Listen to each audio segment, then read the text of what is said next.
Skibidi Toilet has arrived. New Skibidi Toilet object. Powerful enemies. Thrilling battles. Protect the base. Use WoW's powerful creation tools and build defense towers to your heart's content. Engage in intense battles. Various defense towers. Earn points in battle. Unlock more defense towers. Tons of strategies. Epic battles. Play now.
Hepinize merhaba arkadaşlar. Bugün emojileri birbirimize gösterip kameraya yapmaya çalışacağız. Komik bir video olacak bence. Hadi başlayalım.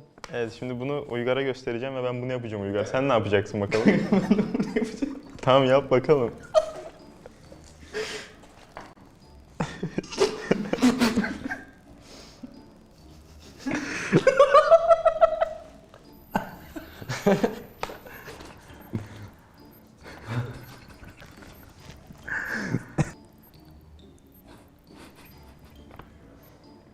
Kameraya bakarak yapmaya çalış.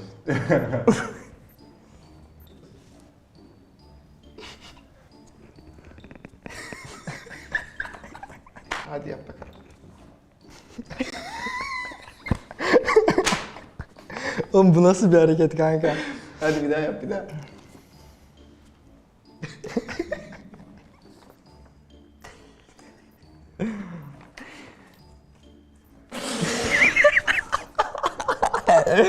Biz çok güleriz bunda.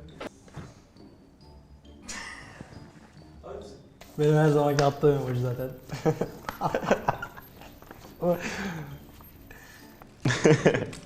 Evet, buydu. Basit ya bu.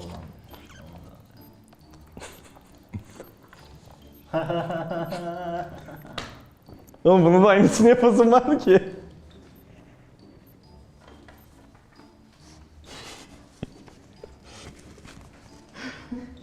Son kaldı. Son bu kanka. Gösteriyorum. Tamam.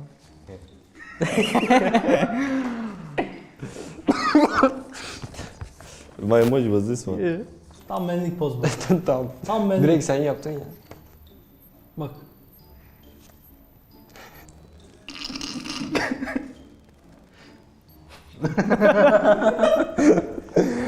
Bak ayakta bu.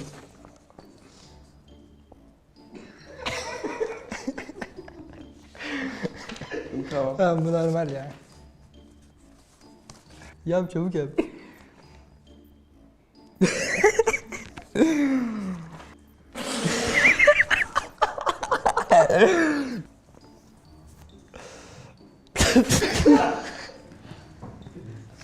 Bu da benlik. Hayır bakayım. Dilim çıkmıyor lan. Hayır ağzını kapatacaksın. Ağzım çıkıyor. Aynen oğlum oldu. Böyle bir hareket var.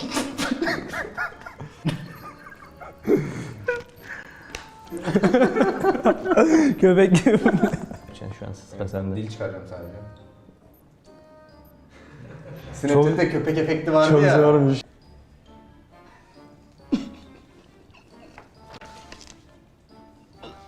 Bak önümde öyle.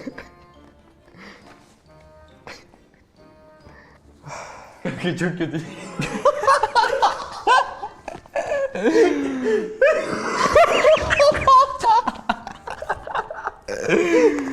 Bak.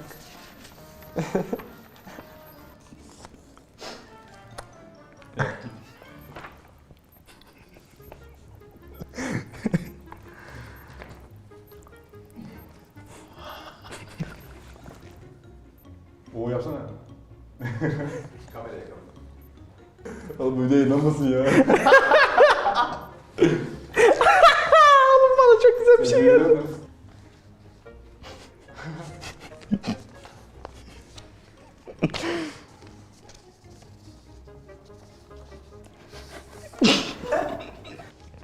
Hadi yap bakalım.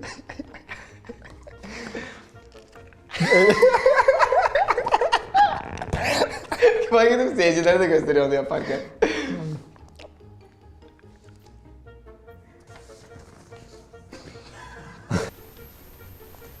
Bir de gülümse bir de. Sola doğru.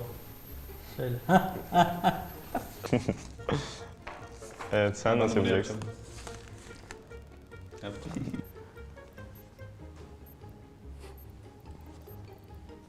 Bitti.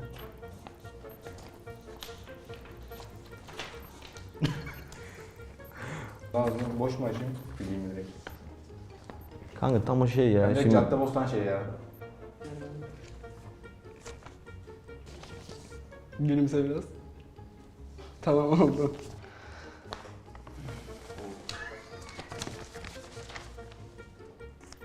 Bu eser bu.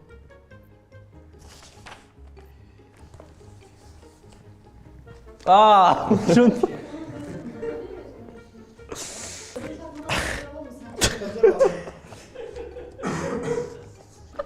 Böyle bir emoji. Çaktım. Robot.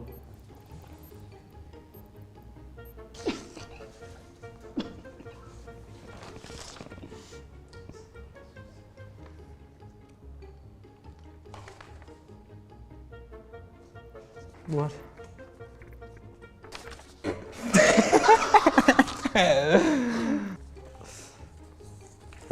Ben de bunu yapıyorum.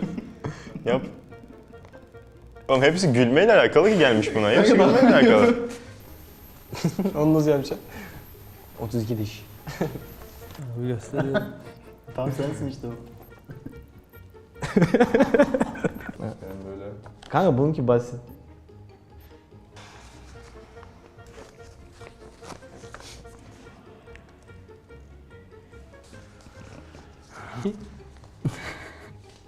Bunu bakayım. Bu kolay. Ben yaptım zaten. Tamam sen de yap.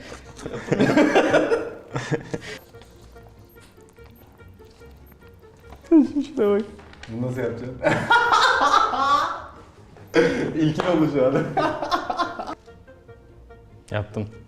Abi aldım. Kadıköy Boğası gibi editler yapacağız ya. Bende de bu var. Ya.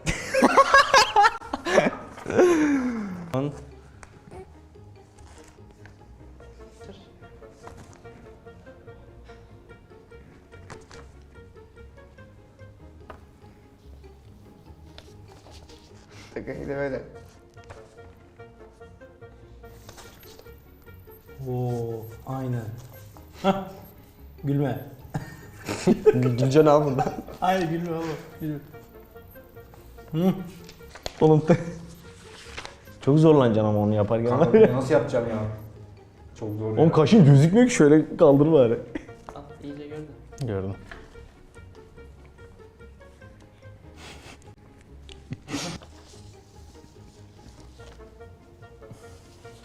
Bakayım hele. Yo benimki ağzı çıkmış. Tamam.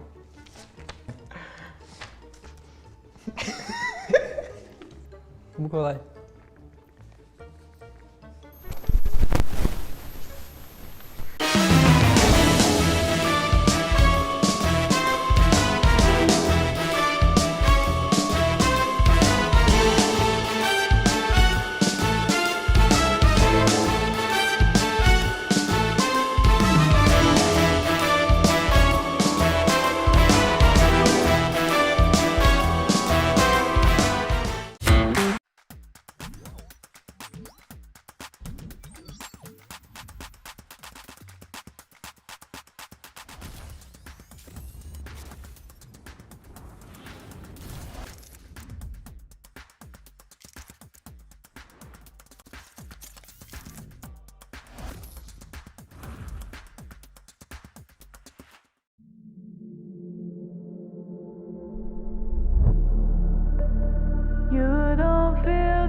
The final day has dawned. We are into day 3 here of the finals as Blank reads his hood to gaze into his crystal ball of predictions, and we shall see if he is going to see tears or is he going to see jubilation in our team's future. Only these games will tell. How many are we going to play? Well, we don't know yet. We'll have to wait to find out. Blank, we've got one more day of games. We're going to be kicking off with Rondo. There's a lot on the line. There is a lot on the line here. Honestly, I'll put my hands up right now. Could be a game 2 finish. Could be a game 2 finish. Could be. End the tournament real early from ULF. And it is funny because they are winning game 2 a lot. Game 2 wins coming through really. In fact, I'm actually sure they've won the past. I'm pretty sure they've won the past 2 match 2s. They have, yeah. Day 1 and day 2. I'm not they wrong. won match 2. I'm not wrong. Okay, cool. So, yeah. So, I mean, production's asking, do we think there's going to be Smash today? I think so. I mean, that's what we're talking about right now. Is that potentially, match 2 for ULF after if they can get it done on Rondo. Rondo's a great place. Again, I think the guys over at PUBG Mobile, they know what they're doing at Rondo. They're like, how do we inject 10 points almost immediately onto the winning team? Recall beacons. That's how we do it. I feel like the guy from Martian when he figures out hexadecimals. What do we need? We need recall beacons. Oh, yeah. You know what I mean? When he pulls out, when he pulls out I've the got an Martian, idea. Recall when he pulls out beacons. the manual. Yeah, Absolutely. Yeah, I mean, it is particularly interesting being able to get over that smash boundary a lot easier. We were talking about potential for ULF to be hot dropping a team that they perceive as weak, try and farm those points and try and get a lot done early. Could potentially be seeing that with the lack of real downside for them as well. If they hot drop as 3, send one of their team over towards a recall beacon. It's sort of a bit of a risk-free thing that they could be doing. The one thing I would say that goes against the idea of a smash rule victory is that in general, when you have more teams over that threshold, it's more likely that you get a smash victory, right? On any given match, it's not super likely that you're going to see a chicken dinner from one specific team, but as soon as you give it to 2 teams, 3, 4 teams, then you're starting to get into some very probable smash victory territory, especially when you consider that they would be the strongest teams in the lobby. So for the teams chasing, the teams behind right now, I feel like they may contribute to maybe a reduction in the possibility of a smash victory. I think we've seen more teams that were in first place getting a win on match 1 than we've seen smash victories on match 2 so far, which must be frustrating because you are kind of held back a little bit. You're on the leash game 1. And then you're under pressure because you're like, well, now we only have 5 games to get that chicken dinner. I suppose if you're insane and Smash Rule makes sense, like you deserve to win after match 2 if you're absolutely dominating the lobby. But I do think the Smash Rule requires you to have lobbies that are significantly worse than one team or a few teams to come through.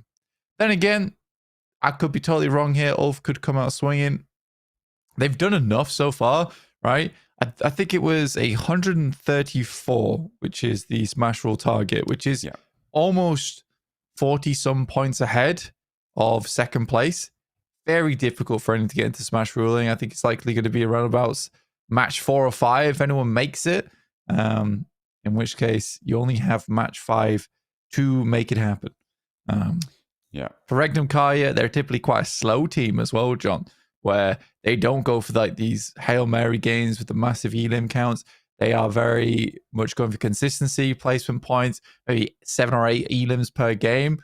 So yeah, I don't know. I don't personally think that we're going to see Regnum Carya flying.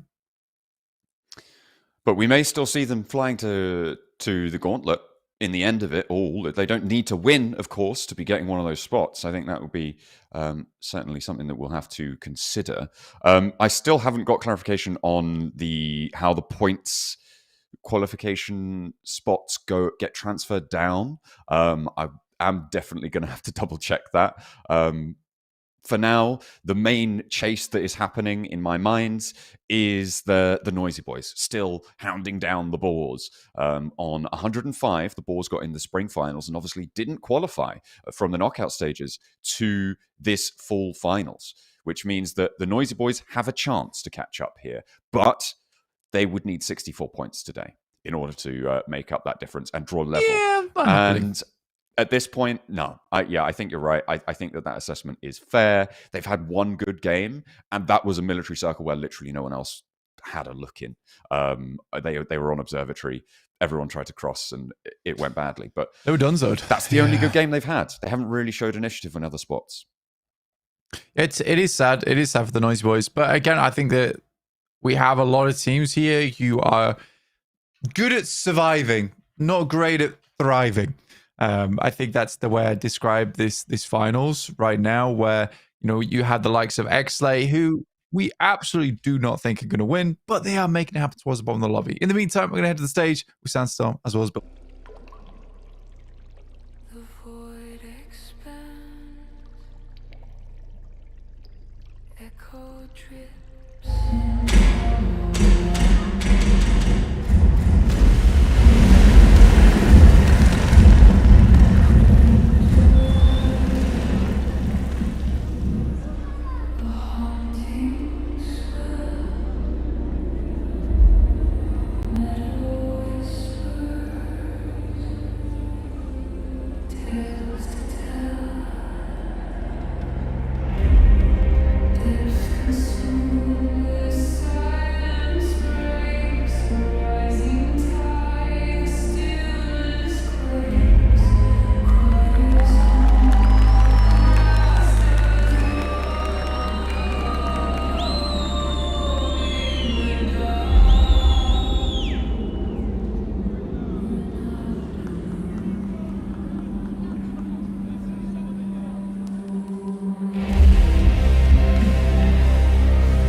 competition. My name is David Sandstorm. This is Bilgehan, and we are almost at the end of our amazing journey.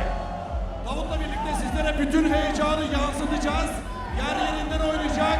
2025 PUBG Mobile Süper Lig Şampiyonası güz dönemi finallerinde artık 3. gündeyiz. Yani finaldeyiz. Smash kuralı devrede. 14 maç garanti, 12'si geride kaldı. Ama 14'ten sonrası 15'i, 16'sı, 17'si, 18'i garanti değil. Bu heyecana hazır mı?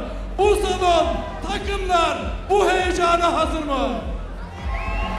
The final day of PMSL EU is upon us. 12 matches down, and the Smash Rule comes into play. Meaning the tournament can finish at any point past our first game. So today, things are about to get crazy. İstanbul'un en heyecan verici, tarihin en efsanevi sarnıçlarından sadece bir takım kurtulacak. Bugün 16 takım son bir savaşa çıkacak. 16 teams will enter the battlegrounds one last time. 6 will claim their spots in the PUBG Mobile Global Championship. And of course, we will crown our champion of EU. Burada bugün sadece Avrupa şampiyonluk mücadelesi verilmiyor.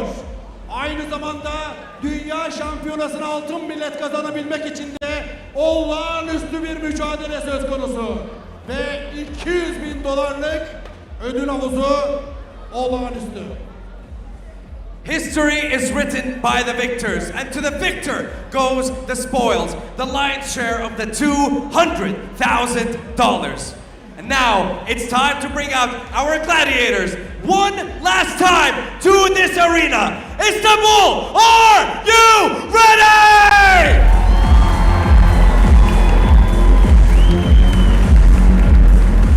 Fırtınaların kopacağı heyecan için ilk takımı davet etmeye hazır mısınız?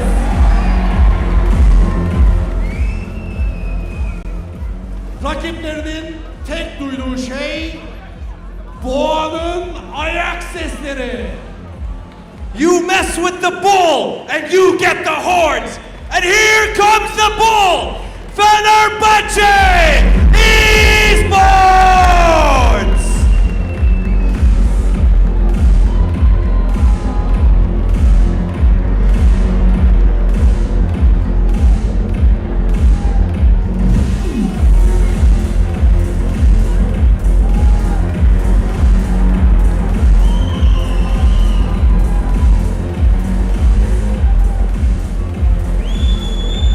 Our next team waits. Savaşçının ruhu Pars'ın gölgesinde yaşanmış arkadaşlar. O ruh şu an bu arenada. The Wildcat lurks in the shadows, pouncing onto the stage. Alkışlarınızla hangi takım geliyor? İstanbul Wildcats. Next Rüya geliyor.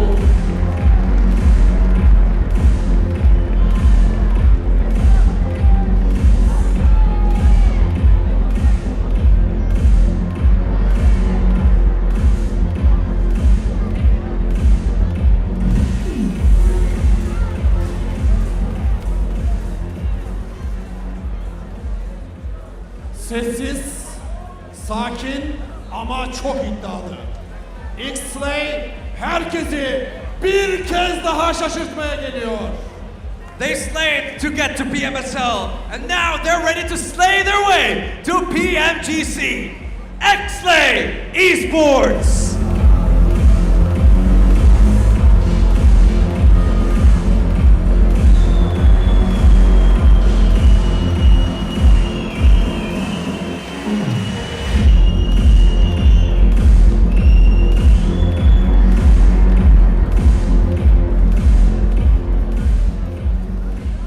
Ama şimdi gelecek takım sessizliği asla kabul etmiyor. Tüm gürültüsüyle geliyor. They are loud, they are proud, and here to make a stand. TheNoisyBoys!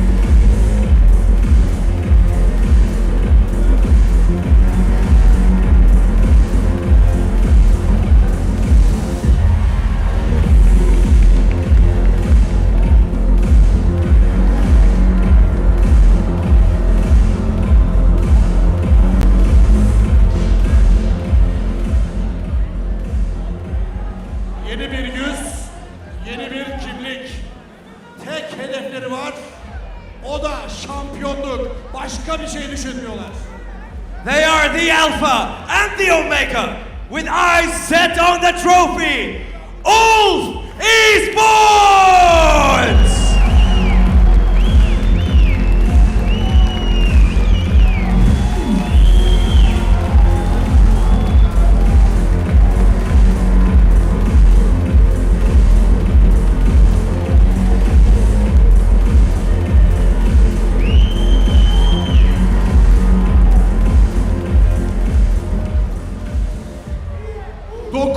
Diyarın sahibi o dünden aldığı güçle sahneye iniyor. The stage shakes as Odin sends forth to our arena his strongest warriors.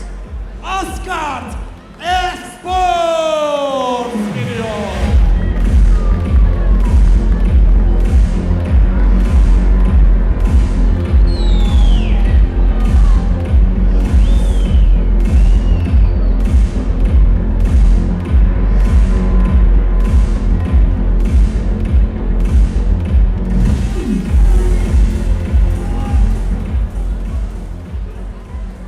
Sözün bittiği yerde sahne onların yükselişlerine konu olacak. Acaba hangi takım geliyor? Silent no more. And here to make their mark on the stage, Anorthosis Famagusta!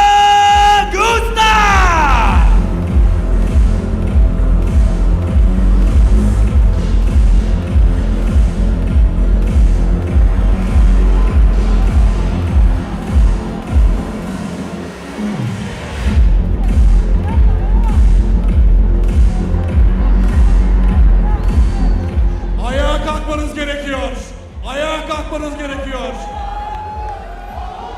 Eski PMGC şampiyonu, Türkiye'nin dünya şampiyonlarından ait olduğu yere bir kez daha ulaşmaya geliyor. Former champions of the world, looking to reclaim that glory. Make some noise! S2G geliyor.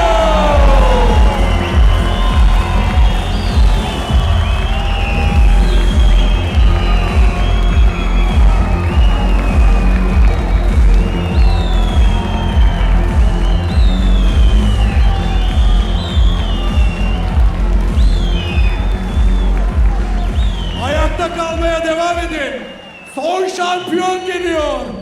Onlar bunu tekrarlamak istiyor. Reigning champions and looking for the back-to-back. Soaring onto the stage, Team Falcons!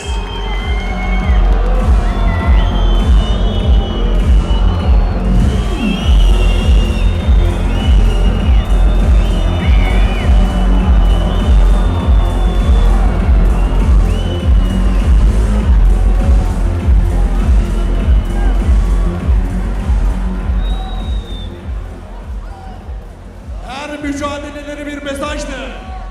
Bu son 2 günde verdikleri mesaj gibi. Şimdi bu mesajı Avrupa'nın duyma zamanı. Their message was heard across Europe. Now they want to take it to the global stage. Kim geliyor? Beşiktaş Getso geliyor.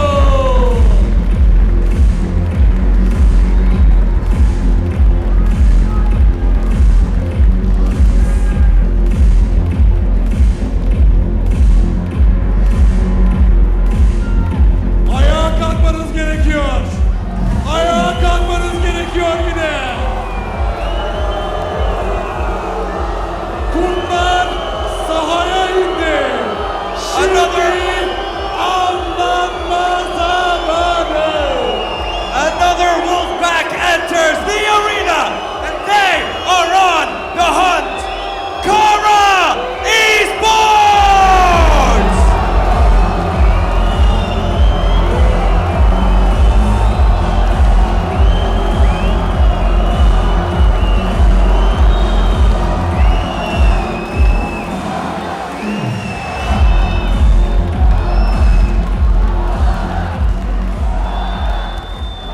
Dünyanın her yerinde savaştılar. Şimdi zirveye bugünün adımları kaldı. Bugünün. They fought tooth and nail, but the job isn't done, and neither are they.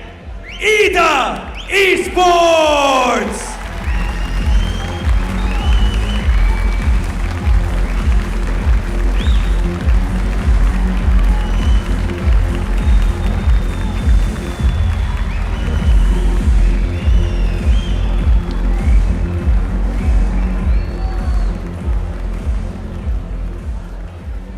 Pmsl'den Pmsl'e kararlı adımlarını gördük.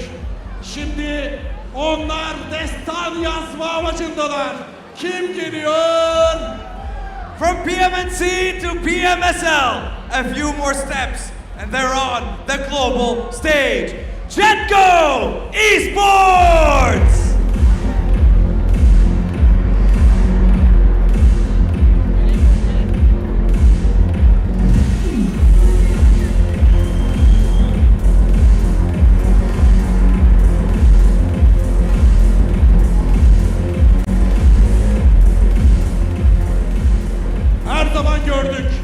Vura vura geldiler.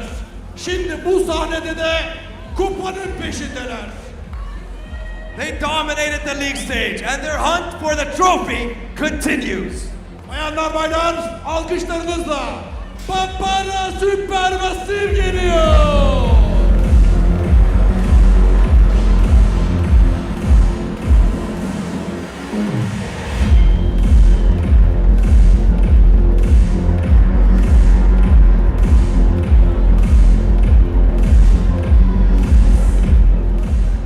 Geçen yıl çok yaklaştılar. Bu sene yarım bıraktıkları işi tamamlamak istiyorlar. They came within touching distance of glory, and this time they mean to go all the way. Regnum Carya Esports!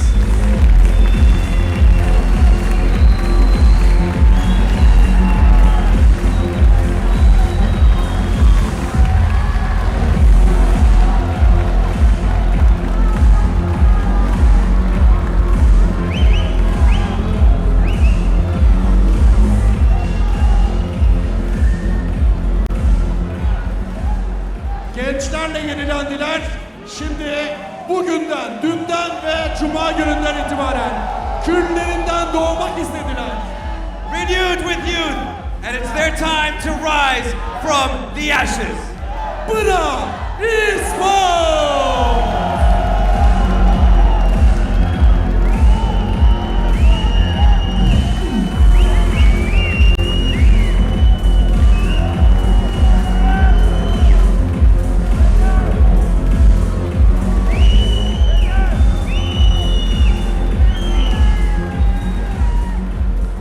Kompleks İstanbul'daki çok değerli seyircilerimiz, değerli fanlar, değerli arkadaşlar. Heyecan şimdi başlamak üzere. Smash kuralı yakıp yıkabilir ortalığı, büyük şoklara sebep olabilir. Our players are ready, and so is the stage. And the smash rule being in play just makes things all the wilder. But before we go to the games, I want to play a little game with the crowd. I want to hype them up a little bit. Bilgehan, do you think that's possible? Yes, possible. Okay. Arkadaşlar, sizlere Sandstorm adlı dünya ünlü anonsörümüz Davut'un bir isteği var. Sizleri burada ayağa davet ediyor ve sonrasında tamamen heyecan onda.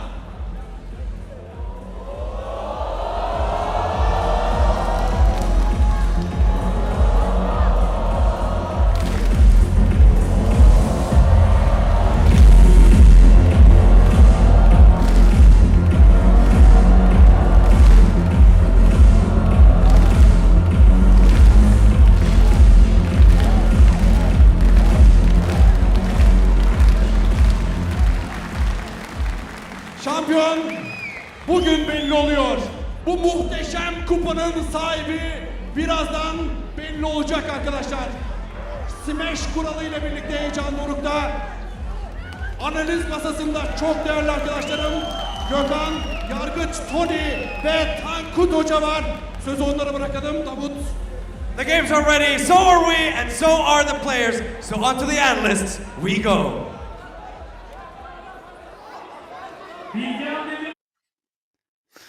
Well, there you go. A lovely little warm-up for us. Our gladiators have entered the arena, coming into the end of their tournament. Who is going to be making it all the way through? Of course, it is still definitely all to play for, but there is a very clear front runner here, and it's ULF, right? They are streets ahead of everybody else in terms of the points they've been able to accrue. It's interesting that they've been able to achieve over 60 points a day, so maybe they're going to end up around 180.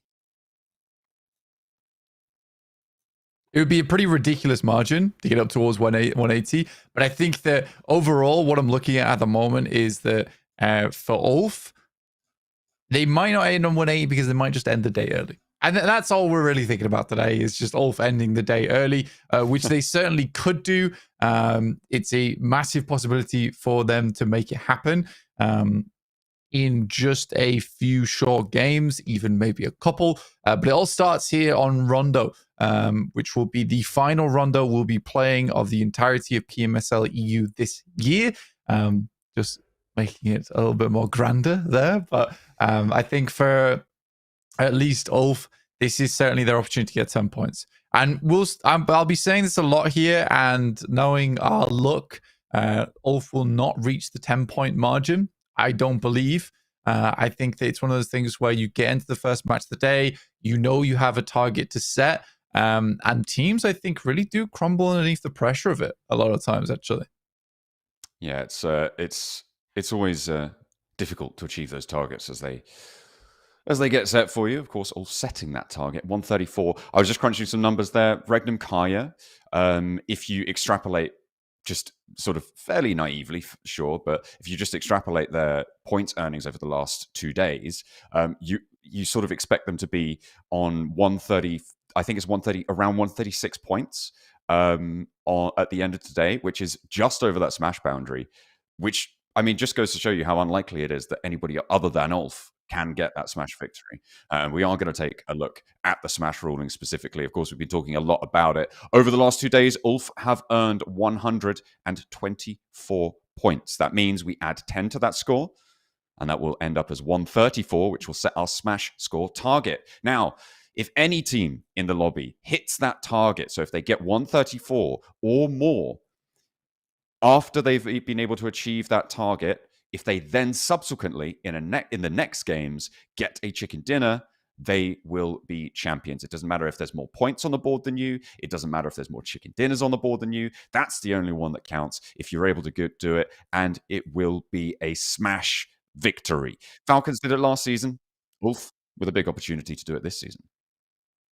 Yeah, absolutely. And I think that it is not a massive target for ULF to hit here. As you said multiple times now, the Rondo is a great spot. It's a great map to grab yourself those 10 points. And here will be the maps we're playing today. Rondo, Erangel, Miramar, and finally on Miramar. You can see here yesterday, ULF were not able to win that second match, but they did win the first one there on Rondo. And I believe it was Carya into Carya once again. A lovely back-to-back coming through from that team, which has set themselves up wonderfully for today to catch up. Now, we've been speaking a lot so far about winning the tournament. However, there is more on the line, including those top 3 spots here for getting into the PMGC Gauntlet stages. There is also the PMGC points rankings to be talking about too, of which teams will be making that in. Right now for Western Europe, Falcons are taking that one. ULF are, I believe, first place for the others, for Turkey at least. Yeah, currently they are in first place. ULF would be in first place, definitely, above everybody else. And you can see there is a little indication of where our smash point is set at 134. For ULF, they currently have, of course, earning the points from the previous season under the Fireflux banner. That transferred over to ULF under this season. They got 125 points last season. And then this season, they've been able to earn 124 already, which means that they're on a total of 249. Regnum Carya behind them on 208. So they are more than 40 points behind there. And so it's unlikely, unless Regnum Carya also just beat ULF in general, then it seems like ULF are getting that accolade. However, if they qualify in a gauntlet spot of the top 3 here, that point spot gets transferred down. And remember, it doesn't go down the regional points tables. It gets transferred down through the PMSL finals rankings. So if the tables close right now, it would be Jetgo who would get that spot that ULF have earned in the Turkey region. Yeah, so it's an interesting one where Jetgo, from a ridiculous turnout of performance in knockout stages, being probably one of the teams that really no one expected to make it this far in the tournament, to suddenly now having a chance at a PMGC points qualification, John. Yeah, very odd. Yeah, we're taking a look at those scores. You can see 124 to 91. If you extrapolate points earnings over the last 2 days, as I said, Regnum Carya barely over that smash point, and everyone else even further from it. It will be very, very difficult to achieve that one. Our back page, a couple of disappointments here. I think most notably S2G. Obviously, they closed down both of our days with the chicken dinner. They might not be afforded that opportunity today, though. Might not be, because we are getting through to the end of the day. 6 matches, lovely, could happen, but easily the smash rule could end everything early. Now, we did see a lot of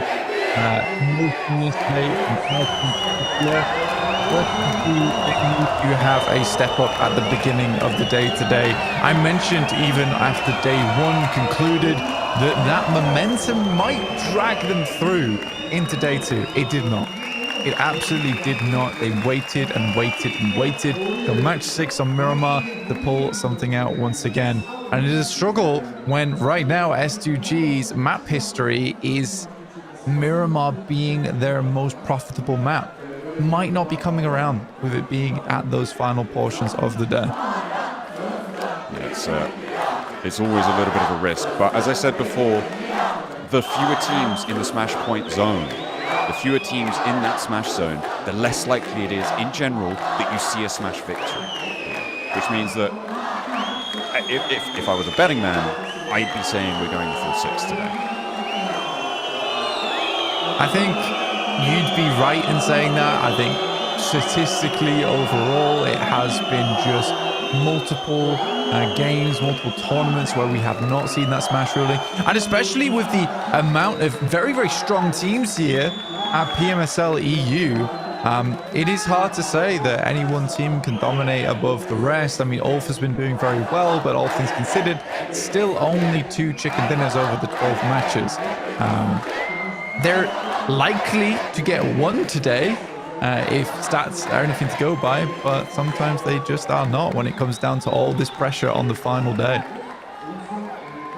It's a lot of pressure to try and bear, but I've been loving the energy of the crowd, and I feel like that is something that really can alleviate a lot of, well, maybe not alleviate, but certainly help elevate you above the nerves that will be coursing through your veins. I'm sure for all of these players, it's got to be nerve-wracking. The crowd has got that potent energy. The fans are almost as nervous as they are, it seems. Yeah, I mean, there was a lot of jubilation earlier on, and they're trying to stay energetic, stay passionate, but there's definitely tribulation in the crowd at the moment. A worrisome atmosphere, put it that way. It's certainly pretty intense. I mean, Carya yesterday, they had that back-to-back, right? In front of their crowd, in front of their massive groups of fans on the right-hand side of the stands as they look at them. And they have ended the day in 3rd place, but it is a tentative 3rd place. And they do need to keep going. Keep getting more and more and more to stay up in the top 3. Of course, with the regional points transference, it's likely that the top 4 are going to be qualifying in some capacity to PMGC. So 4th place, not the end of the world. And depending on how teams like, how specifically Team Falcons do here as well, it could go all the way down to 5th place here in the PMSL finals in terms of getting a spot. However, 4th and 5th, which would be the maximum number that we'd see from these finals, would be going through to the league stages rather than directly to the gauntlet. Of course, those points transferences. As I continue to get further clarification on exactly how that all works, digging into the rule book, we've got our Gophers going through it all.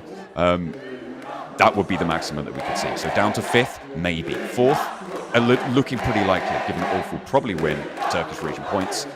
And that point spot will transfer down to 4th place here at the Pmsl finals, not on the Turkish regional points table.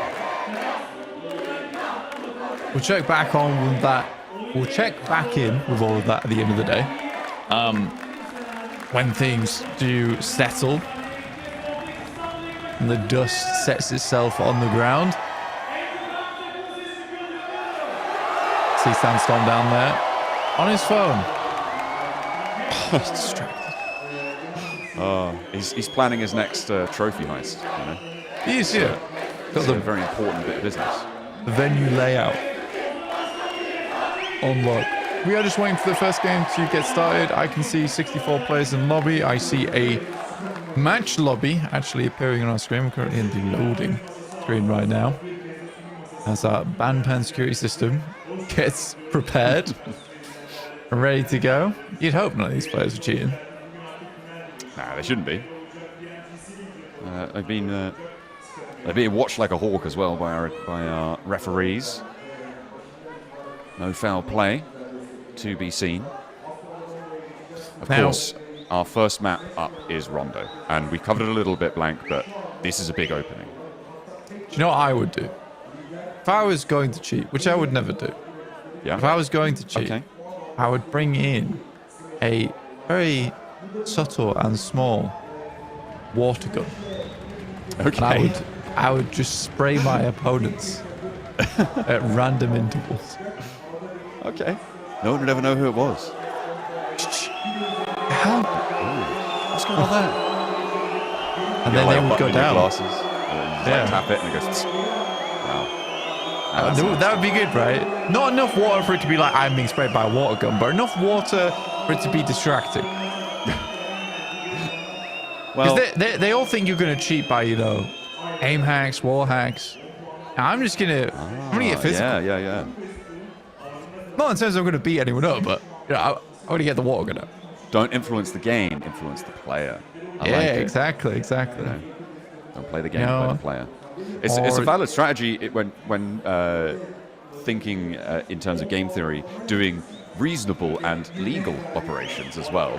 You know, so for instance, doing weird strategies that they didn't expect or think are bad, and you're doing it, and they're like, "Oh, why are you doing that?" And then all of a sudden they're angry. But the water pistol fits into that category too. Exactly. I'll never know. I'll never In know. more nefarious ways, though.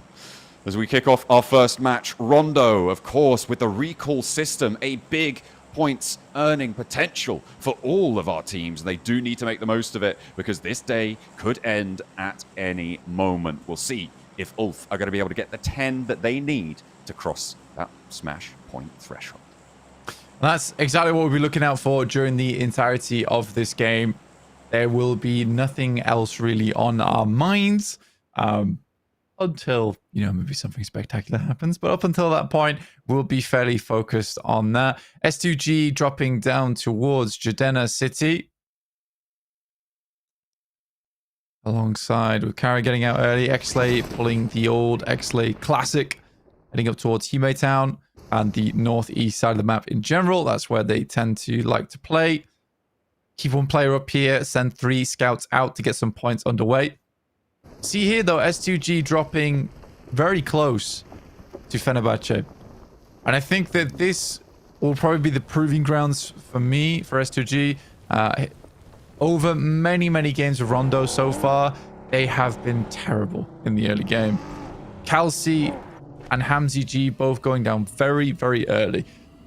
Pretty tough circle, honestly, around Tuling. We know that Tuling is a massive feature. Really big high ground here. Quite difficult to rotate around this area as well, over towards that northeast edge. There's 2 long bridges, at least main bridges you have to cross there. Yeah, tough. Very, very tough. I just enjoy the fact that it was Tuling near 2 long bridges. That was, it's so true. Yeah, an Tuling and too long. Enjoyable little Linguistic lick there. Having a good time with that one. Papara SuperMassive, they're up near Ryan, and keeping track of ULF. They are sticking to their guns. So no hot drops out of the ordinary for them. They are not going to try and make that one work. They're over by Stadium. They're a bit close to Anorthosis Famagusta, but they're about coming up on a kilometre away on average, so still fairly chill. Fenerbahçe, though, in Jedina City. They've got some noisy neighbours. They are in this next circle, so they can take a little bit of time with it. But Solkay down the staircase. Look at a Slay, and Savian goes out. Double flush as Lux falls next. Good job. Solkay is still a confusing player to me. I'm impressed. That's good, though. That is very, very good. Not the player that I expected to step up, but he certainly does. Very, very well done. I would say a lot of pressure on Solkay as the new player coming into this. That's a good nade. Just down the stairs, and it is a knock. A three-piece now for Solkay at the start of the game. Is that Fenerbahçe just out now? No, they had sent, 3 players back up. Okay. Yeah, they had Razy on and off post here. A little bit further north of Jeddah City, we see this recall coming on. They're going to be fine, Blank. There's no worries about it. What are you talking about? They're totally fine. Yeah, they're all good. As you can see, they're dropping down the JS9 gun in tow for Simple Domac. A couple of those supplies still on board as well. Yeah, you're basically on your way back down again here over on Rondo. So you're not just dropping in with nothing. Which is maybe another change they could make. Yeah. You do drop in with punishing. nothing. Yeah. Right now it is fun to watch. So S2G already getting 3 elims, 3 points. Right at the start here sits someone 69. And you can see that the difference between them and 4th place, not that large anymore. 69 up to 84, 15 points total. That and more can be arranged here over on Rondo. We see teams do need to get a move on though, John. We see big elim games fairly frequently on this map, but only 1 hot drop this game, Blank. And this is new territory for Rondo, right? Teams have actually sort of chilled out a little bit here.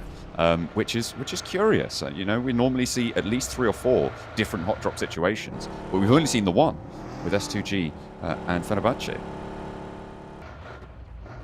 I think that people are kind of moving back towards a little bit more of a safe play style here on Rondo, especially on the last day. I wonder if everyone was like, well, we really don't want to give ULF any points. And ULF could be any one of these teams. So let's just be a little bit more calm with it.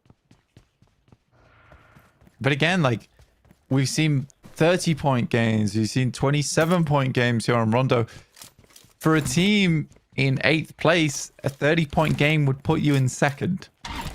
So it is just one of those things where do you want to take the risk? Because I think Rondo is interesting as well in being in map 1, where if you take a big risk and you have a big game, you shake up the leaderboards in a dramatic way.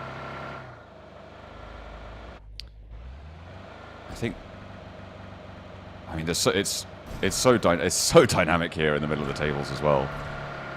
It can definitely get quite dramatic. I mean, 4th place now is the goal for a lot of these teams in this middle bit, right? And as you say, a lot more achievable to get to that 4th place than it is to think about getting in towards that top 3.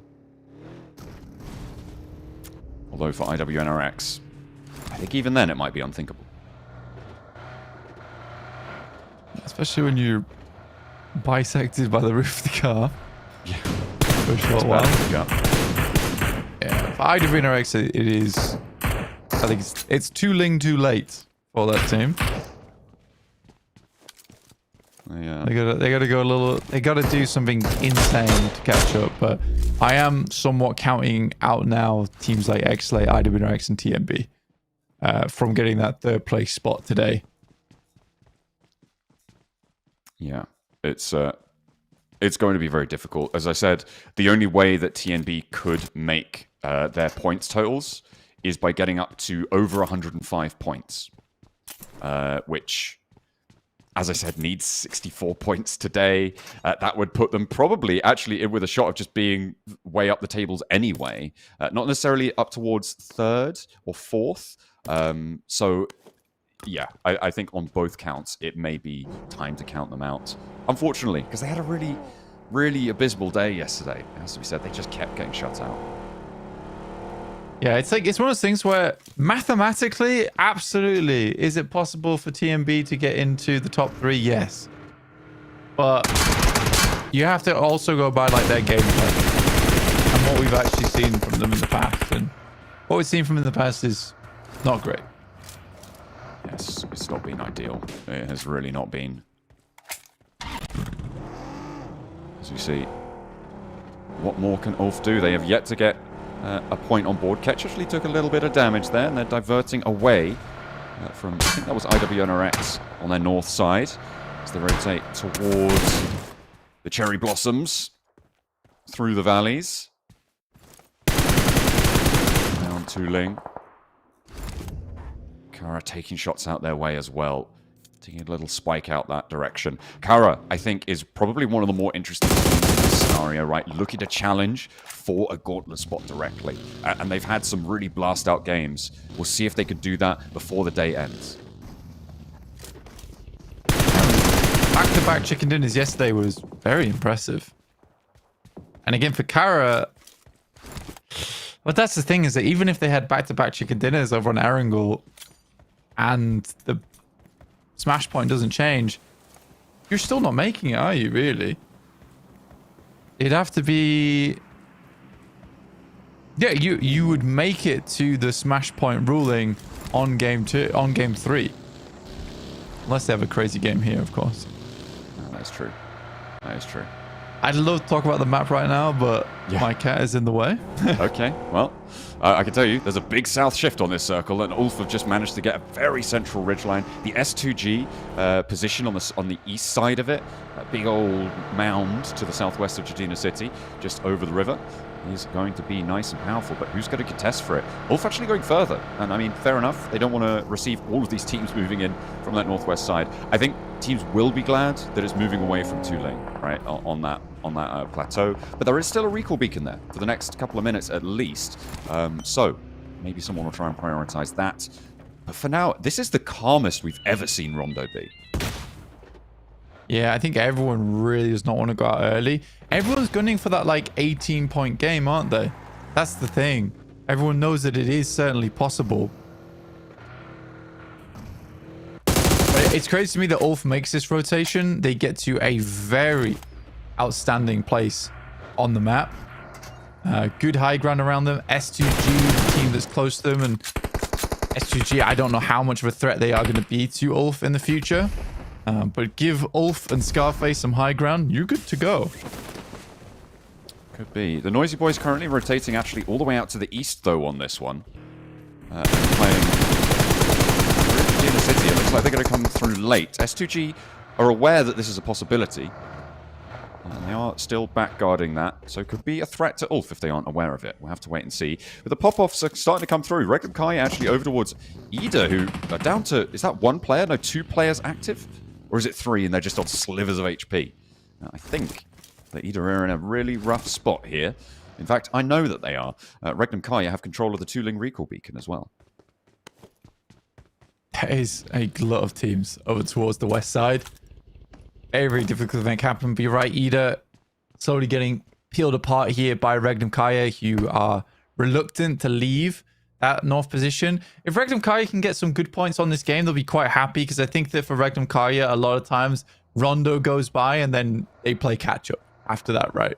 That's the difficult part. And usually they are pretty good at catching up, but it does push them further behind. But if Regnum Carya can have a nice game here on Rondo, it will be very promising for their qualification to that gauntlet. I think if you can step up to be anywhere near ULF, you're looking a lot safer. And this is this late rotate I was talking about with the TheNoisyBoys. S2G, they left Solke out back to guard their flank. They actually leave 2 players on the far side docks here to receive those long bridges, trying to potentially poke their noses in. And the TheNoisyBoys try to be sneaky with it. They get spotted out because of that wherewithal. The S2G are wide on this one.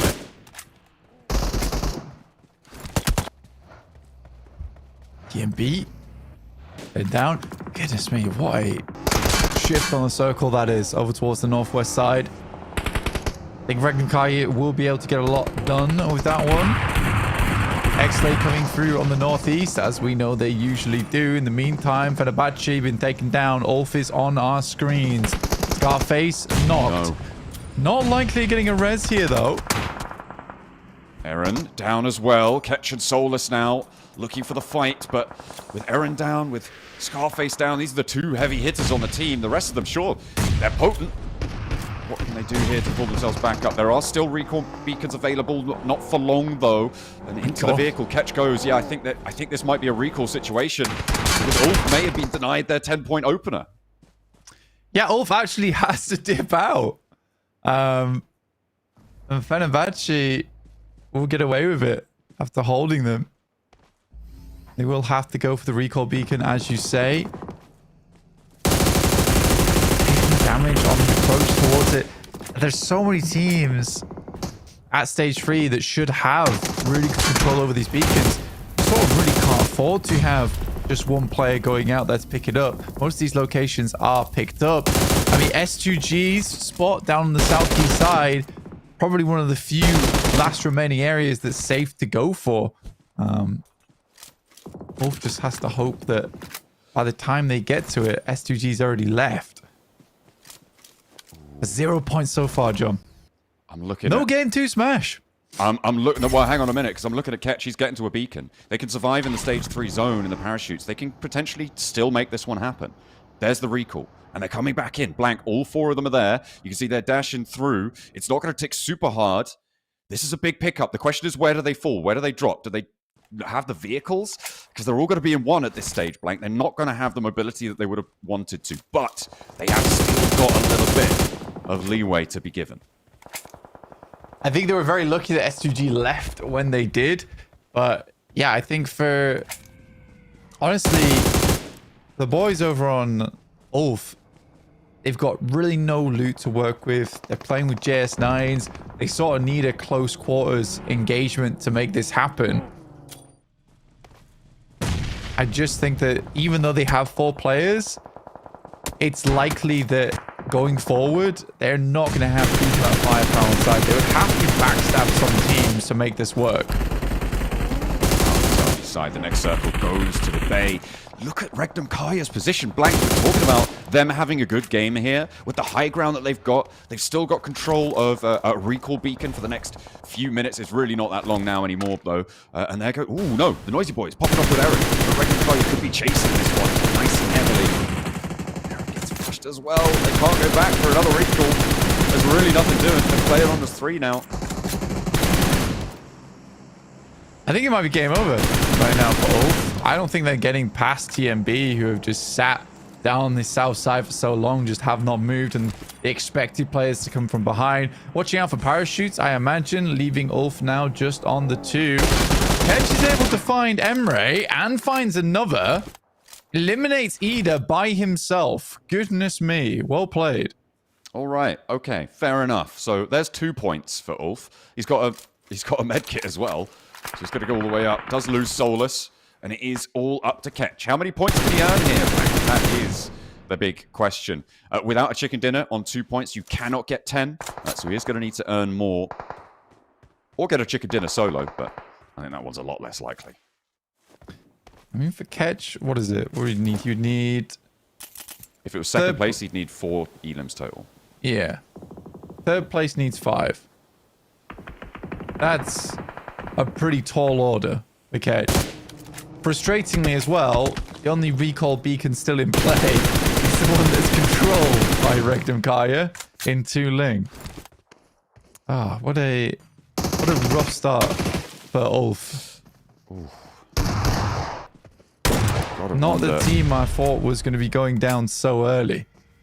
I mean, you've got to wonder how they've let that one slip. It is not great news for them, but they still do have a sliver of hope. Bruh, maybe not so much, because they've got Mazzaro bearing down upon them. Spray down. Okay, they have an answer. The stage 4 zone, though, is pushing in, and it will not be resable, so they have to get a move on. It's unlikely that these reses come through. That's a lot of danger there as well. Spray down, and damage continues to be rolling on down the hill. Quantum is spotted, so it is just the one player now for Brat. Kiss you. Spots one. The NoisyBoys down in the valley, but across the way, S2G, ever vigilant. Sorry, that's Fenerbahçe. Both yellow, so I can understand where you went wrong there. I actually can kind of understand where Ulf went wrong. I think any other day, Ulf just commits to that engagement between them and Fenerbahçe. It gets so scared, though, on 2 players, it's 2v2, that instead of just going for it and trying to complete the fight, which I actually had confidence that they would be able to do there versus Fenerbahçe, you see Ketch just dip. And I think that was a call that was made within the team. I think everyone on that team agreed with that call.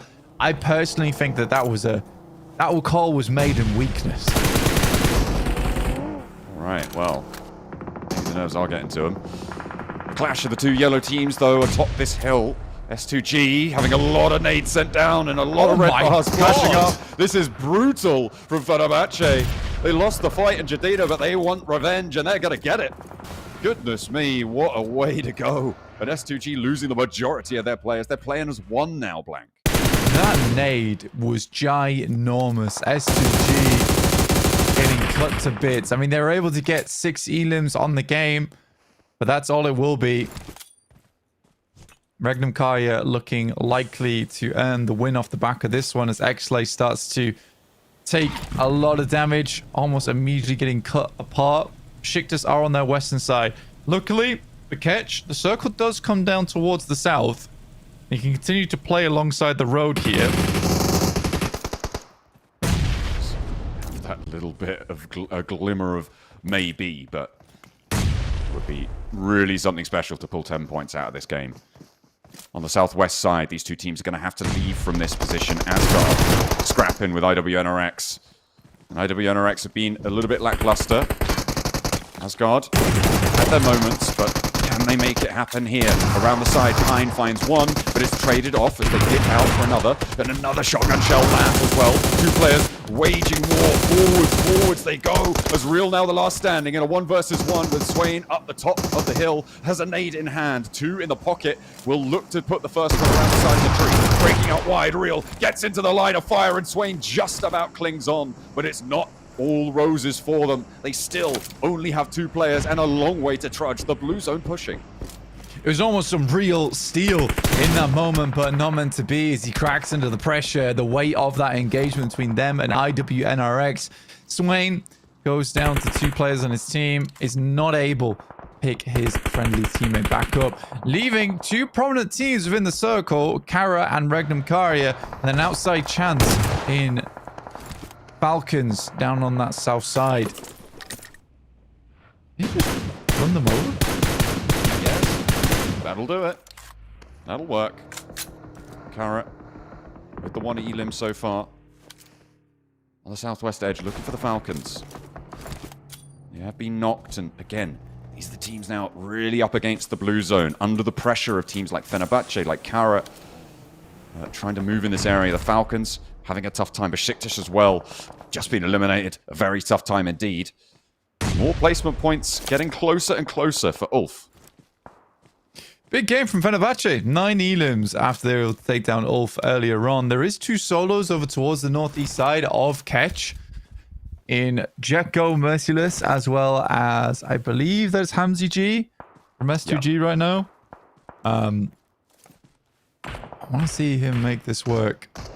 It would be incredible. Like you say, a long way to go, but we are slowly cutting down players. Falcons, Ralph looks for a quick sweep and scout. Spots Lewis. Goes flying. I mean, he's safe though, at least. Hey, he is a Falcon. He's got to take to the air at some point, but you're right. Does manage to find his roost. For the time being, anyway, just about the next circle. We'll come on through and let's see if they're going to give Regnum Carya the juice. Ooh, it's up north, Blank. I think Regnum Carya might just have a slice of it. The question is, how viable is that terrain that will be afforded to them? There's a problem now, though, for Ketch, is that Fenerbahçe likely are the ones wanting to push around this corner.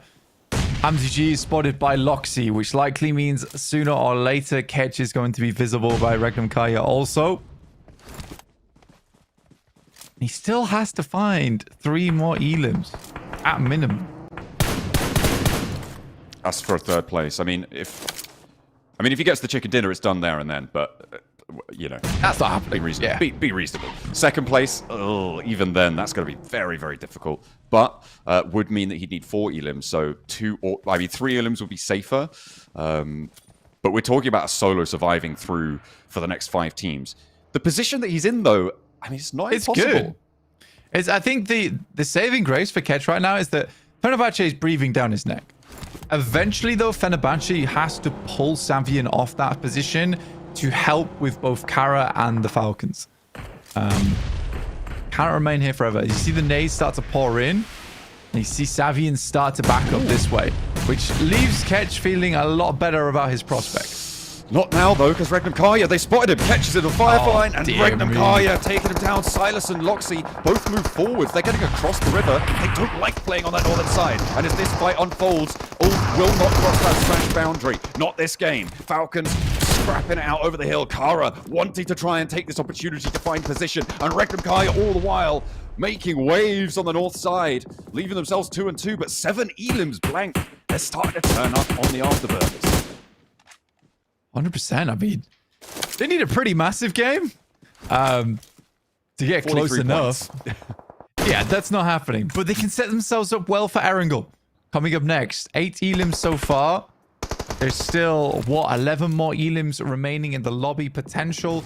A ginormous 20-point game would be nice for them. Another bites the dust. That's Razy from Fenerbahçe. Silas continues to put the pressure on.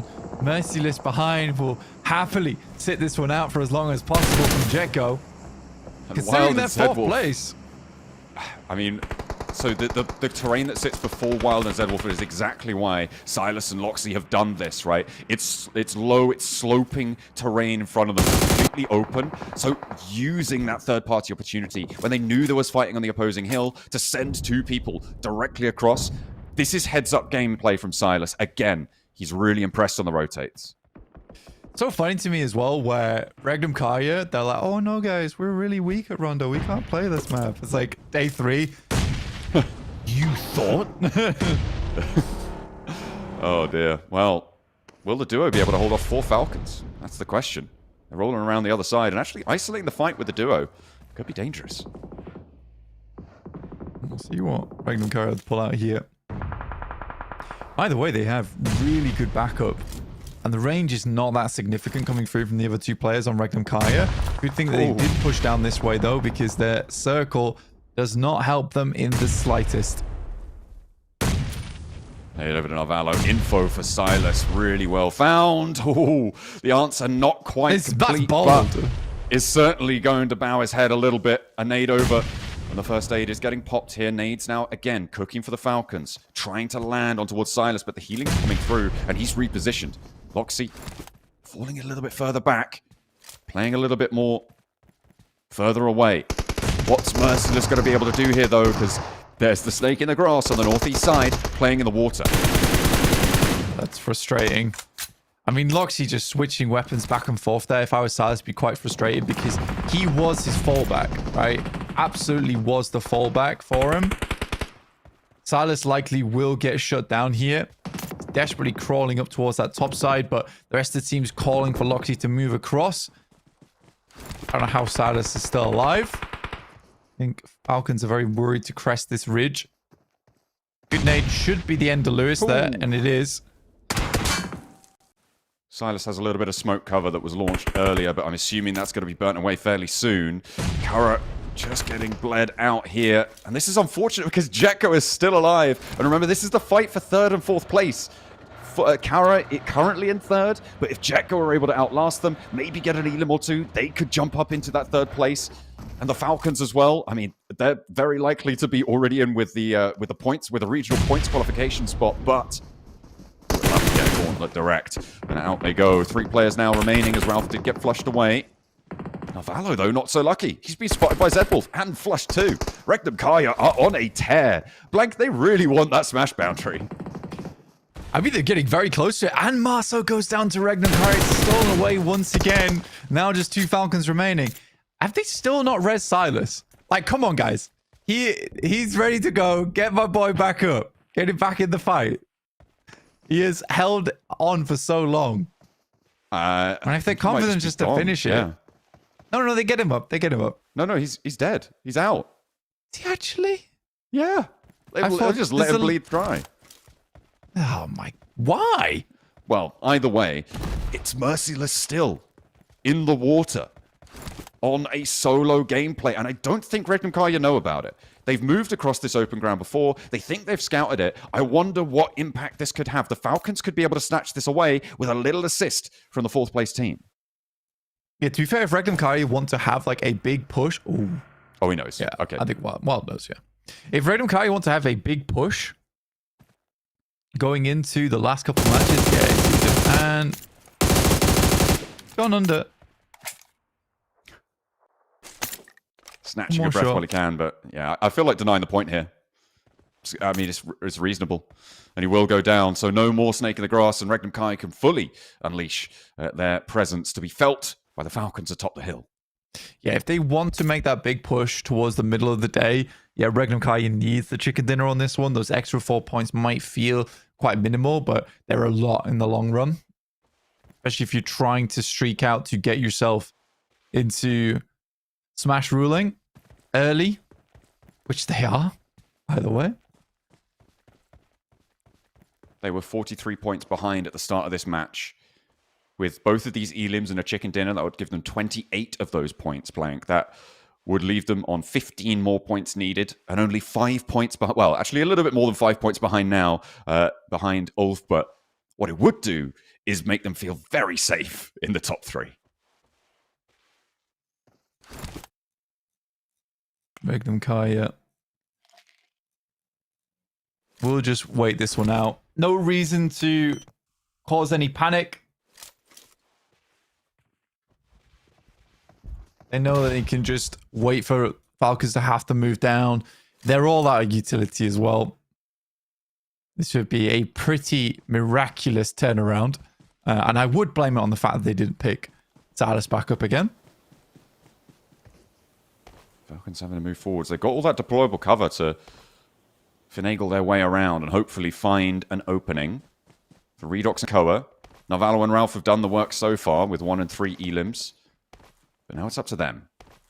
They've got they've got the ammo. It's just ordnance is left, and Zedwolf steps up, makes his presence known. He has to leave this spot because of the blue zone. Lox is moving up. You can see him trying to scrabble his way up the scree there beneath the Falcons' perch. Has got that shotgun, waiting for them to peek over the top. Where's Wild? He's covered off by the tree. He needs to be a little bit more impactful here, and he gets those shots on through. Wild over towards Redox as he breaks out wide, looks for more, and it is just Regnum Carya resurging up towards the top. What a way to close it down, and what a way to put a dent in that gap towards the top of the tables, in towards that smash point boundary. With a 28-point game, Regnum Carya bid for freedom. Very, very clean game there coming through from Regnum Carya on Rondo of all places for Regnum Carya. But again, for the Falcons, it wasn't super easy for them from the position that they were playing. A little bit difficult, a little bit tough, but getting second place, they'll be okay with that. I think for Falcons, at least, that's like, what, 10 points they're able to put up that game. They only had 4 elims, which is not a ridiculous margin, but it does sit them a little bit further up towards the top side of the table. Like you said, they've probably at this point qualified, or at least most definitely qualified through points, but they would still love to go to Gauntlet. Yeah, I mean, 3rd place would be phenomenal for them. But for the Falcons, they are, going to have to compete with, I mean, it was Jetgo, it was Carya, it was Beşiktaş. They have closed that gap again, so we'll have to wait and see. And if Falcons get one of those Gauntlet spots, that means it would be alongside ULF's regional point spot, 2 spots getting drafted down the table to leave 5th place, that boundary for any form of qualification here. Carya, was that their second chicken dinner now? They were able to accrue. It's good to see. Some very familiar names on there, and it's just weird seeing S2G on the board twice, yet still not doing amazingly well. But the monolith is slowly filling up, and there's not much room left on it anymore. No. I don't know if they thought about what happens if a smash victory happens, right?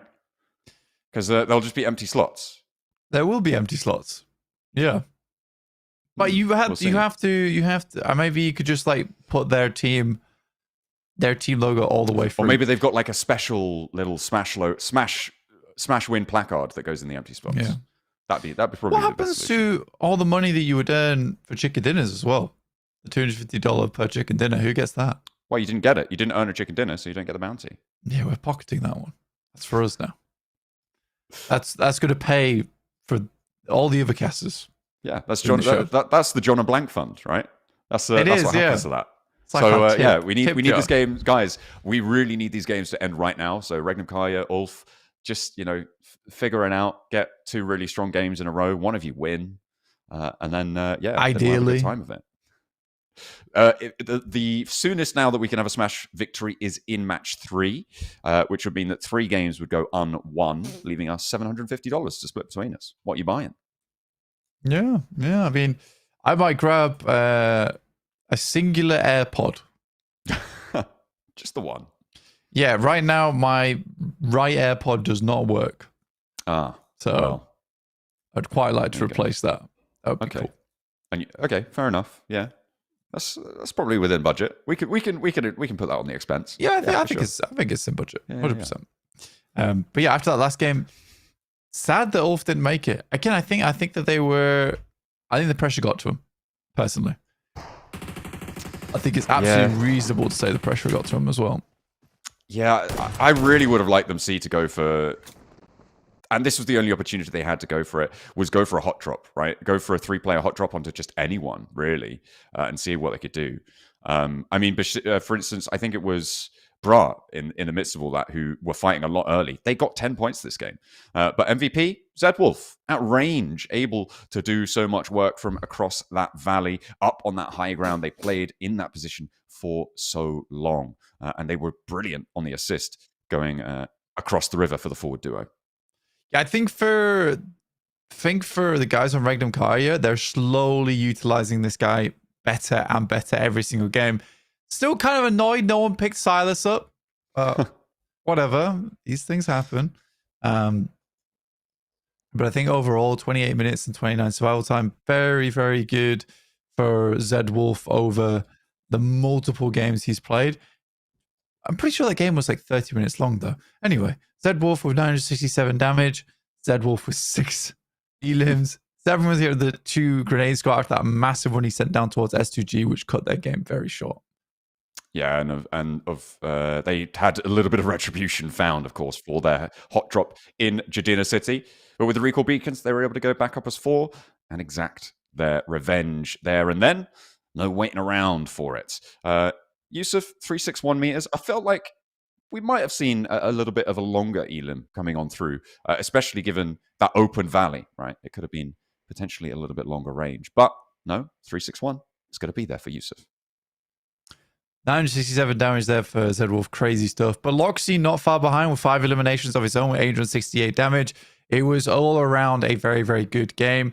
Silas always taking the most damage on the team, considering he usually scouts out first. But see here, Loxy took 0 damage that entire game.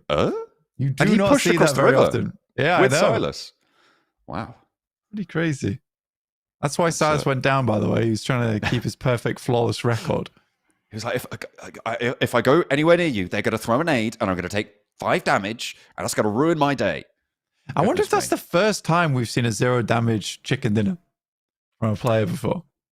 I'm not sure. It's certainly notable and probably very, very rare to be in those final circles and alive, right? With 0 damage taken. So that's pretty cool. And he was That's right very, up very there, cool. right? He got the final blow, no? I believe. Moved up the hillside. Yes, I think so. Yeah, I think it was very, very fun. Very, very fun to watch. I think Regnum Carya going to be super pleased with that one because I think yesterday when we talked about it, it was like, it feels kind of like out of reach right now for Regnum Carya. It feels like it might not be able to make it. It's a tough run ahead of them. But with that game, yeah, it's a lot easier now. It's a lot easier. Yeah. They're 15 points behind, if my calculations are correct. They are 15 points behind that smash point as it stands. I think that means 119 points at the end of that match. So needing 15 in a game, it is still another big game, right? And we're still going to be looking more towards ULF, who were able to get 3 points that match, therefore needing 7, which is so much more achievable over a single match in general. So it'll be very interesting to see if they're able to do that, or if they're just going to win this next game, because they always win match 2, it seems, in these finals. Yeah. However, that is the final Rondo we'll ever play here in PMSL EU. Not ever ever again. We're never playing Rondo ever again now. That's the last one. That's me being cheeky. But yeah, I think that it's going to be a little bit more difficult to pick up those random points because, again, Rondo is that place. It is that map to just go heavy on the elims. Unfortunately, not the case right now. And for the boys over on ULF, they got to make more points happen. Well, let's head back to the stage to take a look at what they've got going for us. Oyuncu formalarını, takım formalarını tasarlayan, aynı zamanda PUBG Mobile hayranı olan bir beyefendi. Hoş geldiniz. Hoş bulduk, teşekkür ederim. Şimdi size Davut'un soruları var. Thank you very much, Bilgihan, and of course, thank you very much to our analyst desk and our casters. We are joined by Ahmed and Bilgihan, and Ahmed's one of our biggest fans when it comes to PUBG Mobile. Now, I want to ask you, you've been with us for a while, but I want you to take us back to the beginning. What sparked the idea for you to start designing jerseys for esports teams? Was it the love of the game, or did you just want to showcase your capabilities and show your art to millions of fans around the world? Diyor ki en başa dönecek olursak, siz bu formaları tasarlamaya nasıl başladınız bunu bir soruyor. Bir de diyor ki siz bu formaları tasarlamak için PUBG Mobile hayranı olduğunuz için mi bunu tasarladınız yoksa milyonlar bu sanatımızı görsün diye mi? Aslında ben PUBG Mobile 2028 ikinci sezonla başladım. Tamamen vakit geçirmek için başladığım bu oyunda daha sonra oyunun enerjisi ve atmosferinde kendimi bir anda içerisinde buldum ve asla kendimi oradan alamadım. Çok güzel arkadaşlıklar edindim. Oyunun ziyadesinde çok güzel dostluklar da kurdum.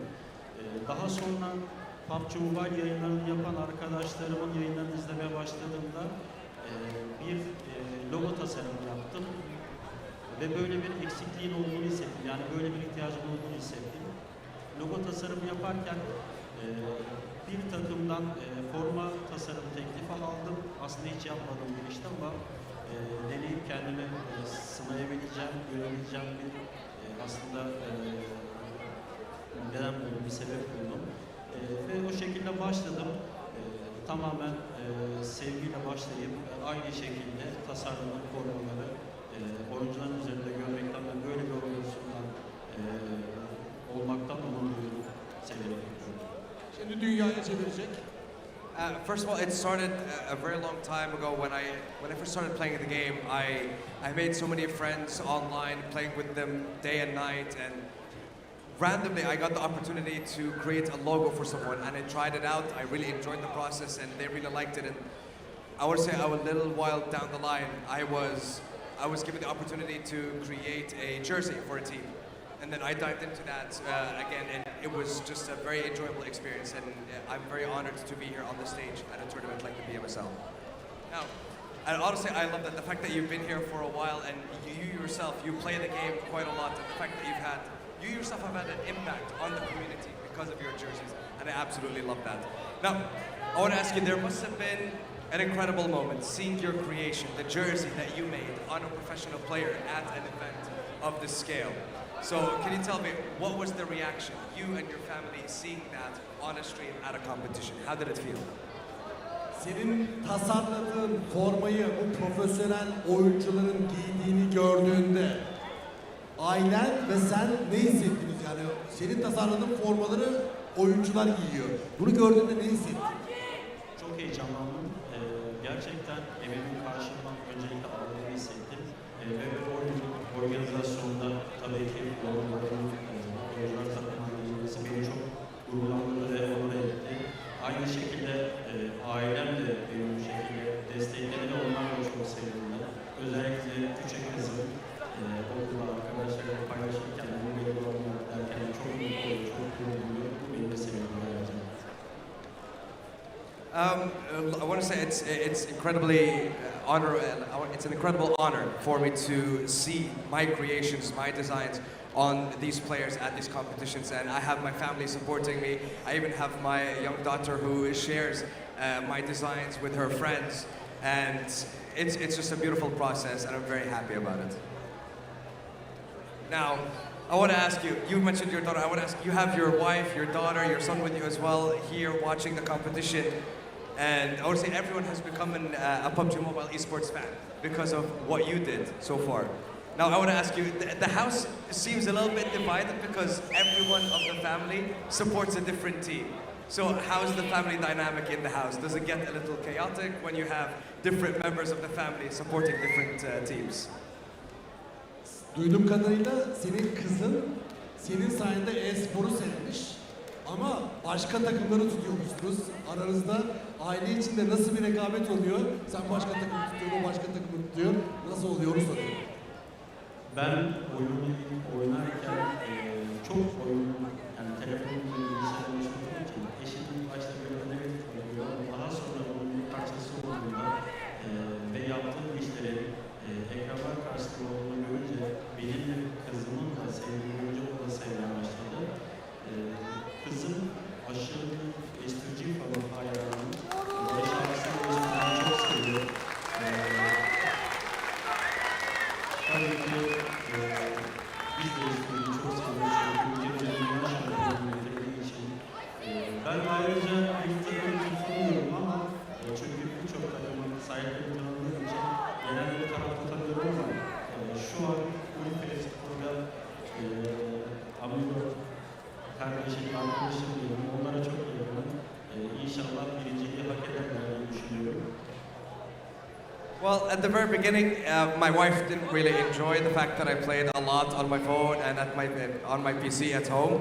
But once she saw that my daughter started getting into the process and she liked watching me play, and my daughter is a huge S2G fan, and I want to say from there it kind of grew more and more, and then once she saw how much I got involved with the community, with the designs that I've had, she started to believe in it a lot. And again, like the whole house seems to be massive fans of S2G. I don't have a specific team that I root for because I design jerseys for multiple teams, but if I was to choose one at the moment, the biggest would be, you know, I'm a big fan of Amigo, I'm a big fan of ULF Esports, and I would say like they might be the ones I'm supporting. They're doing pretty well. And honestly, I like that. I love there's a little bit of a difference. You support multiple teams, but I like the fact that your family got into esports because of what you did. It's absolutely beautiful. And it just goes to show the wide range that PUBG Mobile attracts to the game and how incredible the community is. Now, you dressed so many fantastic teams.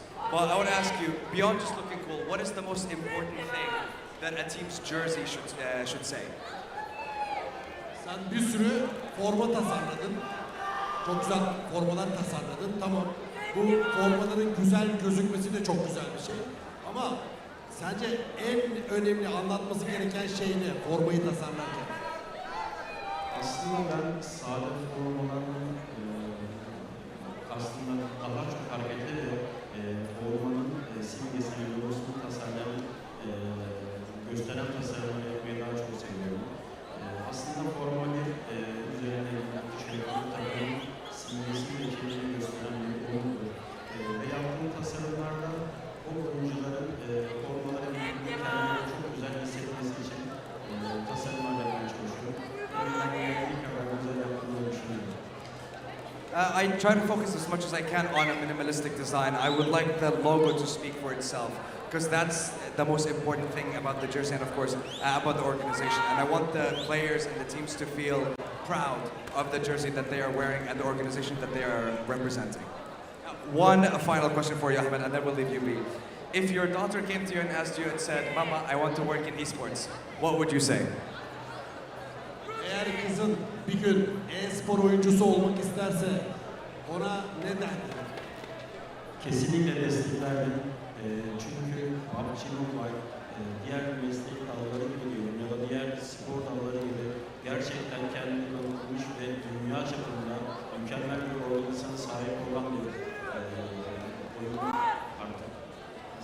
Nasıl ayırıyorsunuz? Kızımı sonuna kadar desteklerim. Çünkü e-sporcu olmak takım disiplini,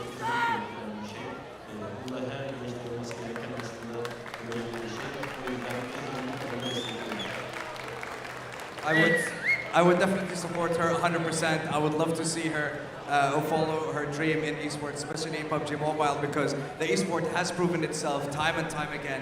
And I want to say the camaraderie, the community that you see between the team is absolutely amazing. And I would definitely support her wholeheartedly. Ahmed, thank you very much for joining us. It's been an absolute pleasure. And ladies and gentlemen, we still have a few more games to go. It's only the first one. That's done. I want to say thank you for your great questions, my friend. Oh, listen, my translation. I've been in Turkey for like 3 days. I feel like my Turkish is amazing. Thank you very much, Ahmed. Teşekkürler. And now we'll go back to our analysts. Davut harika soruları ve Ahmet Bey de gerçekten samimi cevaplar için çok teşekkür ediyoruz. Hediye yağmuru devam edecek. Bizde kalın. Burada tribünlere de yine hediyelerimiz sürecek. Bunun da bilgisini vererek sanırım analiz masasına pası gönderiyoruz. Heyecan devam edecek. Hey, it's always good to hear about the stories that build esports to what it is. And of course, it's always great to get involved. It can bring a lot of joy. As can any, competitive environment, I think that there are two sides to it. There's that side where you see people driving to be the absolute best, but then there's also the support that exists around all of that situation, and the camaraderie, and even the family sometimes that can help you come on through. We're going to take a look at some of the highlights from that last match, our first match of the day, where ULF were denied their opportunity to pass that smash point boundary. It's an unfortunate situation for them. I think that ULF, you're looking at them in terms of just that. I think they pulled back on the gas a little bit there in that game. I would have loved to have seen them be a little bit more dominant. Kind of sad, really. We don't get to see too much. That was the play that I thought he was driving into his own team, because both teams are green, of course. But absolutely dominated them on that roll-up, which is crazy. But Regnum Carya, incredible game from them. MK14 coming in big for those guys, and a 28-point game. Absolutely gigantic there for Regnum Carya. I'd have been expected to do too badly with 11, but it really is not a huge amount of teams that all profited off the back of that one. Falcons, despite getting second place, are actually fourth in the match rankings, with Fenerbahçe getting slightly higher at 11 points with those 9 elims they're able to accrue. BRA, once again, carrying on their typical and standard playstyle, which is no placement points, a load of elim. Well, there you go. I mean, 5 teams got 10 or more points, right? None of them were ULF, unfortunately, which would have put them over the boundary. They only got 3, so they are 7 points shy of that smash boundary. Carya on 6, and Jetgo going in lockstep with that solo play from Symphony out in the water. Sorry, it was Merciless, wasn't it? The solo player from Jetgo who survived so long and got them 6 points as well. So they are still hot on the heels there of that third place spot. The Falcons trying to make progress, but it's so difficult. We'll take a look at the overall rankings. What impact has all of these points had at the start of our final day? We're going to take a look at the overall rankings now and see how it all did pan out, as you were saying, John, with Regnum Carya likely to be far out towards the top, which they absolutely are at 119. So it is 16 points, I believe, or 15 here if they want to get to 134. I think just putting yourself on 134 puts you in the smash ruling. Yeah, so it's still quite a big game that they need here, right, for Regnum Carya. I think on Erangel, getting 15 points, that's not as easy as it seems, because a lot of times getting a chicken dinner is like sometimes can be 15 points minimum. So if to be a second place right now, with a good chunk of elims, 9 to be exact. But ULF, 3 points plus 4. What does that make? Makes 7. 7 is not that hard at all to make happen. Let's take a look at page 2, because it is tightly fought right now on page 1 between Carya, Jetgo, and Team Falcons for that third place and that gauntlet spot. But let's see who is attempting to catch up. And it is Asgard at 74. S2G, after getting a couple of elims that last game, do place themselves at 72. There is a lot of opportunity for jump ups right now. Remember, the target at the moment is about 90 points to sit yourself in the running for that third place. And all the way down to, I'd probably say Fenerbahçe at a stretch at 67. It is possible, but we no longer have those ginormous games that Rondo typically gives us. Yeah, well, you say that. I mean, we have had massive games not on Rondo as well, right? I think the highest we've had has been, well, actually, it was ULF, right? They got 17 elims on match 2 of day 1 of these finals, right? Picking up a huge number of points there on an Erangel. That was a bit of an outlier, though, and of course, it comes with the caveat that is ULF, and a lot of these teams on the back page haven't really shown that sort of power yet. We'll have to wait and see what they're able to bring to bear, but it is going to be, in my mind, a race between the top 5 to see who is going to be able to take those spots. Of course, Falcons already pretty much guaranteed to be having their regional point spot go their way. So the stakes are purely ascent for them, right? That's all that they're really going to be looking for here, is get those big games. So maybe they're going to have a little bit more freedom than teams like Carya or Jetgo. Yeah, there is also obviously the money that's on the line here as well. Can't be taken away, is that 35 grand is a lot of cash. I think it's around 15 grand as we slowly go down the rankings, about 3rd and 4th place. So that's still a big deal for the teams in terms of prize earnings. Yeah, getting over towards PMGC is great because damn, that does pay out big time. But it's nice to have a little bit of that extra cash come through from your fall tournament as well. Is a head-to-head between Eren as well as Loxy. As you can see, although Eren has been on an absolute tear recently, hasn't really upped those numbers massively over the last day. I think for 4.6k for Loxy, 24 elims, pretty damn good. These are efficient elims coming through. But for Eren, damn, very, very good stuff. We can see here, the survival time is the weird one, Joe. Yeah, I mean, Regnum Carya obviously surviving much deeper on average into their games. And it kind of goes into what we've talked about for ULF, right? They have this feast and famine style, doing massive results, putting up absolutely huge numbers, and then sort of the other side of the coin not being as powerful. And that's kind of what we're seeing. And it's exaggerated because generally you don't see teams going down and into quite a lot into the game. There's a lot of sort of interesting statistics around all of this, but the bottom line is Regnum Carya are much more consistent in terms of their longevity into the game, and Eren often denied the opportunity to stay up late. I think that is exactly what is going to push them through to maybe even a first place spot here, is just purely their consistency in terms of getting towards the end of these matches so far, because they have been damn good at it recently. I think that for Regnum Carya, they are a dog that you just cannot get to stop chasing you, which is typically what happens in a lot of Regnum Carya's tournaments and how they play. They are just determined. They're a very, very determined squad. Absolutely. They are a team that cannot be satisfied. And I think that that's something that Silas has definitely embodied over the course of his PUBG Mobile esports career. And right now, the tool that he's using, one of the best to ever do it, is using one of the best to ever be. The Infinix GT30 series, of course, for every clutch moment. You need that FPS all day for the hashtag 6R carry, as we are going to be heading in with all our players using these GT30 series phones, and they're having a great time with it. You know, we've seen some great stuff. I mean, you talked about Silas not being satisfied with a second place, but he's certainly satisfied with this phone, the Infinix GT30 series, getting us through all of our game days here over at PUBG Mobile. We'll be heading into our next game very shortly. We're still waiting on a couple of players right now, I believe. We're currently at 62 or 64 in the lobby. Hopefully no one's trapped in the elevator again.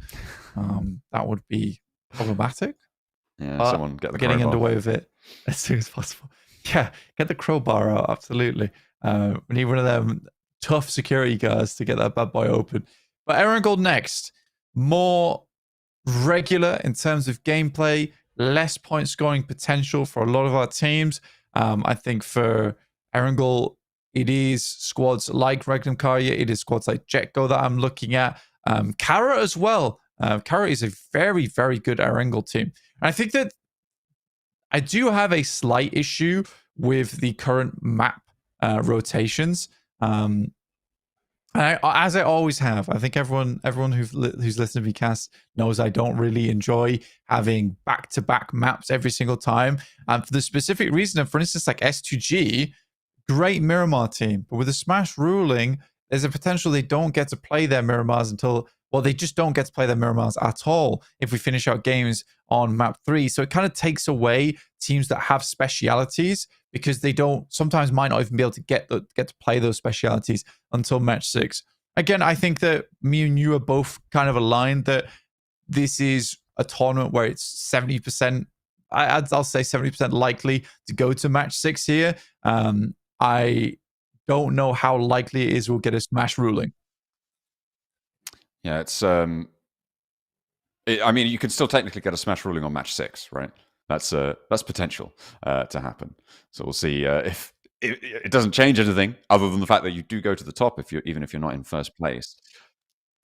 It'll be interesting. It'll be interesting. As we take a look at our top 4 gunslingers, and of course, Loxy now in and amongst them, but all still very much dominating this page, with 2 of their members already exceeding Loxy's damage. And I mean, yeah, it has been something special what we've seen from ULF in the last 2 days. Not in that last match, maybe in this second game.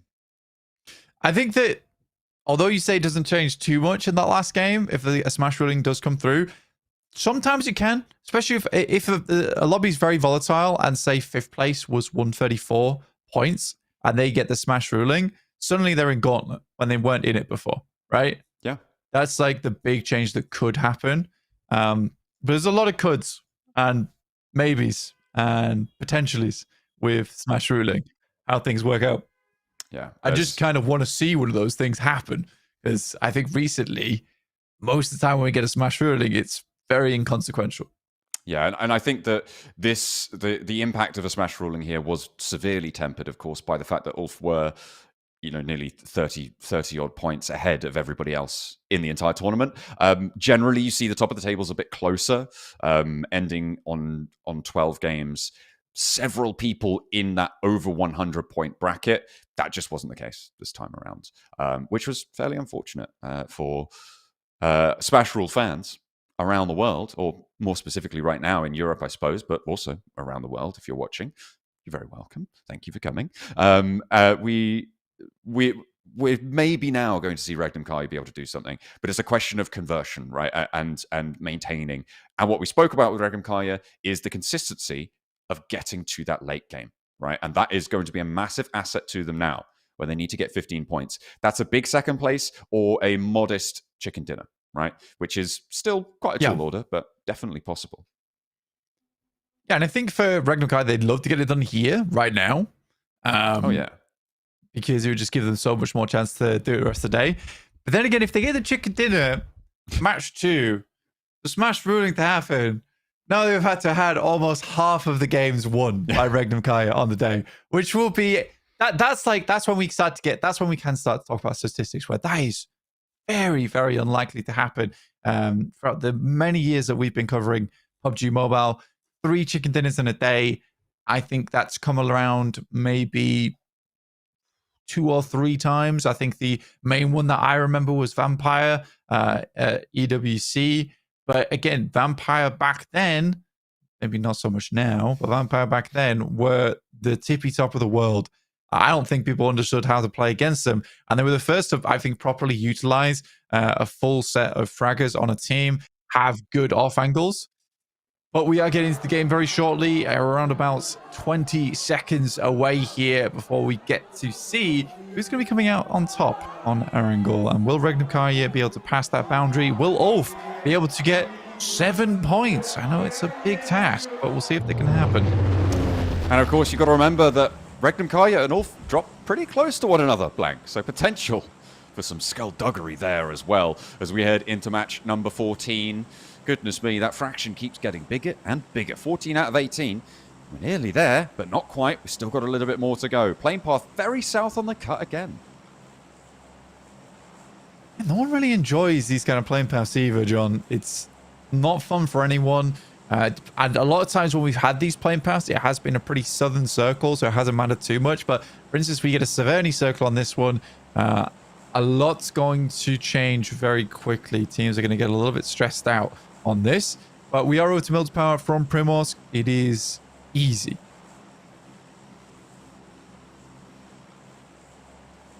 Teams dropping out now. No one really getting too stuck in, and you don't expect it to be. This isn't Rondo, although, again, notably quiet Rondo that we had at the start of today. Maybe nerves, maybe teams developing their strategies. We're not going to find out, though, because we're not going to play another one here. Certainly not in this setup, not in this lobby. ULF and Regnum Carya, this actually does prompt this conflict a little bit more over towards that Potato Hill position. They're both going to be competing for vehicles. Massively. Asgard even heading down towards Nova Ebnoya right now. And we get a 7th circle. Okay. Very nice. Very easy. Especially with the 7th circle being majority over towards the west side. So a lot of teams have got out early on the western side of the circle. We'll be able to get looted up very quickly. The only really teams that suffer here probably Jetgo, Papara SuperMassive, specifically Fenerbahçe, who need to make their way out from Lipovka. Beşiktaş maybe, but I do think there's fairly easy rotational routes for them. All starting in Rozok, getting a quick pickup on the vehicle. We'll switch. Seems like Solus just likes the motorbike a little bit more. They're just trying to get looted. Regnum Carya, they dropped early, as in they got to the ground earlier. They grabbed vehicles and they're still heading up. Likely that we'll see them head in towards Rozok, but could still be a little bit of danger depending on how fast the east point of ULF's hold loot up. I don't imagine that they're going to be too strong on the knocks, but we'll have to wait and see. It's getting closer.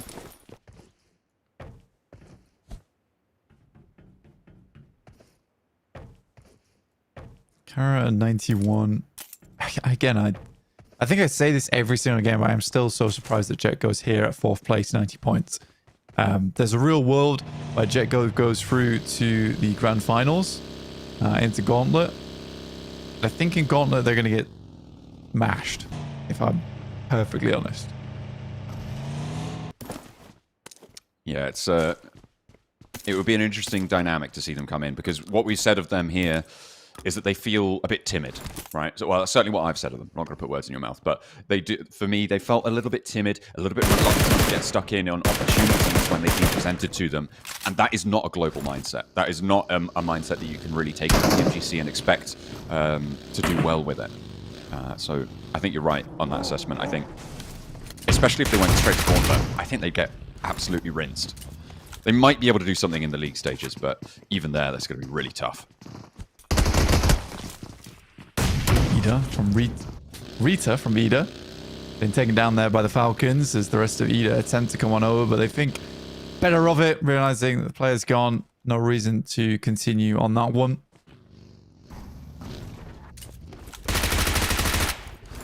Ralph even looks for the chase. Goes for a couple of shots, but not much more than that. Again, very, very much a important portion of the map to try and control. Very central around Gatka, as well as Chopsticks.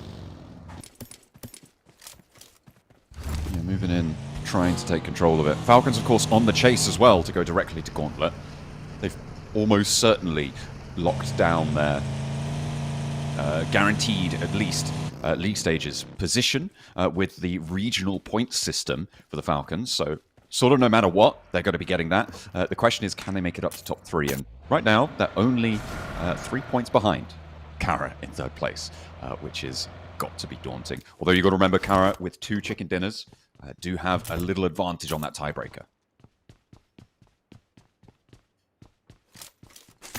Yeah, a slight one. And if their performance in Erangel is anything to go by, I think that likely we'll see potentially more chicken dinners coming through from Carya here. Regnum Carya, bold move out. I think they understand that ULF likes to leave Rozok early, send down towards that south side, and Regnum Carya is like, fine, we'll take Rozok for ourselves. We'll play on this north side of the map. That's a very good read, and likely a day 3 read at that. Generally left fairly early. Like to break out to the east, but this time they don't have fast access to it. Ida getting harried every single turn. This time it's XSLAY to rebuff them. The Falcons have taken their turn, but this time it's unscathed. And maybe that's because it's XSLAY. Maybe that's because they had a better approach. We'll never know. Larkin picked up here. Ida down to 3, as we saw earlier from Falcons. And since then, they have just been looking for a home. No one has been willing to give up the keys, honestly. Only 2 players do find a spot, but XSLAY are in the market. Back off. There's a loot crate pretty close by to them. Nobody going for it, though. 6 minutes in, not much has happened. There's been a pretty bog standard game. Most teams just trying to navigate around those fields, around Gatka, trying to get into a better spot. With the usual suspects down towards the south side, like S2G controlling the northeast side of Quarry if they're coming out from Primorsk. ULF split on the northern sides of Pachinki out to the west hills as well. Regnum Carya trying to move in and around that area too. They're going pretty close to one another, so could potentially be some conflict. Papara SuperMassive going further down towards that southwest side, but Eren trying to land the spray. Not going to connect this time. Not this round. And they'll get away for the time being.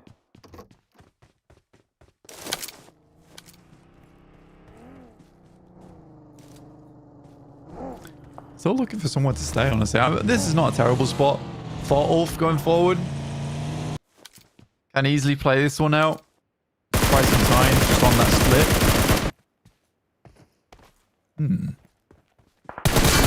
Not sure what that was. So checking the spray pattern. Guess so. Sure, why not? S2G, they've managed to play from that southwest side, obviously in Primorsk, moving up to these hills around Quarry. Going to be fairly easy as rotate, and they'll have been there nice and early. Holding on the inside of the building, though, making sure that staircase is secure. He's got it on lockdown. Fenerbahçe is making a long rotate on the north side right now. We're going to pass by box compound. Send down towards the south. Papara SuperMassive look to be just on the south side of the Falcons, which is around Gatka. I think most teams are trying to hunker down for the long haul here, knowing that this is going to be centering up around the field. But with Pachinki now a very focal position of this circle, I don't think we've seen a proper Pachinki finish in quite a while here, John. No, it has been a while. And actually, ULF maintained control over a lot of the hills to the northwest side of things. I believe they've got Church under control. Not entirely sure at the moment. I'm sure we'll get a review on that. But they're starting to move around. They're trying to regroup, figure out where they can play, where they can't. Because everybody's going to be moving in now. And the hills to the west of Pachinki are pretty prime real estate. The thing that they do have going for them is that the open ground over towards the Gatka trenches is very, very difficult to navigate, and so they do have control over that. Can linearize the fights to the north and south.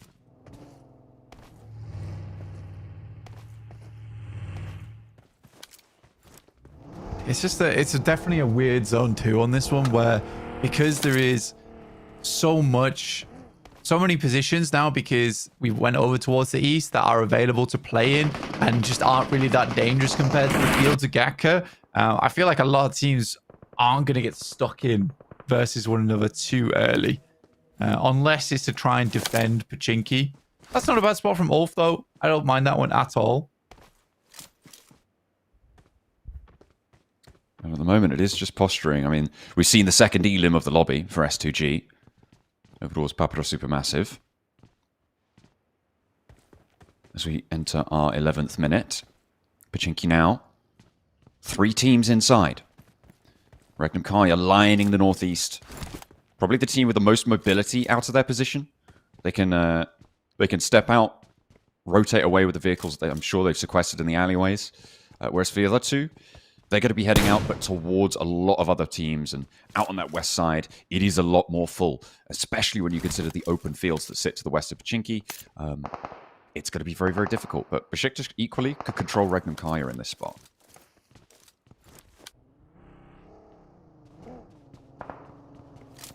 I kind of like where Fenerbahçe came from. I mean, they made that wide wrap on the north side, John. Ended up in the southeast edge of Everest in those compounds. Regnum Carya looking to take shots over towards Beşiktaş, who are a little bit too close for comfort at the moment. As Asgard sent over towards Potato Hill. That's a tough rotate, though, through the fields. Totally understand why Regnum Carya is trying to put the pressure on over towards Beşiktaş. They can't just give up this position for free.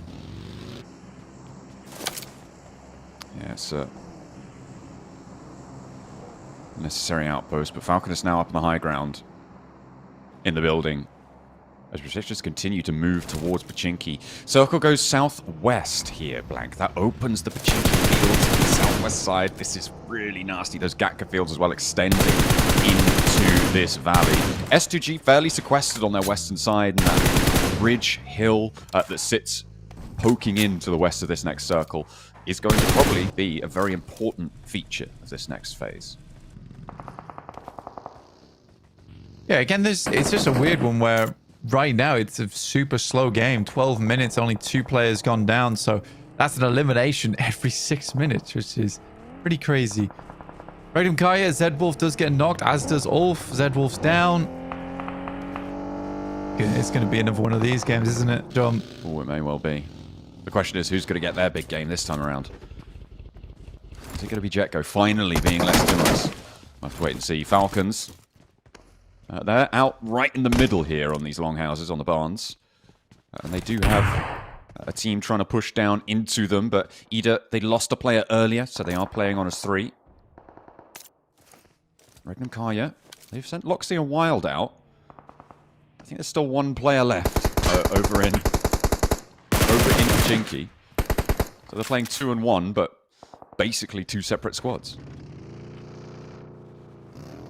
It's really rough, actually, for a lot of teams with the circle coming down towards the southwest side, because you had this moment of like, we're going to have to head over towards Pachinki. We need to pick up some of these areas. Now suddenly you're sending down towards the south. Big fight between Jetgo as well as Ulf, though. They do lose a player in Eren, but they are continuing to take shots over. Fenerbahçe also getting into the fray here over towards Jetgo. Scarface in underneath, and it's looking like it's slightly going awry here for Ulf. For both of these teams as well. Jetgo have lost 2. There's a spray down. Carya chiming in. No, sorry, that's a different fight entirely. Jetgo still lining up the shots. Beşiktaş also moving into third party. BRA holding the staircase as hell. Able to find one of the TheNoisyBoys trying to make his way on up. You get a little glimpse of Ulf still healing, still flagging. Having a difficult time. They've only got the 1 point this match, Blank. And they still need a couple more. It's just not enough. Solus gets flushed. Eren bleeds out. And Ketch now the last to go again for Ulf. Oh, dear me. Dear me. Another nade hits, tags pretty hard, and Freedom's got more to throw. And it looks like Ulf will once again be going down early in the game here. And that he is. Beşiktaş gets involved on that one. BRA will immediately take down the entirety of TMB. And no smash point ruling. Not yet. Not yet. Regnum Carya still alive with 3. They've got 2 of their players right in the middle. Silas is playing completely separate. But remember, they're 15 points behind. So Ulf, maybe not. But Regnum Carya, potentially. And this is a nasty circle as well. Fenerbahçe, pretty happy about it. But I'm looking at those central houses that Falcons and Ida are scrapping over and thinking that might be one of the better spots. Unfortunately, they have to share it right now. Falcons not happy, though. Look at the nades being poured on over like a waterfall. Hops back in. Can't quite make it, though. And there's the spray down. Regnum Carya going for a ball move out.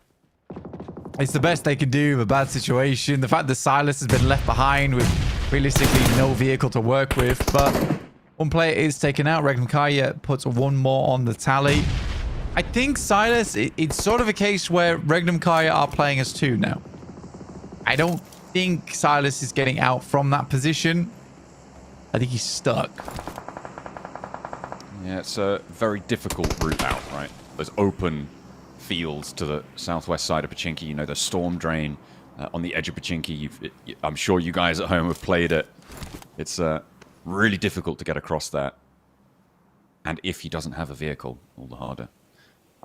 So we'll see what their 2 in the middle can do.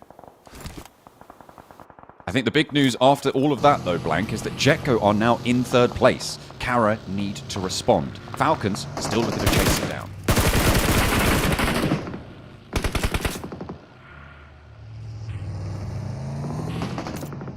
Ida. Sitting pretty. Amzi will be taken down almost immediately. No clapback either as BRA sends on over with the 4 elims total. Cooking the nade. Not going to be able to connect. That's the bleed out on Hamzy, leaving just the one player now standing. For S2G. Still going to give it a good go, though, but he's kind of trapped in here. You can see so many teams around him as well. Silas has been spotted. That was Beşiktaş catching him on the route out. We were expecting it. Didn't know when it was going to happen, but there it goes. A point earned for Beşiktaş.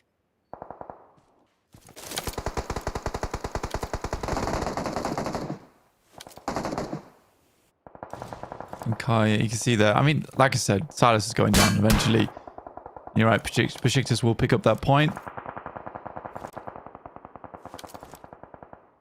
Asgard coming in from that eastern side. But Regnum Carya, I think even as 2 players, there's still a good chance to put some good points on the board here. It's not an easy circle to play whatsoever. Most teams coming in are going to be battered and bruised. Regnum Carya has the benefit of being towards the center fairly early, which means a lot of teams are going to have to fight against one another even to start having a look in over towards that position. Papara SuperMassive taking down a lot of the players from Anorthosis Famagusta. Down to just 2 now, and their health bars are dropping rapidly. That is unhealthy, certainly. Papara SuperMassive, though, they're taking shots, and Ragnazard still giving it a go. Trying to earn those points. Nico with the nades. Looking for the spray down. Final player from S2G does get eliminated there. And they will go out in 10th, so closer to the placements yet again. Starting to build up and see what we can find. Nico moving in the wake of Lost on the bike. Nice and fast up the hill. Pretty dangerous, though. Can go for a tumble. Make it to a shack, and they're playing nice and central. Carya. Now, this is a team that we haven't seen too much from so far this match, but Jetgo have overtaken them here. With only 1 player, their point scoring potential severely diminished, but Carya needs still to put those extra points back on the board.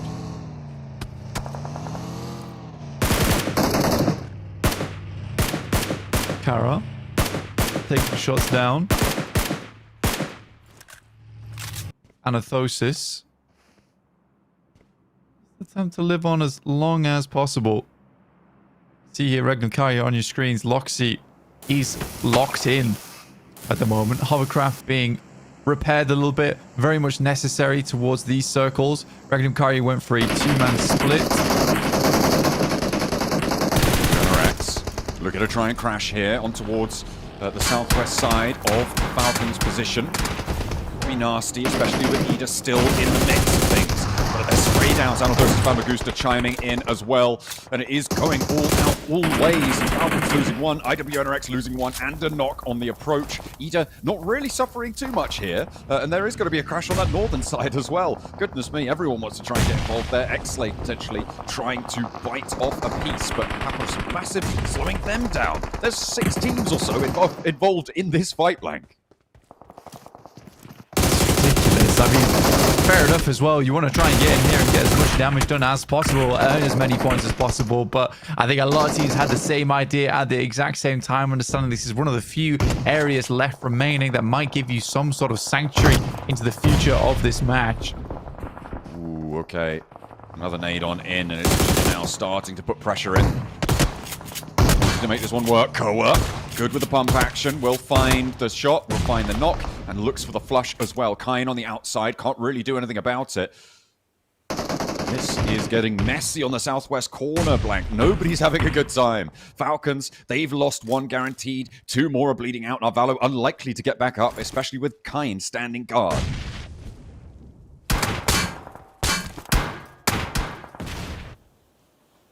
Infinix looking to hold on. But we are evaporating players all over the place right now, John.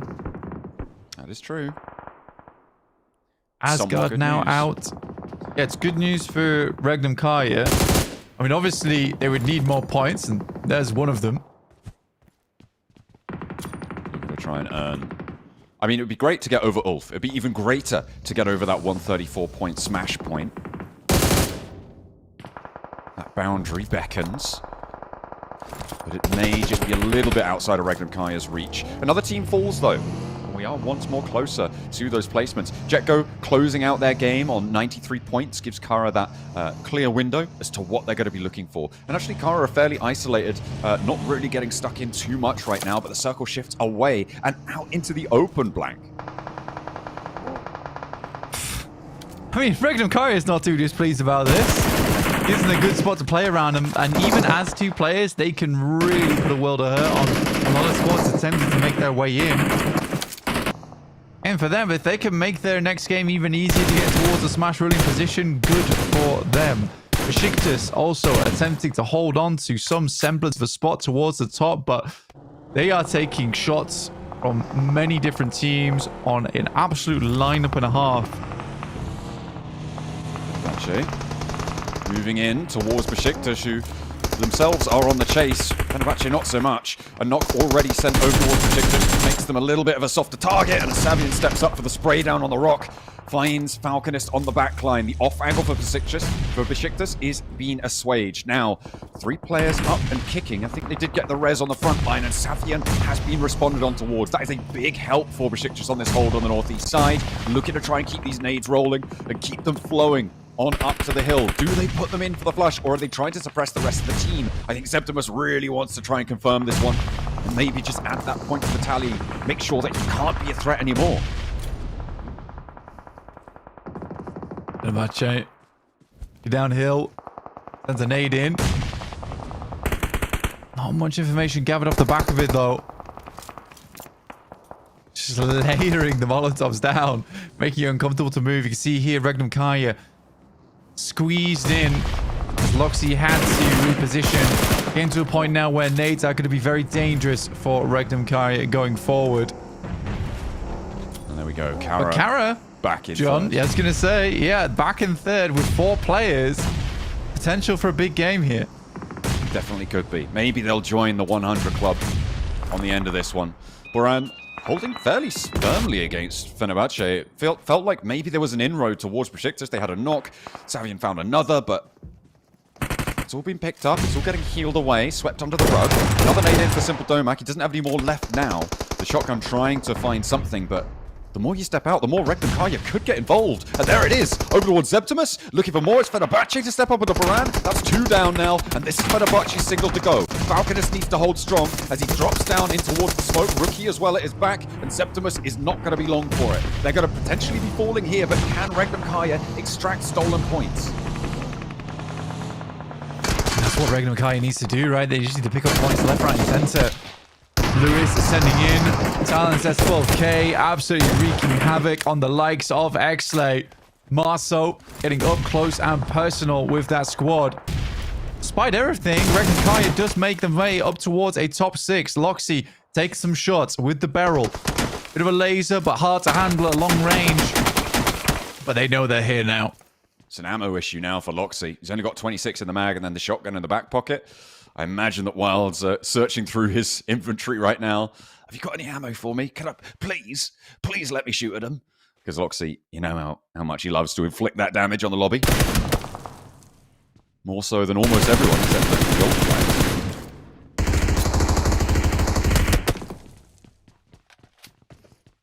players. Emre down to 31 bullets left in the backpack. And the 1 magazine to work with. Darkin doing a little bit better with the PP buys on. It's not the ideal weaponry. Certainly is not. In the midst of all of that, Falcons, they're on 1, but they're on 90 points. If Carya go down, there's potential to chase, but they're unhappy because Carya are as a full 4. Sure, they're not in the circle, but they do have all of their players alive. It's them and Fenerbahçe, really, that are the major players in this circle blank. And the fact that Regnum Carya is holding Fenerbahçe at bay with just 2 of them is kind of crazy. They also have the circle off the back of this. I mean, Fenerbahçe is the big issue for that team, right? As for players, they're eventually going to get closer and closer. They desperately need Carya to turn attention towards Fenerbahçe so they could potentially pick up some points towards the future. But I think Carya's more preoccupied with watching this run out, picking up elims on that side. Ooh, maybe they should also have been. Dark and finding Lewis. Oh, tough. And getting the full flush as well. Carya now busted down to 3. That makes the threat towards Fenerbahçe a little bit less. Not good news for Regnum Carya. Depending on how they want to hold it out. Kine looking to try and move across the open. It's a 1v1. It's a raw death match here. There's an open for Fenerbahçe for Wild. That could be big. But in the meantime, Koa still looking to survive. Backs off the flames. Doesn't let them lick. And will be able to survive a little bit longer. Might have been Next Rüya. Where did he just go down? I don't even know what just happened there. But Koa falls as well. That's Fenerbahçe taking a knock to the 26 bullets of Regnum Carya. Para attempting to make their way across. Another knock over towards Simple Tomac. Okay. All right. Okay. Let's see how it goes, because we've got 4 teams remaining now. Regnum Carya starting to find maybe a semblance of hope, but Simple Domac, I mean, is going to get picked back up. And it just continues to be a massive ammo issue for Regnum Carya. This is so nasty. Lux actually taking shots over towards Carya, who all of a sudden, they're down to just 1 player. Not terrible, though. I mean, if all's said and done, Regnum Carya still might be able to get like a 3rd or a 2nd place off the back of this. There we go. Oh my goodness. This is, I mean, this is pretty nail-biting stuff. They need a 5 elim chicken dinner, or in 2nd place, they would need, what is that? That's 4, so 9 elims in a 2nd place. I don't think they can get 9 here. I believe they've only got 2, but a big pickup from Matcap on a Simple Domac, who's been down so many times. They don't have a lot of time to get back up and pick him up. Oh, he's done for. Again, what's Fenerbahçe's next move? Do they deal with a threat on their south side, or do they push west? Like you say, I don't think Simple Domac's getting back up here now. 1 nade in the hands of Lux, but he's struggling to step up, take shots, and Regnum Carya is just sitting it out. Xavian getting slightly closer as we speak, but the Blues going to start to push them in. Simple Domac does get taken down. Razy pulling the trigger. Luckily, the boys on Regnum Carya do have shotguns. There's a 2v3. It's not easy, with the nades that are going to come over towards their direction even harder. The form factor of this shack is so important for Regnum Carya right now. The solid wall towards Fenerbahçe is what's been keeping them alive for so long. If Fenerbahçe try and crash, either are going to step up to the ridgeline, take those shots from darking up on that high ground, from the 2 players across the way. It's the approach to this shack that is so difficult. Luckily, the next circle closes central. It moves away from Regnum Carya, and everybody else will be fighting for that middle zone. But equally, they're going to have a tough time getting there too. I mean, he's going to push Fenerbahçe out of this spot. Absolutely. This 1 nade, 1 Molotov that he has is the big thing. Swats him through the wall there. That's unfortunate. And the Molotov doesn't do anything. The nade goes through. Doesn't seem to be too effective. Fenerbahçe will find 1 in Ida across the way. That's a big pick-off for Fenerbahçe there. Emre is now down. 11 elims for Fenerbahçe. I don't believe Regnum Carya's made it this far. Matcap gets knocked as well. They're able to flush it. Another elim on side. Another Molotov sent out. And they are just getting cooked inside of this shack. Doesn't matter to them, though. Doesn't quite touch the wood, so they're fine. 28 bullets. They're getting pushed by the blue. They have to send in. Regnum Carya similarly have to move out. First nade is huge. It's all up to Loxy. Darkin making his way in as well. The second. Oh, he's out. 3rd place, 3 elims. It's not really big enough, but it's going to be some of the way there. As Fenerbahçe do close us down with a big elim chicken dinner of their own right. A lot of the focus was being stolen there by Regnum Carya's survival strategies. It's not going to be a smash boundary breaker, Blank, but it is going to be close. They are going to be almost level at this stage now with ULF. It is neck and neck going into the 3rd match. Yeah, an absolute wild performance there coming out from Regnum Carya. Cannot believe they got it that far into the game. It's a good decision. Potentially, if they have Silas there, it's a different story. Potentially, if they even have any ammo, it's a different story. But very, very well played. I think, actually, if they have nades, they're able to nade out Fenerbahçe and they're able to finish out that game. But again, so tough for Regnum Carya. Still getting 5 points as well as the 3 elims. That's 8. Like I say, that's halfway there. That's a little dent in it. They are just another step closer. Fenerbahçe putting their first placard on the monolith.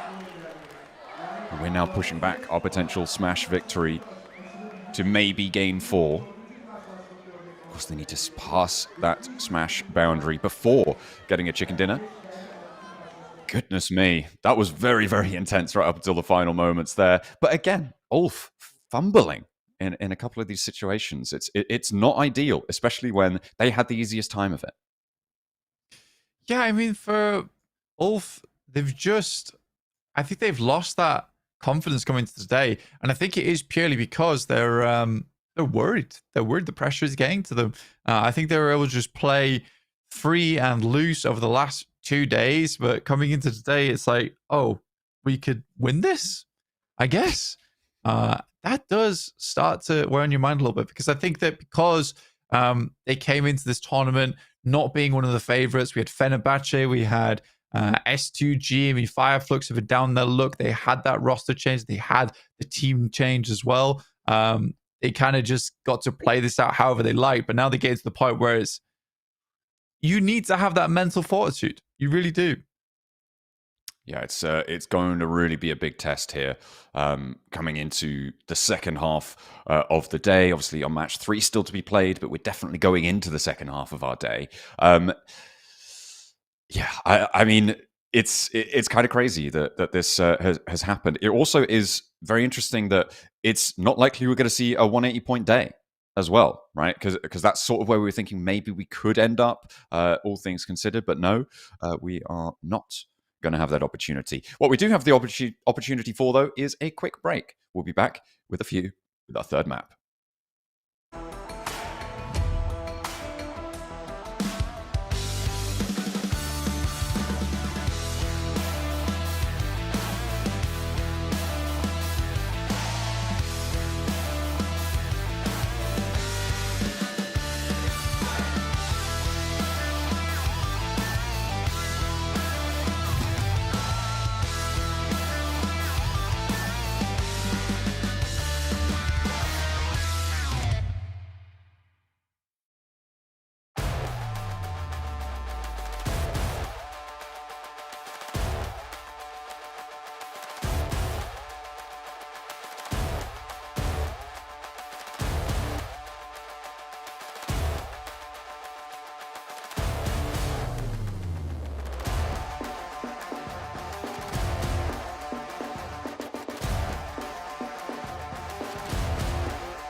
Skibidi Toilet has arrived.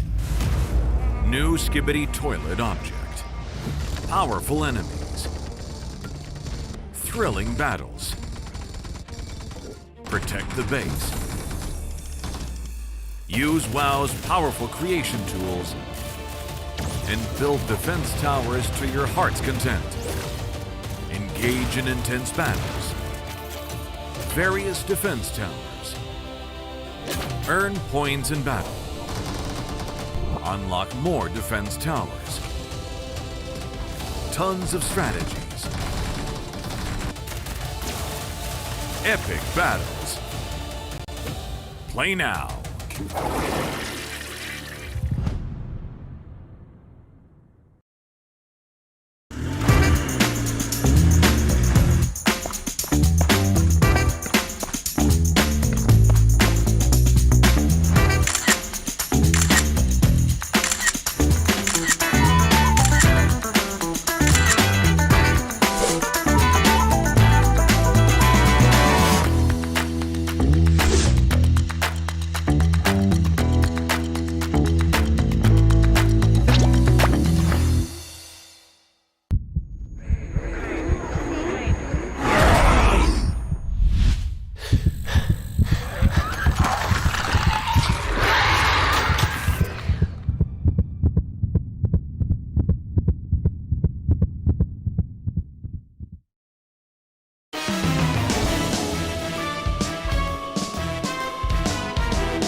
And our players are heading back to their seats. They need to get locked and loaded, get into that lobby as fast as they can, because we've got more games to play, more PUBG Mobile to be diving headfirst into, or whichever bit first you so choose, because the Smash Point boundary is still intact. It has not been shattered so far. And it is still, though, very much on the cards for two of our teams now, where maybe it was only one before. Yeah, it's kind of... I always find it annoying where these games just do not go the way you want, and like the top place team fails to earn 10 points over 2 matches. I mean, you always expect it to happen at some point, because the thing is, what's going to happen now is Ulf's going to win this next game, and then they will win no others. But they will win the game they need to get them onto Smash ruling. But that's it.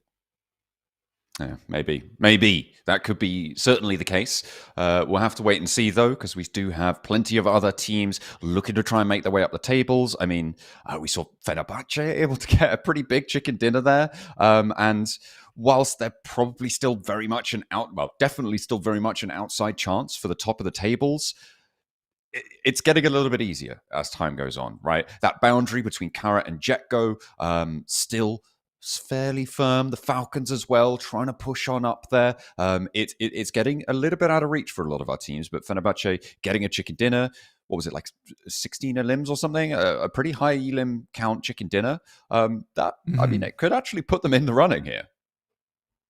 Yeah, it could do. And I think that there's quite a few of our teams that I'm excited to see do well. I mean, for Regnum Carya, it's kind of frustrating considering they've had like 2 pretty damn good games, yet still aren't on Smash ruling off the back of that. I'd love to see them make it happen, but right now it's just not the case.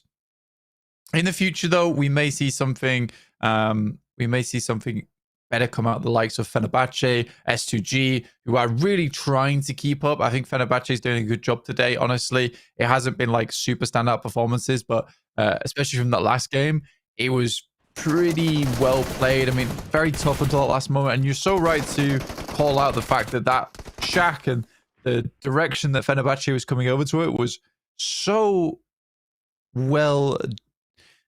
I don't want to say it was divined from the guys on Regnum Carya, but they did have a very strong spot. I don't think it was the case that they knew a team would be coming from that location and it was going to be the one thing that sat between them and victory, but either way, still very good. Yeah, absolutely. It's difficult to manufacture that sort of scenario. But again, if they'd had ammunition in that scenario, right, they're taking at least a good chunk out of Fenerbahçe, right? They're peaking that. They're taking those spray downs because they can fairly safely res. They knew that, I think it was Ida, right, on the south side, weren't going to be able to peak too much until Fenerbahçe left. I do think if they had 100 more ammo, this is a different game. Yeah, very much so. I think they're able to take more shots, be more proactive as Fenerbahçe was coming in, which would have been cool. But let's take a look at the match stats from that last game where people ended up. We did have Darkin at 1100 damage from Ida. That's kind of surprising. But it is Lux from Fenerbahçe who was able to get the most elims in that game. Yeah, 1.126. I mean, they were in the really hotly contested buildings that we saw the Falcons having a tough time on. That 6-team engagement. They were involved in all of that as well. So maybe not too far flung for him to be able to have achieved such high damage numbers there for Ida. And Darkin, I believe, was also the last player to stand for them. He was trying to make that dash out in the open after they had been taken down a notch. Let's take a look at our winning stat lines here. Savian breaking the 1,000 damage barrier as well. Yeah, it's actually crazy that Savian was able to get 1,000 damage done. Maybe Lux was just stealing away a lot of those eliminations from him, but he was able to really pump out some big damage that game. I think Fenerbahçe, credit to them, credit to all the teams playing that game because it's not an easy match to play. I think it was a pretty disgusting area of Erangel to have to go to. Yeah, they all stuck it out. They all tried to push it through right to the end. I think Ida had the worst of it. They were constantly in battles the entire time, and they were struggling through. By the time they get to that area, they know that realistically they need to take the fight with Fenerbahçe. I think they were worried about Regnum Carya taking shots. Fenerbahçe obviously seemed scared, but that was because they had no sight lines on them. And I think that the fact that Ida was like, oh, Fenerbahçe don't want to push them, so that must be like a full 4-man squad. We got to be worried. So they don't push down towards Fenerbahçe for that reason, where I absolutely think that if that was the case, Regnum Carya would have sat back and been like, you guys take that fight. We're not getting involved.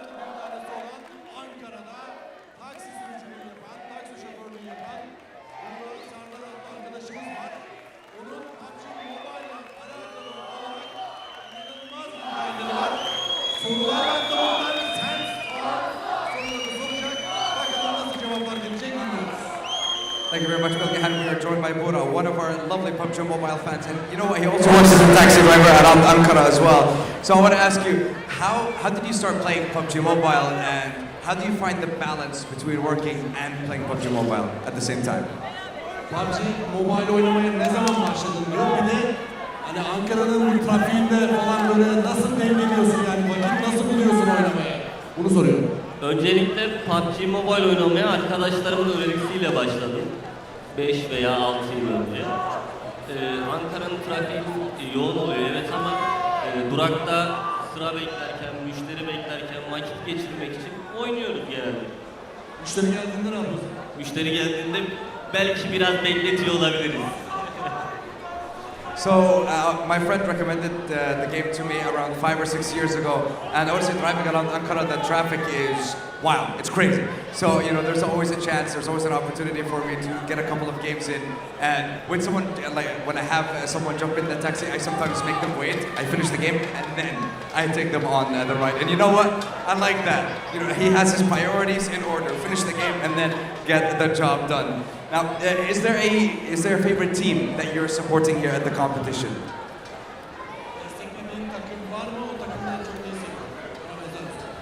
En favori takımım şu an için taraftarı da burada S2G'yi destekliyorum.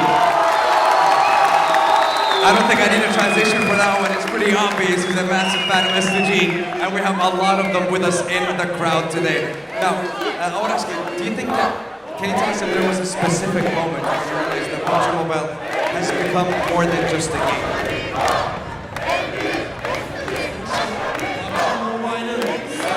Oyun olmaktan çıktı. Eseyin artık vazgeçemeden olduğunda nasıl oluyor? Yani şöyle ilk başta turnuvaları izlemeye başladığımda artık tamamen bir tutku, tamamen bir hobi olmaya başladı. Takımları tanıdıkça sevmeye başladık. Tabii clash anlar oluyor, güzel oluyor onlar. Bir de Barış Çiğ'nin yayınlarını da tabii takip etmeye başlayınca artık bu tamamen hobi olmaya başladı diyebilirim. I started by watching a few esports competitions when it comes to PUBG Mobile, and I was just pulled by the community, by the plays, by the clutch moments, and then I started watching a lot of streamers as well, and now I can't stop watching the competitions as well, and I'm very happy to be here. Now, have you ever had someone, I want to say, you know, a passenger who jumped in the car with you and who also plays PUBG Mobile, and did you end up talking about the game as well? Enteresan bir soru. Diyor ki, PUBG Mobile oynamayı seven veya oynayan bir yolcu aldın mı? Onunla böyle bir sohbetiniz oldu mu? Tabii ara sıra denk geliyor PUBG Mobile insanlar. Sohbet etmeye başladığımızda yolculuk çok hızlı geçiyor. Nasıl zamanın geçtiğini anlayamıyoruz. Sohbetlerimiz de güzel oluyor. Hatta şöyle bir durum oluyor. Numaramızı alıp size abone olup bizimle sürekli seyahat etmek isteyen insanlar oluyor. Bu oyunun çok bağlayıcı bir gücü var gerçekten. Çok memnunum o yüzden. You know, it happens sometimes where we end up talking about the game, and just because we end up chatting the whole time, the ride just flies by.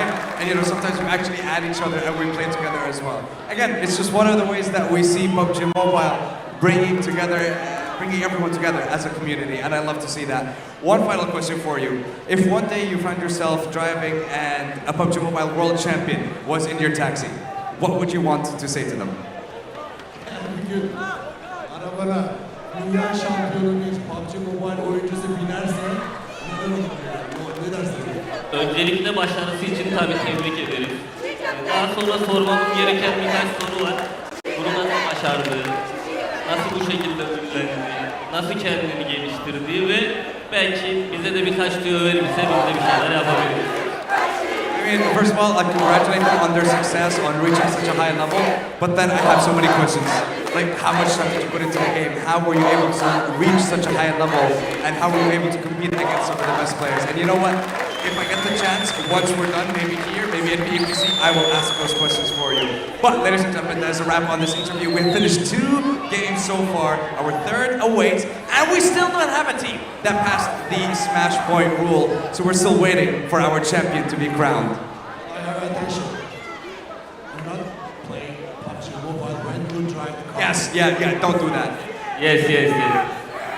PUBG Mobile oynarken araba kullanmıyor. Kesinlikle hayır. Evet, heyecan devam ediyor. Davut'un da söylediği gibi az maç kaldı. Tekrar analiz masasına gidelim. Gerçekten bundan sonra neler olacak inanılmaz merak ediyoruz. Back to the analysts we go, and back into the action we continue. Well, there you have it. It's in all facets of life. It's coming at you everywhere. It's PUBG Mobile. You guys can get involved, whether you're in a taxi, whether you're on a plane. More difficult on a plane. Or whether you're on the grand final stage here at the Pmsl EU. That is what we are looking at today. That smash boundary still intact. But there are two teams knocking on the door of it. It's very, very closely fought. Let's take a look at some of the highlights from that last match. Some good highlights as well. I'm actually lying to you. There really weren't. It was quite a slow game, honestly. I think that just purely via position on the map, like it's a tough game. It's a tough game to play.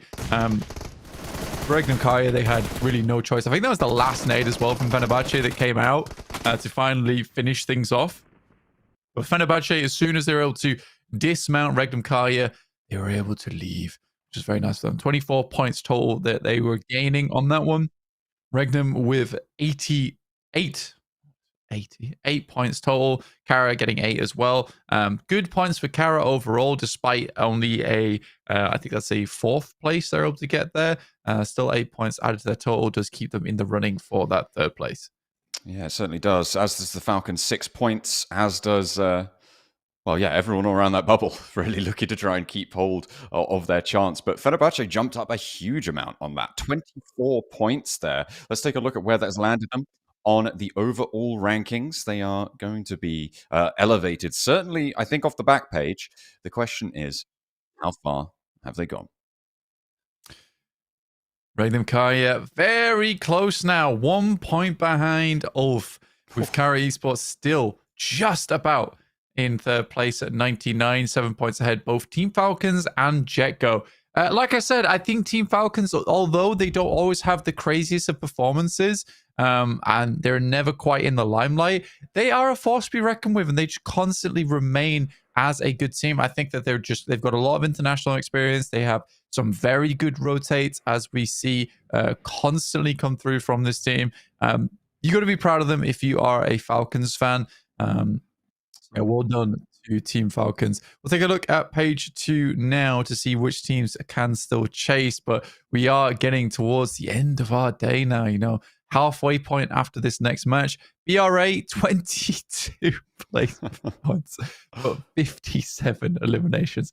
Clear and away ahead of most other teams here, other than, I guess, Asgard as well. But yeah, for BRA in the future, they absolutely need to fix some of their rotates. They need to fix their mid to late game. That is definitely an issue for them, is getting towards those later portions of the matches. I mean, we're almost into 15 total matches right now. It's not looking good. I mean, that's like a 2 placement, maybe like a 3 placement point per game average right now for BRA. It's pretty bad. Yeah, on 14 matches, it's sub 2. I think it's even less. Yeah, on yeah, 14 matches, I was gonna say. it's sub 2, because that would be 28 would be 2 points a match. So Yeah. they're lacking 6. I was like, is, 2 seems really low, so I'm not going to say 2, but yeah, you're right. It's bad. It's 3 out of 1 and 3/8, whatever that fraction goes into. Yeah, it's not great. It's not great. But then again, I mean, the Falcons, I think they only had 28 placement points after all of this, right? So it's not too much. Yeah.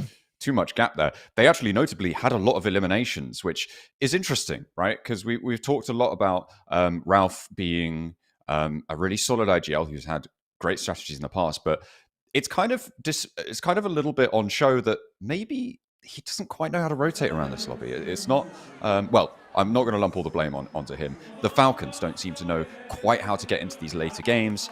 I mean, obviously, if you compare them against someone like Regnum Carya, they had 51 placement points at the top of the tables, which is like at least 12 to 15 more than anybody else on the placement points. Silas absolutely has this read like a book. Like, he knows exactly what's going on. But the Falcons, not so much. In that same sort of similar vein to potentially to Bra. Yeah, I think that for the Falcons, it's just a case of, and you're right not to lump all the blame onto Ralph, because, you know, at the end of the day, it is a team game. There is team decisions that are happening. So for the rest of them, it's not always Ralph. Ralph's making the call at the end of the day, but it is the rest of the team who's discussing and suggesting what they should do next. But overall, I think the Falcons could make it in towards the top 3, especially because all of our squads at the top just are unable to get towards that smash point. Yeah, it's been a little bit faltering. I mean, to be fair, Regnum Carya seem very able, right? Like they've actually made a huge ascendancy. Let's not throw them in with Ulf on this one. It is just Ulf who has been faltering so far at the start of today. Regnum Carya getting into a a third place guarantee, a third place on that last match. Ulf going out way earlier, despite approaching from similar directions.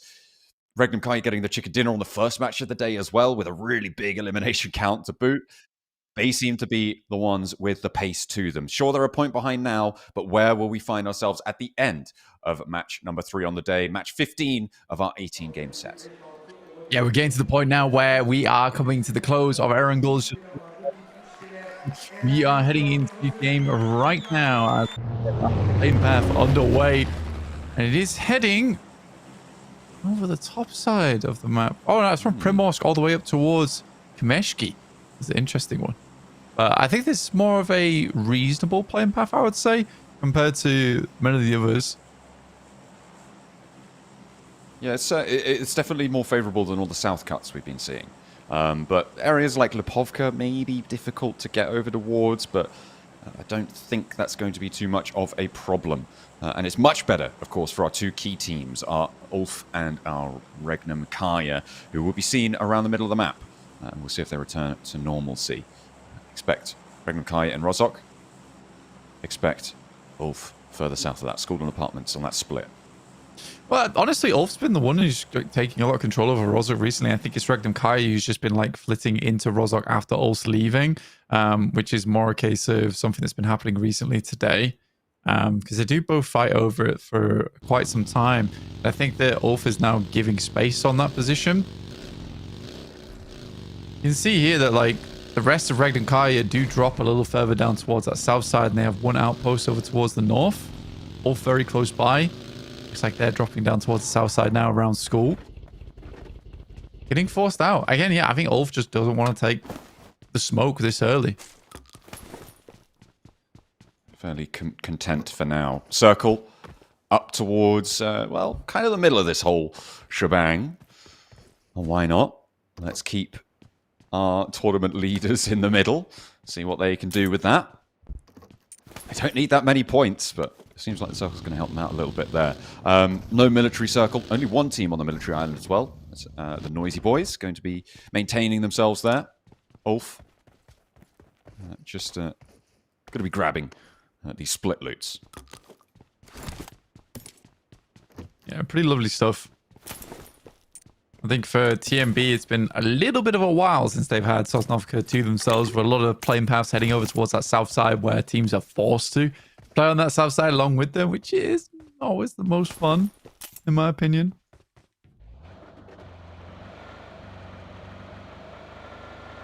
Yes. It can be pretty tricky, but not favourable. Uh-oh. That doesn't sound good. We've just had word that it's coming back to us, potentially, which means that maybe for the first time in these finals, we might have had a full start on the drop. But only 2 minutes, so it's not. We're only 2 minutes of the match. It wasn't a huge problem.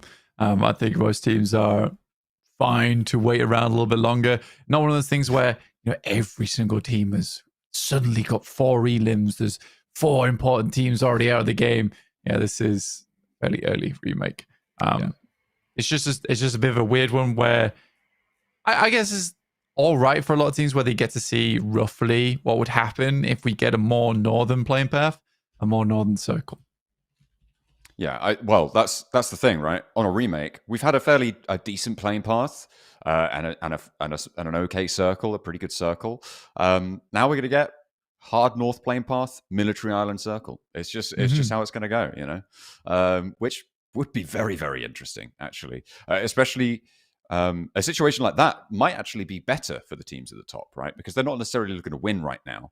They just want to earn a couple of points, and getting stuck into the muck of a messy rotation set can profit you the 6-7 points that you need on these fights. Yeah, absolutely. I think it's just a frustrating one, especially for Regnum Carya and Ulf, where they just don't have. It's a case where they're so close to the Smash ruling that it's frustrating for them where this game just really doesn't mean too much to them.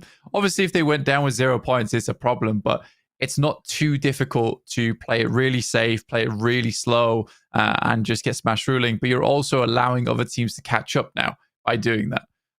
Because there is no guarantee that this is going to be going through until the last. There's no guarantee that this is going to end early, right? There's no guarantee that someone's going to get the smash ruling in place. So by playing slow and timid and getting like a 5 or 6 point game, which is perfectly possible for both ULF and Regnum Carya, it just requires a slightly different playstyle. You're having this situation now where other teams are able to profit on those matches. And you come match 6, and because you didn't go for the 10, 12 point game in match 3, one team might be ahead of you by 6 points and takes first place. It's all these things have run-on effects.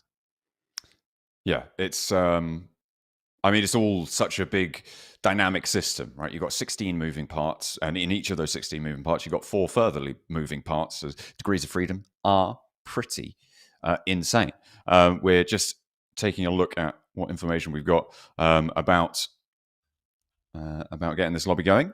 But we are waiting for everyone to get back in. We're not too sure what caused the restart, what caused the remake, but we're getting it sorted as soon as possible. Indeed we are. But we'll be probably back in around about 7 or 8 minutes. So if you guys want to get something, do something else, you can do. Or you can listen to us half on. I might bring up my Kraken stories again. But be careful. Oh, careful. Yeah, that's careful now. That's dangerous territory. Right there. You don't want to be getting involved with that. Much rather be getting involved with the crowd here. They are absolutely phenomenal. They've been on fire over the course of yesterday and today. Of course, all the more. I feel like the Carya fans, certainly with more to cheer about. That's not going to stop the S2G fans, I'm sure. They're still going to be as loud, as exuberant as ever. And Bra's got a little section as well, over on the right-hand side. Look at that. Yeah, no, Bra actually coming out in force. It's a small section. I love the elims. The super aggressive team coming through. And S2G still cheering on. Yeah, they're not number 1. I'm sorry. It's not the case. Maybe a third at best. Yeah. Well, I mean, they are really kind of out of it at the moment. They are about 20 or more points behind the bubble, up towards third place. I think it was 99 with Carya in third place. They are on 73 right now. So being that far behind the bubble, being 26 points behind with 4 matches left to play, that's pretty nasty. That's not something you want to be facing down. And you've got to remember that's a moving target. It's not just getting those 26 points in those 4 matches. It's getting 26 more points than Carya in those 4 matches. Yep, it is. We're getting ready to get into our third game once again. We should be happening shortly. See the crowd. Full display. Nice packed building, honestly. Absolutely. I hate to be those security guards just stood on the stairs though. Right calf workout. I'm sure they got it on lockdown, you know. They are ready to deal. But they don't want to get too big for their boots. And hopefully our players are too. Just waiting on heading on in.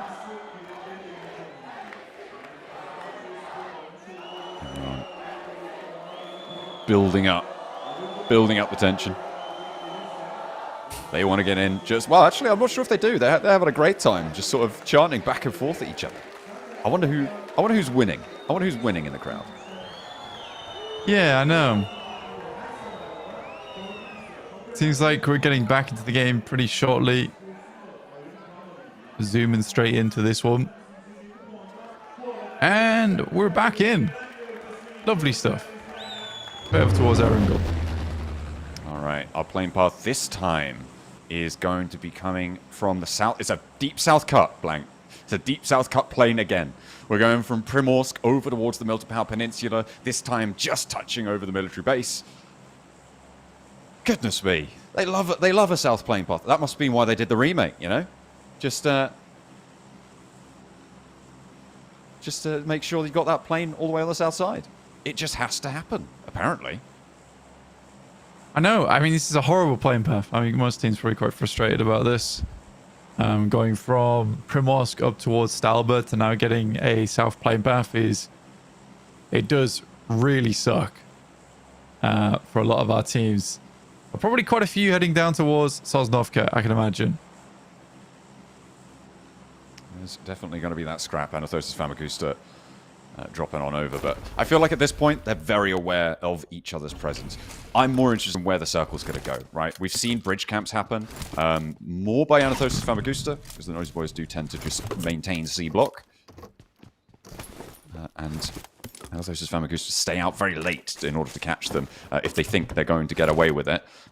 Everybody else dropping out as well. Of course, ULF and Regnum Carya, still eyes on them. They're going to have to make that same rotation, grab those vehicles up towards the north.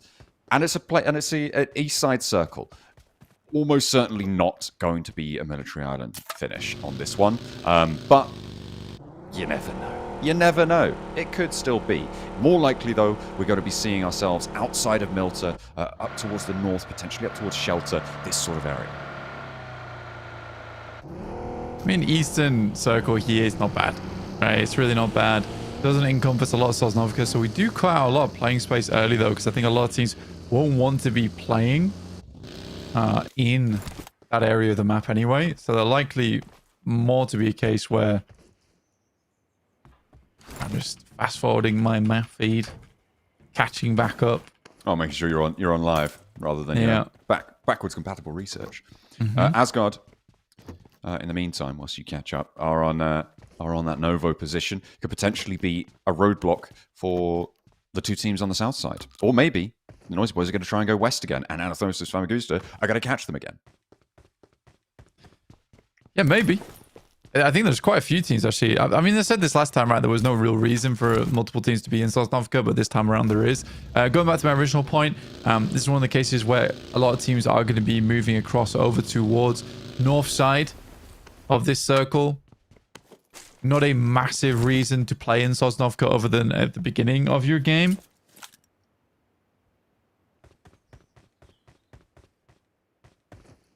Yeah, it's unlikely to be headed back over there.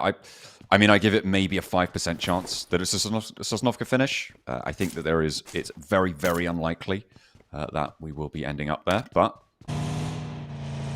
on a 5% chance, that means, 1 in every 20. 1 in every 20. It happens. Unlikely, though. We'll have to wait and see. The question is, what will teams on the south side do? Because on that 1 in 20 chance, you basically win the game. So is that worth it on average to make that play? Or, because of the lack of games remaining, is it just going to be too much pressure, go for a more consistent strat? Yeah, it depends, if you're... I think it mostly depends, if you're blocked out.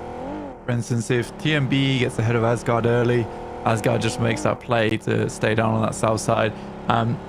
Doesn't always guarantee you the win just being on Sosnovka. I've seen a lot of teams don't really do too much. I think that most time in the past where it guaranteed a win was back when Stalwart played in Novorep Noya. It's if he comes down towards Sosnovka, this is a insanely good team. They know his position. They know exactly where they need to go to have the best spot and the best chances going forward. But a lot more recently, the teams that actually play Sosnovka are the ones that have get cut out most of the good spots on the northern side of the circle.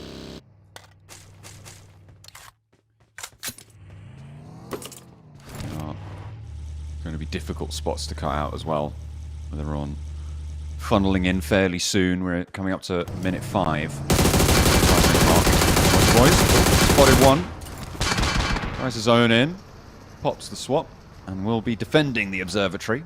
This is our turf. Interesting decision, though, for both of these two teams to compete over this location. I would have thought they'd be more worried about getting across the bridge, but having control over this spot does give you a bit more safety getting over the bridge, I suppose. Hovercraft gone immediately for Asgard, which is a really rubbish start to their game. Especially when you really want that hovercraft to get across both the water and also give you ample cover going into that mid-game portion.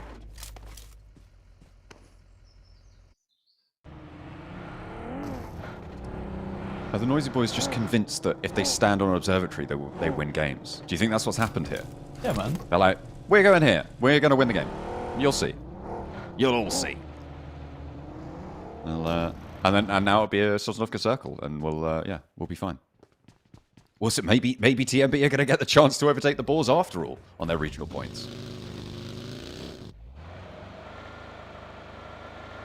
S2G still in Primorsk, so I think it's quite the wait here. I think a lot of times when you play Primorsk, because it has a great loot pool anyway, you want to get as much loot as possible and then start moving.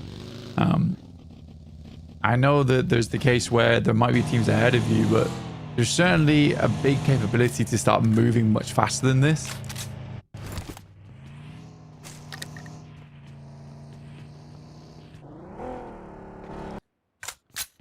And it is important. Getting on the road nice and quickly can be important, especially when, as you highlighted earlier, there's a bit of a limit to playable ground here. Although we are still in phase 1, I think it's more likely that stage 2 will restrict pretty dramatically over the course of things. All 3 teams on the south have stayed put. Right, Anorthosis Famagusta, Asgard, and the TheNoisyBoys all have decided to stay on the military island for now.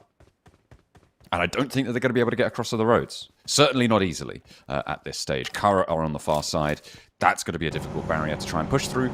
Maybe they go for a rotation, but without the hovercraft, Asgard's options a little bit more limited. Yeah, Asgard on that south side. Tough stuff. I mean, they can move across now, but the Anorthosis getting ahead of them, as well as getting ahead of TMP.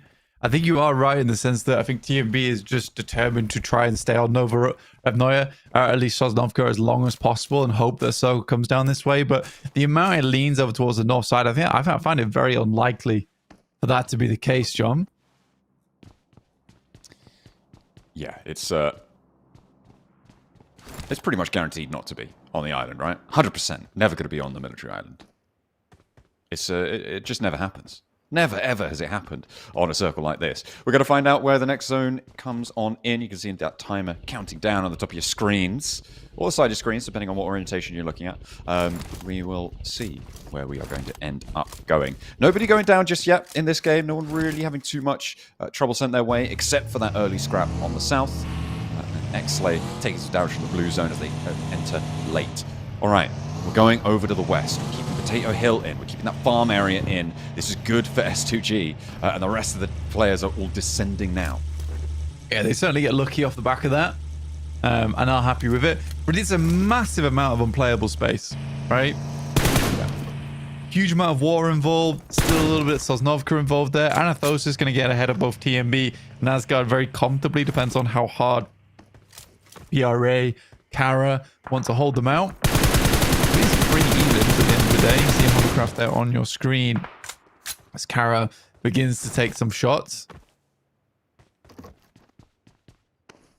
And Carya in third place, but not safely.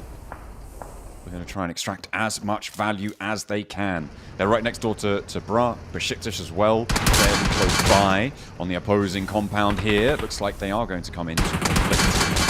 Storm tries to guide the hovercraft safety. His shoot takes a bit of damage, but CEO can't quite connect fully on that spray down. So they will begin to entrench themselves. Neither of these two teams is going to crash the other, I don't imagine. But we'll see what Beşiktaş and Bra are going to do on their standoff here. Maybe Carya will third party if the fight starts to pop off. I think Carya, they've got such a nice position as well that they're typically going to try and hold on to this for as long as possible. They're further off towards the west there. I think that you want to try and maintain as central as a position here as possible because rotates are a little bit difficult around Farm and Milter. It's quite easy to get caught off guard. But you'll take shots where you can. Asgard's opting to go for, I think, a Western bridge rotate, which I'm... And TMB's still on Observatory. For why? Yeah, I've no idea, man. They sent all of them up there as well. They're just like, we're just going to sit here. We're just going to see what happens. I guess they were trying to get points over towards the two teams leaving, but at this stage, there's no one else here. You've just got to go. Is Mars gonna bait him? Are they gonna bait him?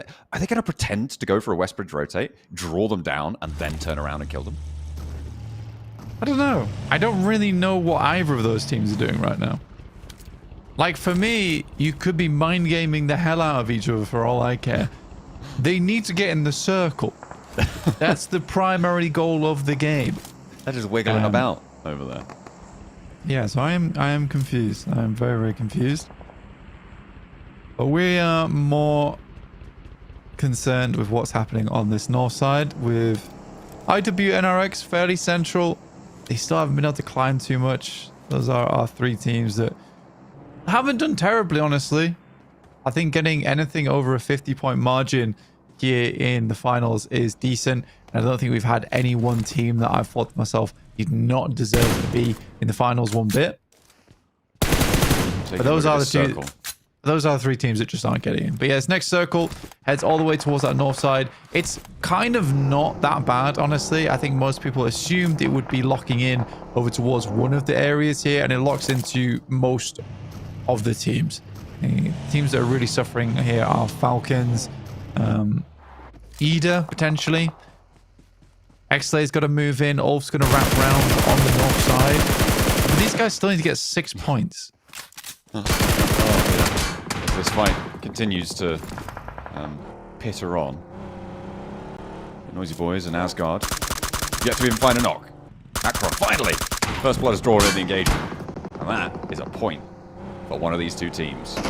Maybe one of the very few points they see this game, because they are really cutting off their nose despite their face and staying down here so long. Regnum Carya made a crazy fast rotation right towards the central farm compounds blank during that shift we just saw, and they managed to get through again without taking too much damage. These reads on the lobby continue to be really very effective. You can see them now on the northwest point with that farm complex, and they are in a really solid spot here.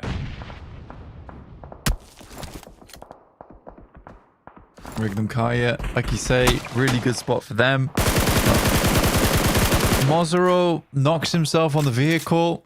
Anorthosis will finish off the remainders. Ooh, again, for Asgard, they would have had a much, much better time just taking Westbridge, trying to rotate in that way. TMB was never getting across this bridge anyway. What have you done this for? Ideally, one elim? Was it worth it? I don't think so. Yeah, it's gone fairly badly. Fairly badly, all things considered. Falcons, they haven't had the best of times either. They've been busted down to 2. Although they have managed to get 1 point, that's not going to be enough to see themselves up. And with Carya getting knocked over towards Brat, that's, again, unfavourable. A nade. Oh, Narvalo. Doesn't quite connect. Has another one, though. Second back pocket, steps out wide. That is too bold. What do you think you're doing there? And good damage, though. Immediately humbled. Well, yeah, actually, hang on a minute. Okay, fine. Okay, that's allowed. Get loads of points. Well, that's okay. Yeah. I mean, losing a player there is unfortunate.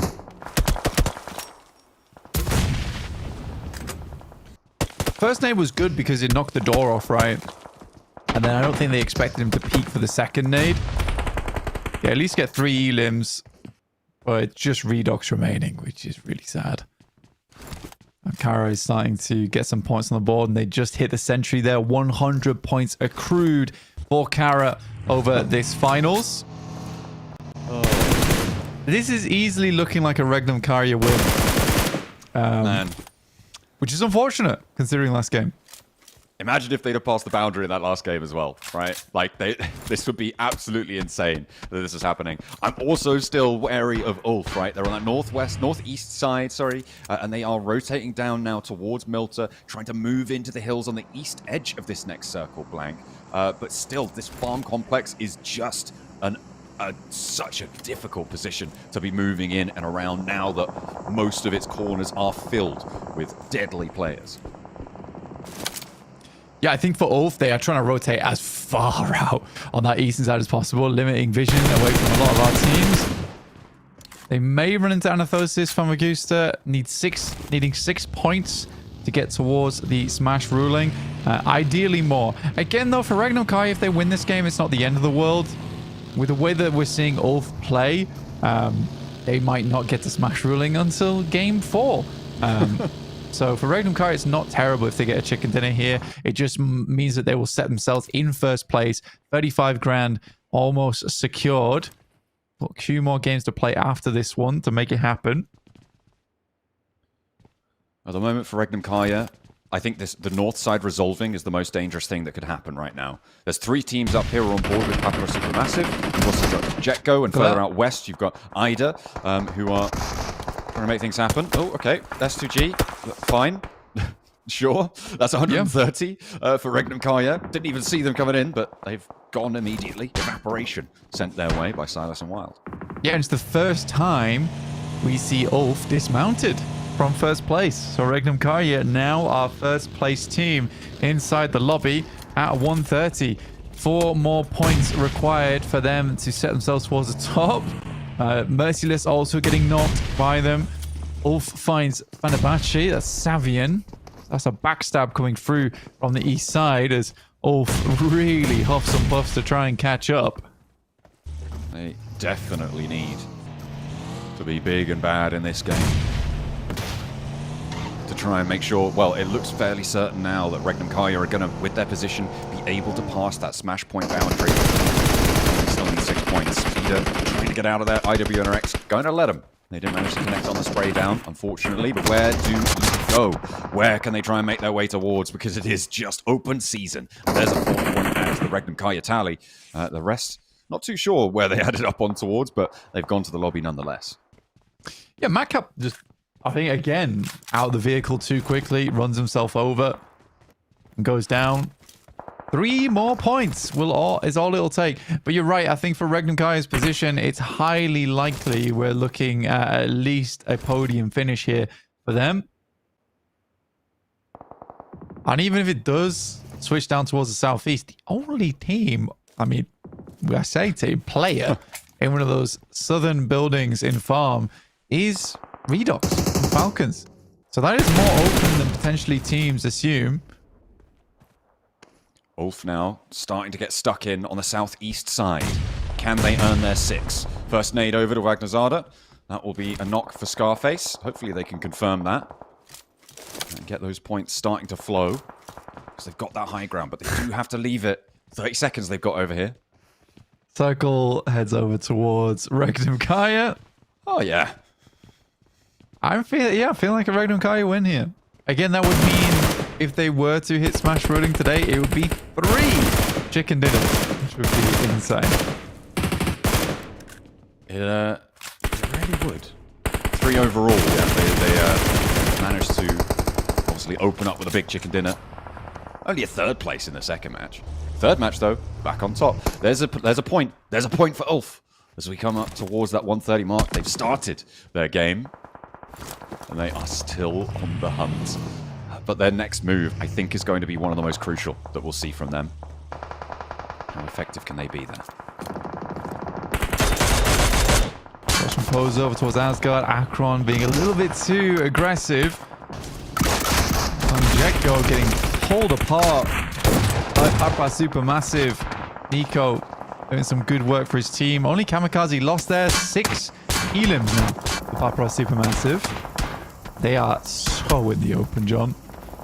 Yeah, it's this smoke that's keeping them safe. They do have that little mound that sits in front of them, but you can hear the bullets whizzing overhead as they try and survive for as long as they can here. Just put themselves back together. IWNRX out to the west side, yet to really make their move, but it's Carya who are dominating on the south as they open the cannons, along with Asgard over towards Anorthosis Famagusta. The remnants of our teams moved late from Sosnovka, and they are really not finding their feet here on the mainland. Akron, Asgard got set down earlier on, back up. Opts to not make the same mistake It's back inside the safety of ceilings.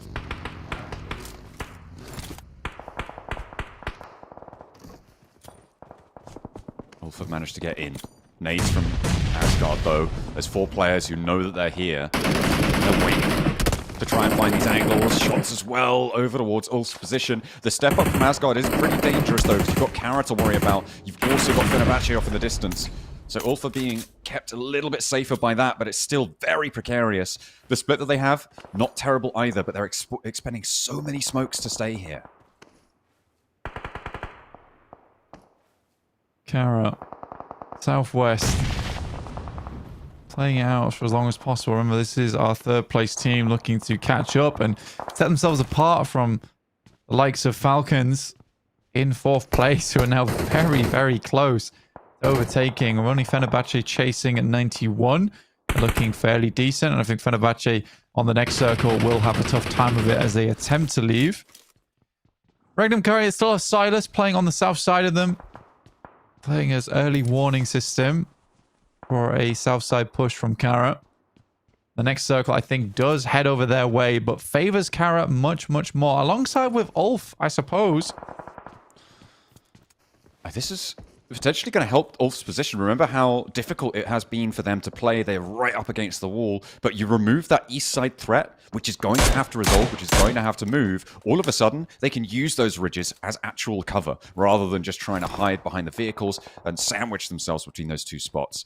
I do think it's... Yeah, you're right. I think this is going to favor ULF. It's going to help them out. Yeah, it's one of those situations where ULF is playing, they're protected by Carya. Their issue will come from the east in Fenerbahçe, Beşiktaş, as well as Falcons. They have a lot to hold out and over a lot of open ground. They have 4 players to do it, though. That is the major grace that they're given. As getting 4 players to this spot that you need multiple sightlines to work with. Depends how aggressive Asgard want to get. Only 30 bullets here. Ooh. I don't know how Scarface is still alive. There it is. Finally gets taken down. Oh my goodness. What a swivel. What a switch up. Of course, it's Aaron. He's making it work. In the meantime, Fenerbahçe, Lux is the last player of the Falcons to deal with, but he's already inside the house. Not to matter. A shot to the gut puts him down, but Fenerbahçe now on 2. Beşiktaş looking around the corner. Falcons are out, and the placement points have kicked in as well, Blank. That's really important for our teams at the top. 3 points away for Regnum Carya. They now are only 2 points away with that extra placement. The res came through, but no, instant re-knock coming on through. Beşiktaş bearing down upon them as Savian fully flushed away now. Scarface as well. ULF are down to 2 in the midst of it all, but we're back on board with Falconist. Beşiktaş with 4 players looking to try and keep their pace up the tables, potentially challenge Carya. I mean, for ULF, it's not done yet. They still haven't got themselves into that position of Smash Point. They're 4 points shy. Regnum Carya way, way more likely to make it happen. But you're right. Lots of damage being done. Papara SuperMassive still on 7 elims. IWNRX likely next to fall here. Fenerbahçe are eliminated.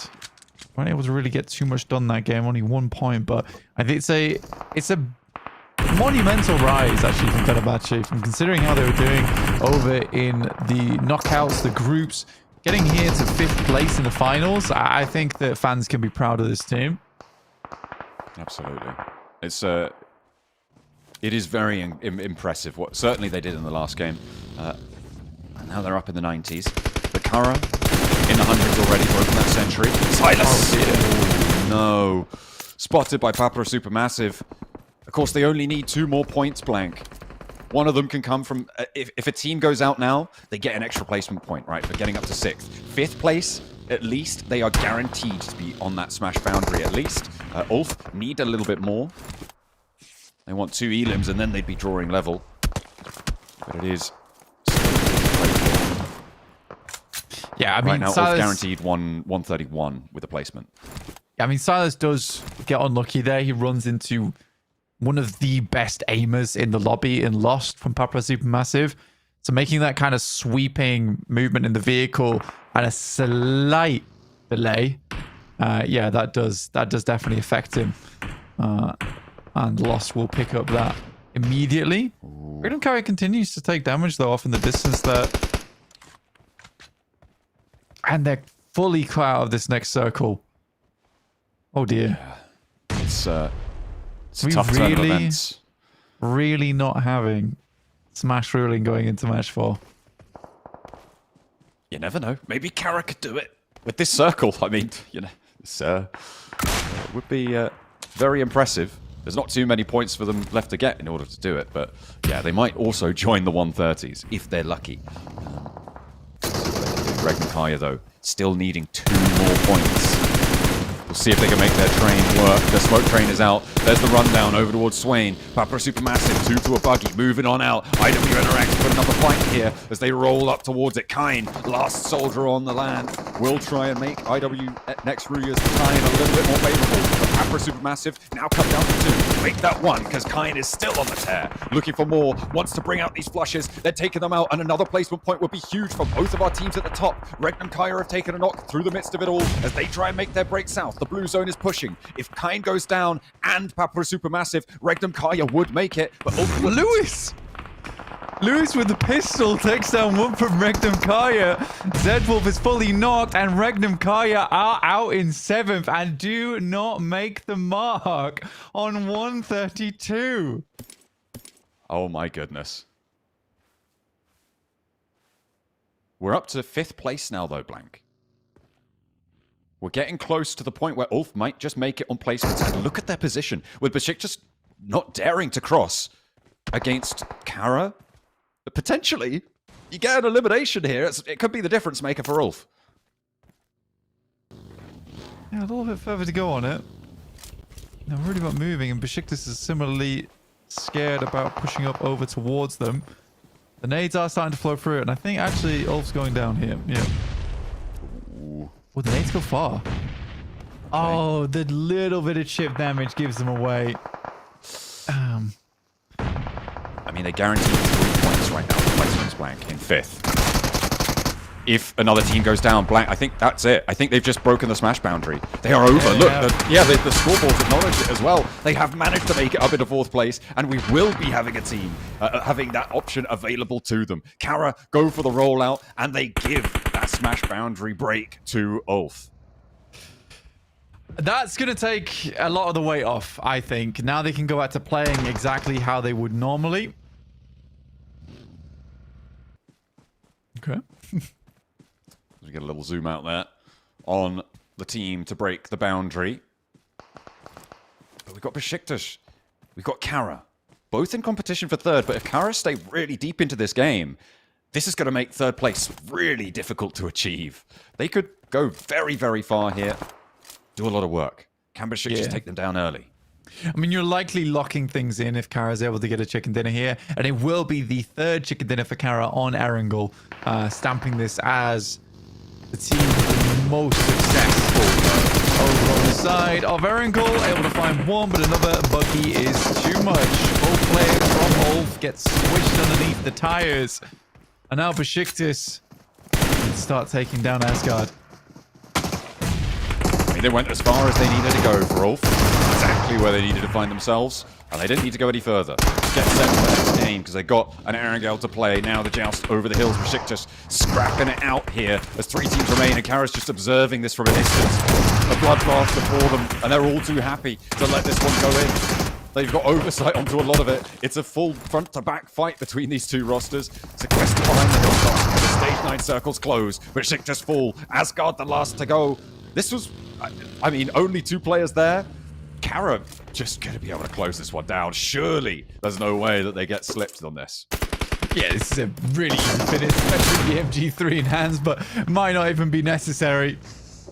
Carya look to finish this one off, and that they do. Carya cementing 3rd place a little bit more.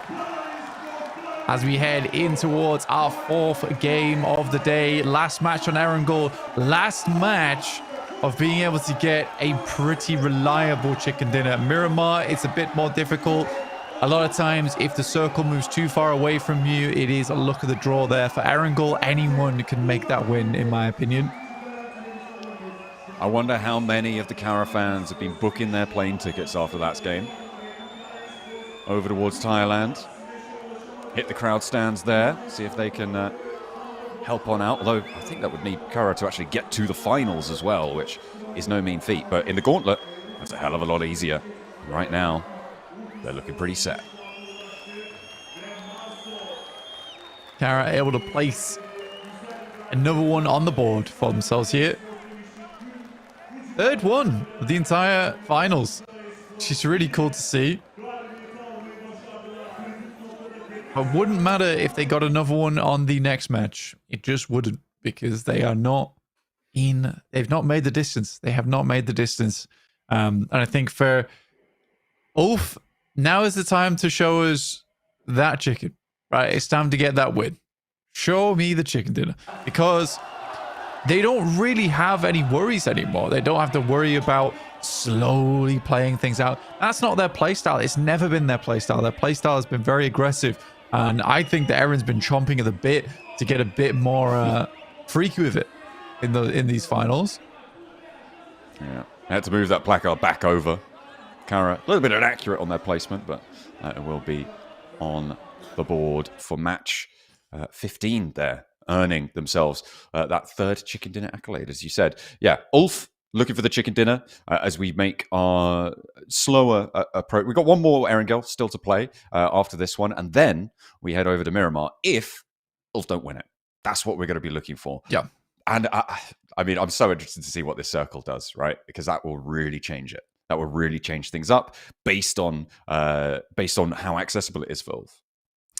I think for ULF overall, there was this feeling that they just couldn't play to their maximum potential.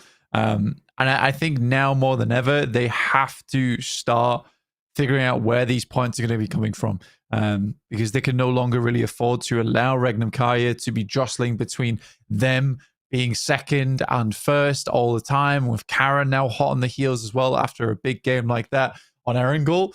Yeah, I don't think first is guaranteed anymore. It felt guaranteed finishing off yesterday, where they were so far ahead. Like, it was hard to catch up to them. But with after Regnum Carya's big chicken dinner on Rondo, yeah, it's not easy anymore. What is very likely is that Regnum Carya get over the smash boundary in this next game, right? I think it's like 1 or 2 points that they're going to need in this next match. So if ULF don't win it, it's super likely that we're going to see a 2-horse race going into our Miramar sets on that front. Not to mention Carya also, you know, they might not have gone the distance in that last game. They could also join them with a big game here, and they are strong on Erangel. Very much so. I think that for Carya, at least as well, they are typically a very, very good Erangel team. Could shoot up further. I don't think ULF is bad at Erangel at all. I think that, like I said, they have just been lacking confidence massively to make these games happen. Regnum Carya, though, their rotates have been good. That last game looked decent. It's such a shame that Regnum Carya isn't able to get over the smash point rule going into match 4, because this is the last time they'll play Erangel, which is a map that they're very, very good at, yet they won't be able to clinch the game out. The only team that has that possibility will be ULF going forward now. Maybe that'll change next match, but we'll wait and see.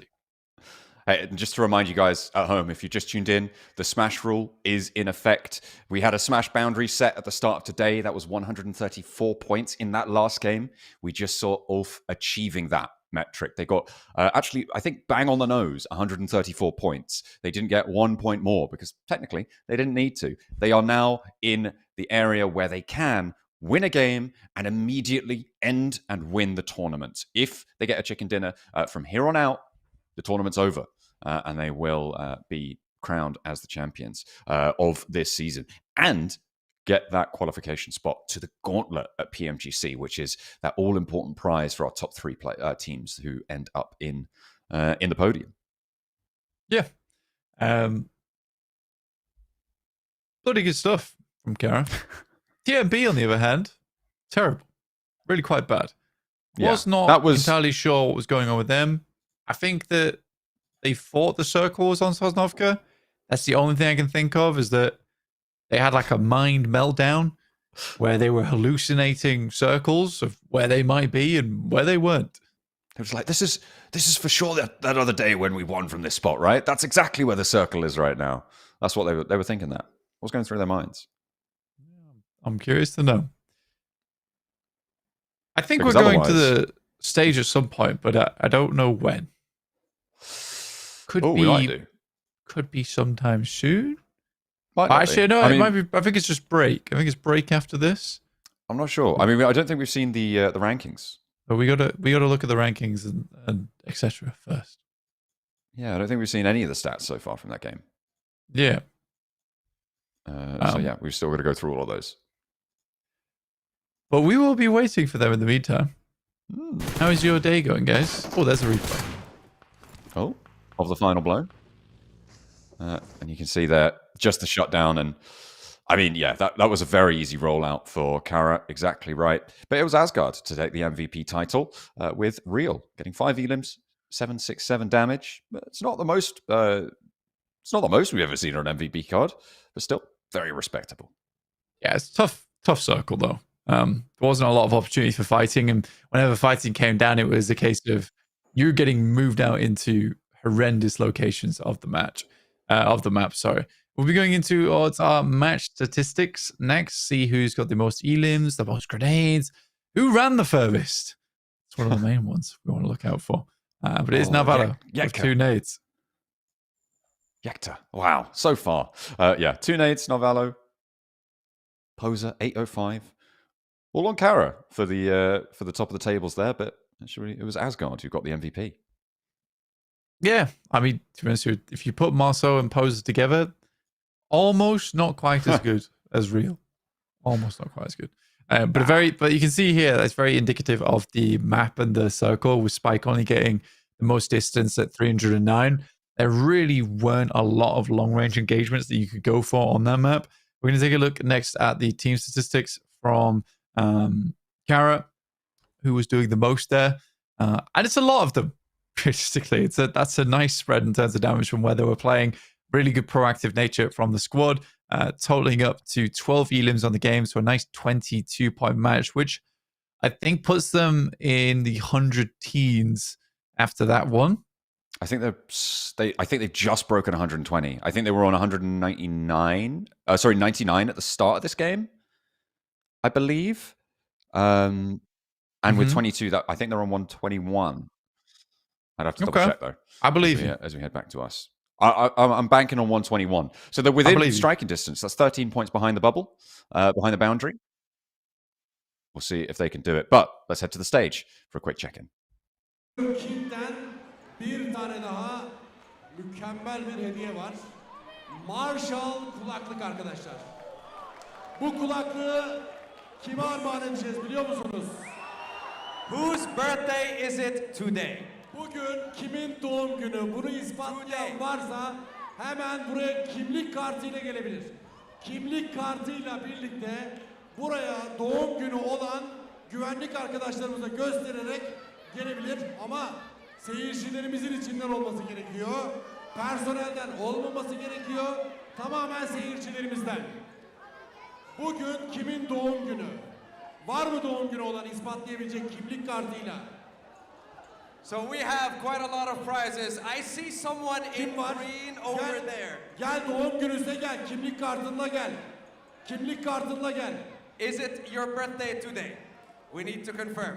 We'll give you this lovely prize, the Marshall headset, and I believe we also have some other goodies in the bag. Bugün doğum günü olan sanıyorum yok. Var mı? Kimlik kartını gösteren gelebilir. Yok. No? Okay. Bazen şöyle yapıyorlar. Benim diyorlar. Kimlik deyince when I ask them where is your ID card? Yeah, I was gonna say I don't think a 7-year-old is gonna have an ID card. He's like yay high. I don't think so. Kimlik kartınızı ispatlamanız gerekiyor arkadaşlar. O zaman yine de dün doğum günü olan var mıydı dün? This week. Anyone's Yarın doğum günü birthday olan this var mı? week? Yarın doğum günü olan var mı? Kimlik kartıyla gelebilir. Yesterday? Dün ya da yarın doğum günü olan. Did we not have someone whose birthday was yesterday? Yesterday. Yeah. Or tomorrow. Or tomorrow. Okay. Yesterday, tomorrow. Anyone's birthday that you can show us. It was yesterday or Kimlik tomorrow. kartını ispatlayabilen gelsin. Hemen gel. Okay. İşte wait. We might have one. Hold on. 5, 4, 3, 2, 1. Yetişemezsen başkasını çağıracak. Heh. 1 second while we confirm.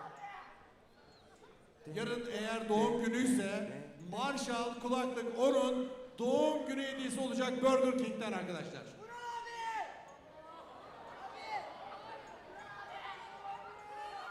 Okay, we are still trying. Oh, hold on. We have the ID. Yeah. 27th of October. That's tomorrow. That's tomorrow. 27'si yarın mıydı arkadaşlar? Evet, yarındı, doğru. İşte kazanıyor.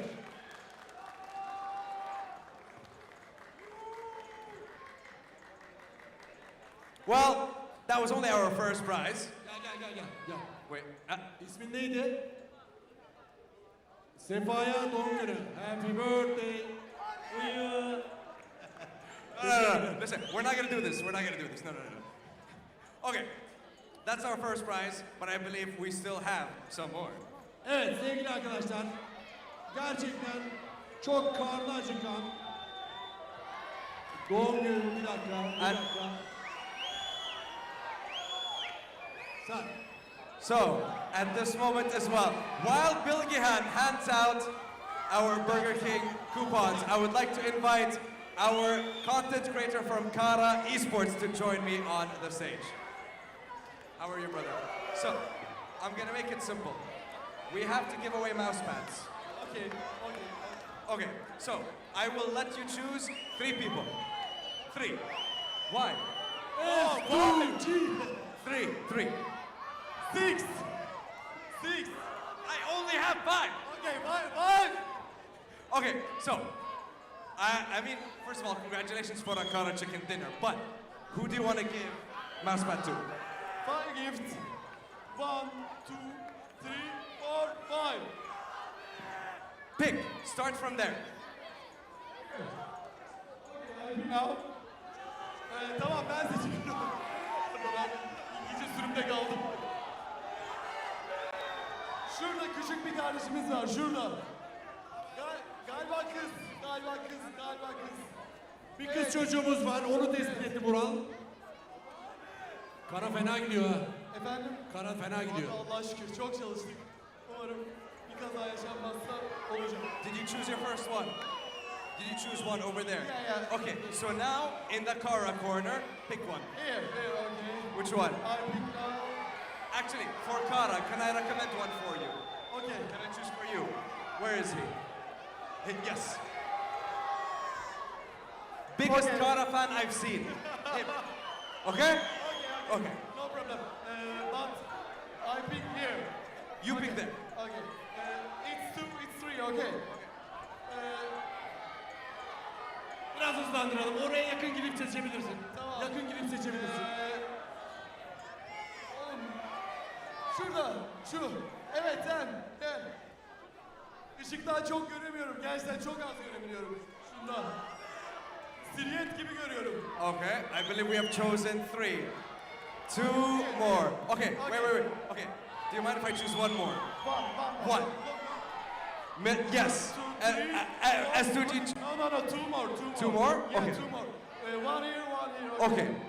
I want to give him one, and then you choose over there. Şu kardeşimiz, evet şu. Okay, which one do you want? Şiş. Okay, he chose you, so you get the reward. I mean, look, he picked you, so it's not my choice. Evet. Okay, one more on that side. Last one, true. Yes. İki elini kaldıran S2G formalı bir kardeşimiz var. İki elini kaldırıyor. S2G fan? Yeah. I see him right there. Okay. Yes, you with both your hands up. I believe that choice has been made. All right, well, that's 5 mouse pads. And just to show you guys what the mouse pad looks like. Arkadaşlar mousepad var. X-Vega'dan mükemmel bir mousepad. Sadece mousepad adıyla da değerlendirmemek lazım. Klavye ve mouse için mükemmel. Ucu yok mu? Evet. 5 arkadaşımıza daha seçiyoruz. 5 tane daha mı? Evet. Tamam. O zaman yine oradan, bir tane yapalım. Tamam. Şurada beyazlı bir kardeşimiz, hemen o. O, evet o. İkinciye geçtim.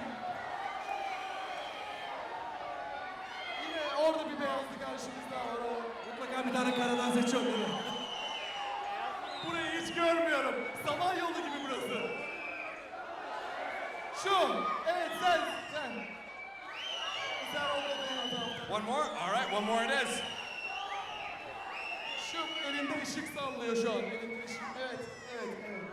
Tamam. Last one. Last, sure. I mean, I don't know where from. That was the last one. Listen. We have more. 1, 2, 3, 4, 5. No, that was mouse pads. Now we're talking about hats and socks. So there's a difference. Okay. Good. Evet. Yönetmenim uyarıyor. Tamamlanmış. Teşekkürler arkadaşlar. Hediye yağmuru yine devam edecektir mutlaka. Sizleri seviyoruz. PUBG Mobile'de Avrupa Şampiyonası tam gaz devam ediyor. Teşekkürler. To the games.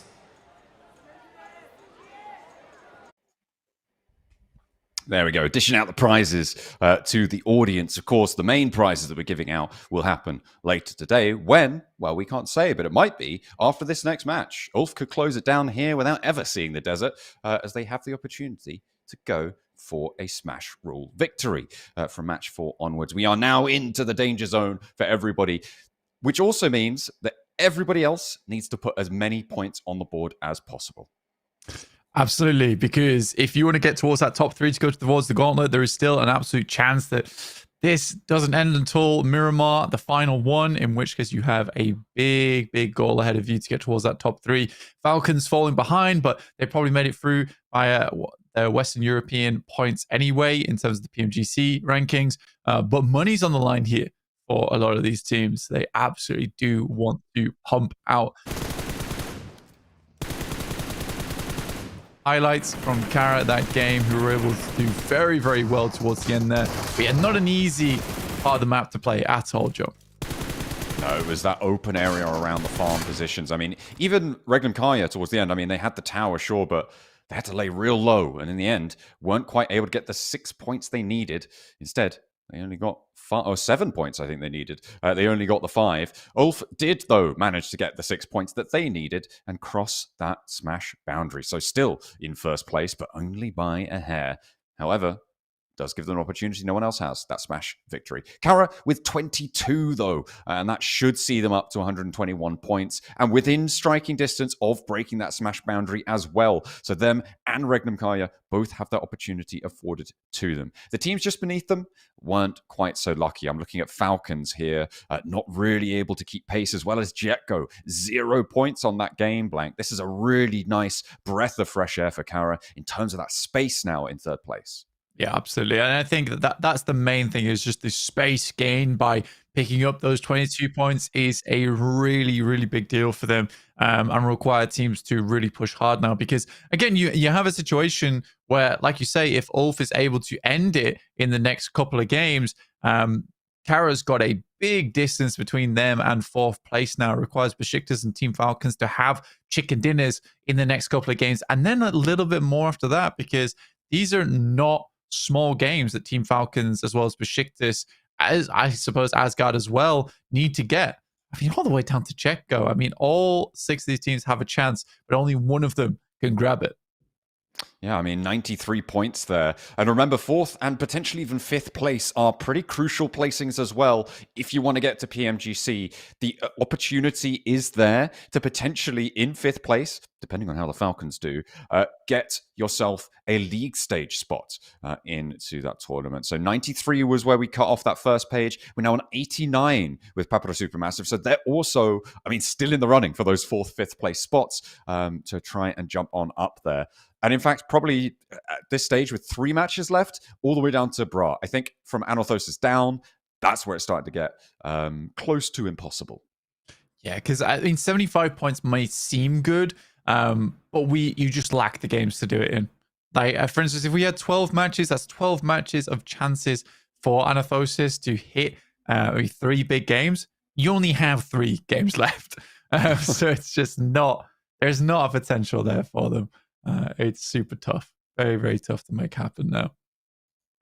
Yeah, it's going to be real difficult. And again, the TheNoisyBoys. Oh, well. S2G, the big story. The double chicken dinner that they've had so far, not even reaching the placement points of Anorthosis Famagusta. That's not good. that's really not good, you know. No. They've been fumbling time and time again. And sure, you know, they've got the history, they've got the emotion, but they just don't have the gunplay. They don't have the strats to back it up. But they've certainly got the fans. But disappointment probably in their very near future. Yeah, I think at least for those guys, there will be the saving grace, like you say, that there are people cheering for them. But it's just getting so far out of reach now for some of these squads, some of these quite prominent squads as well. We are having the lobby filled up as we speak, up to 45 right now, but they're coming through pretty quickly as we're going to head in towards our final Erangel of PMSL EU Fall. Yeah, it's going to be pretty nerve-wracking, I'm sure, and it will be very interesting to see if that dynamic shift, that gear shift that you were talking about for ULF, can come through, right? If they can now feel a little bit more confident that, oh, if we go for a risky play and go down, it's really not the end of the world here, because we are almost certainly going to be in the top 3 spots. I think if after these 3 games, ULF isn't in the top 3 spots, I don't know what has to have happened there, but it's super unlikely. The same is going to be true for Regnum Carya, in fact, on their scoreline. It would need so many teams to do so well that I'm just not seeing it coming on in. Let's take a look at our top 4 Grenadiers. Not Fallow with 7, actually, which is a pretty significant portion of all of them. He was on 5 before that last game, but there was a really good Nady tossed through the window over towards BRA, which set himself up lovely to hit that 7 marker. Here's a head-to-head between Real as well as CEO. So that's Carya and Asgard from that last game. Real's been doing some good work over the last few matches, especially for Asgard. I think he's one of the players that is definitely keeping them in the mix in a big way. But yeah, CEO also doing very well. But I think it's Marceau and Lewis who I'm mostly looking at as the big performers from Carya. Yeah, I think that's fair to say. What's interesting here is the survival time for Real on Asgard, right? Being in the games longer than Carya, but Carya have 3 chicken dinners, which is, you know, pretty notable, I think, for Real. Maybe surviving a little bit longer than the rest of his team in general, but yeah, to outperform a Carya player on survival time, that's pretty impressive stuff. It really is. It really is. I think that, like I said, I think for Real, he has been doing the majority of the work over on Asgard. And you are always going to find this with a lot of teams that you have 1-star player on it. It's very few. I mean, there is a lot more here in PMSL EU that we have like Titan squads, let's call them that, where they have 4 players who are all insane at what they do. But yeah, I think for Asgard, they're certainly still in that boat where you have 1 top performer, and that top performer is definitely Real.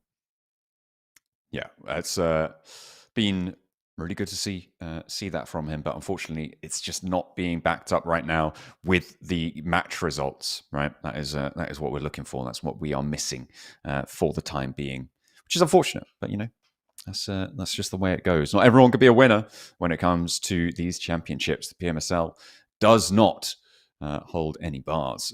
We will be seeing who's going to take the top spot. Carya securing that 3rd place nicely. I feel like, Jetgo, you were talking about them being a bit of a surprise entry towards the top. I feel like now other teams are starting to come alive and sort of take advantage of that passivity, of that sort of just let the points come to us kind of approach. And they have been giving a real run, and I don't think that they've got the stamina, their cardio not quite up to scratch. Yeah, I think that would be fair to say. It would be fair to say. I think for quite a few of our teams, they're looking to, at least in this next match, get over the smash point. There's 2 of them that can still do it, which is Regnum Carya as well as Carya. I knew it would come back to Bayers at some point, the double Karyas.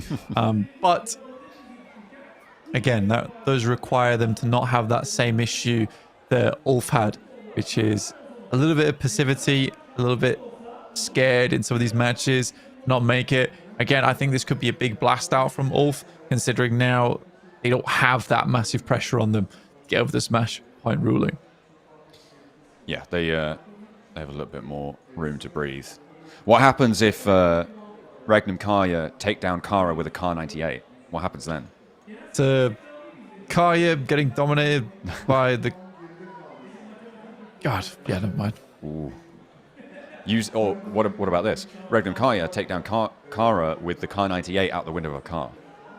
And then you've really got me having an issue there.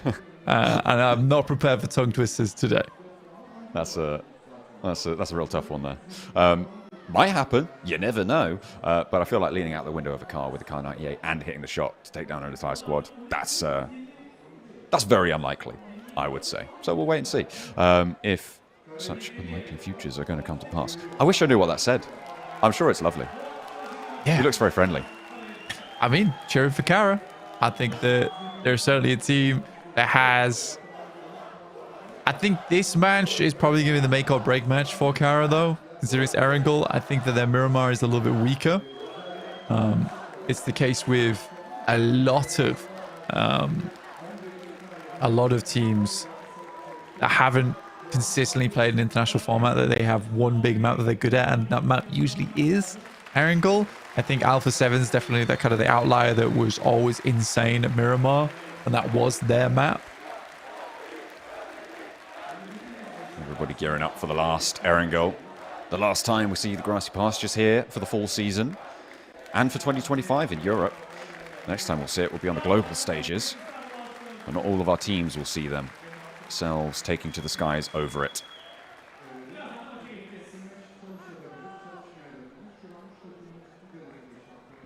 Everyone getting there. We have all our players now in the lobby. Yeah, and we're ready to go. I think we shall be starting very shortly now.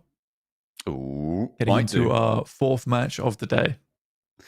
Absolutely. Can't wait. We're looking forward to this one, of course, as we've highlighted time and time again. ULF in that smash point boundary. It's Kara and Regnum Carya both chasing for that boundary as well to give themselves the opportunity at the start of our Miramars. Outside of that, very unlikely that we're going to see anyone else joining them in that smash boundary. At this stage, the opportunities to jump up there, they're dwindling fast. And I do not expect to be seeing anyone else there. No, I think it's a little bit too little too late type of deal for a lot of our squads. Getting 3 into the smash point ruling is pretty cool, though. Sometimes you only see 1 or 2 make it happen. This time around, likely to see 3 of them make it through unless ULF shuts it all down right now. There is the unfortunate added pressure of being the only team over the smash point ruling. So it's sort of one of those things like right now, right here, this is where we can do it. But maybe you put a little bit too much pressure on yourself by saying that. As we head into our last Erangel, the plane path from Georgopol down to the south edge of Sosnovka military base. A little bit west-leaning, but our team seem to be used to it by now. We'll see just how this one unfolds. And all eyes on ULF. With that smash boundary passed, their options are very clear as to what do they need to achieve. But they could do it the old-fashioned way, just get those points on board. We'll see if their confidence will stand the test here. As teams will hunt them down, I'm sure. They may do. And I think for ULF, it is somewhat frightening that they dropped so close to Regnum Carya in the first place. Heading over towards school area. If I was Regnum Carya, I may have a say-in towards that position. I think Regnum Carya realizes, you know, we could do some serious damage over towards ULF in this game. It's likely we'll remain in top 3 regardless of what happens going forward now.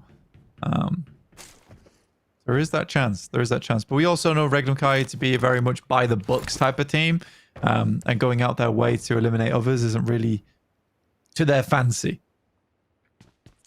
I think the only time we've seen that from them was at PMGC 2024, right? In that final game, where they took the crazy option to stay. If you haven't seen that game, by the way, guys at home, incredible. Went to the East Islands on Miramar.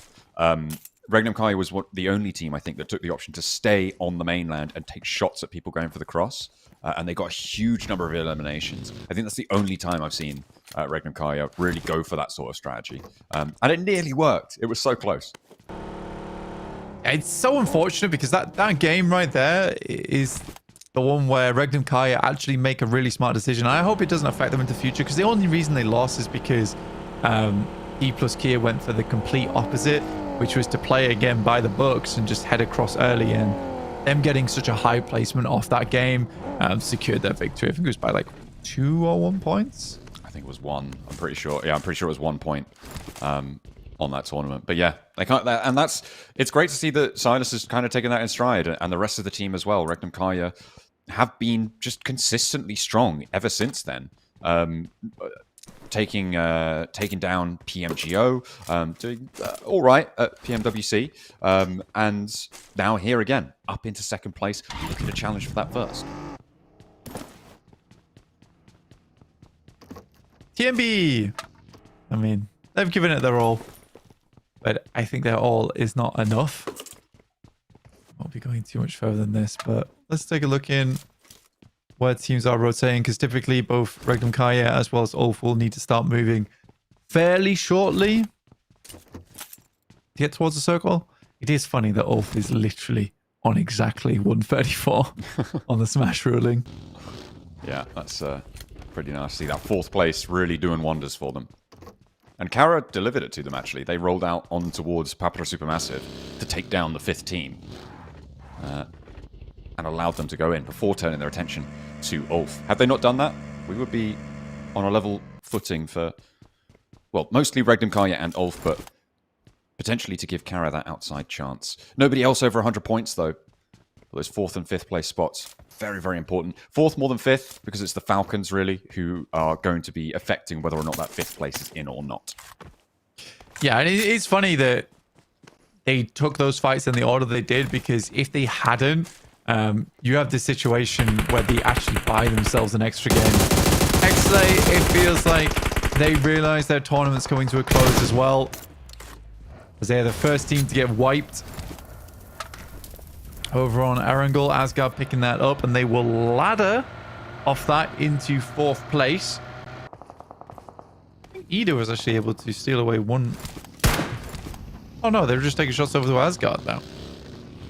Yeah, and And looks like TMB. No, that's the south side. We don't talk about that. That's happening. We don't need to acknowledge it. But Asgard are taking more damage though. Emre doing bits. Yeah, I mean, they got 4 elims. They ladder up. That's it. Your game's now finished. Ida similarly also on the hunt as well. Down in 10th place, but massive capability to ladder up. This, like, middling portion of the leaderboard is so disgustingly volatile. 98 in 4th down to 87th in 10th. It's very, very closely fought, especially after 15 games, as the TheNoisyBoys go down as well. It's really, really volatile because we've seen such an inflation in the middle of the tables. Normally, at this stage, you're expecting to see the leaders somewhere up towards like 150, right? Somewhere around that sort of mark. And so you've taken those points away, you've chopped them off the first 2-3 teams and distributed them amongst the rest of the lobby, as well as the notable lack of points at the bottom of the table for the TheNoisyBoys, and to an extent XSLAY as well. Those have sort of also been donated to the chaos that we're seeing now further up. But it does bode well for ULF though, because removing 2 teams from the lobby this early in the game opens up more space on the map, and because ULF and Regnum Carya both need to rotate in over towards this western side fairly quickly, the TheNoisyBoys haven't crossed West Bridge, XSLAY aren't coming in from that north side, so box compound is open. This is a fairly reasonable rotate for both squads. They're making their way in. A lot of teams already around that Everest area, though. It'll be difficult. Regnum Carya have got there a little bit further to the north, a little bit quicker over towards some of the ruins positions. And that's going to divert ULF back up to the hilltop there. But they're playing smart. They're playing for the win. They're playing for the win here, not just of the match, but the whole tournament with that smash rule.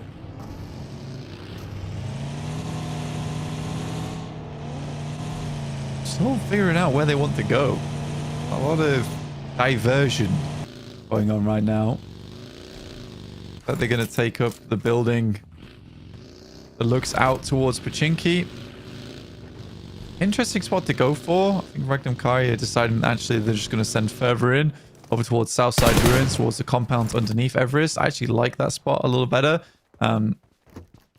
And it might be that they spotted Regnum Carya going for that position and just opted to rotate south instead.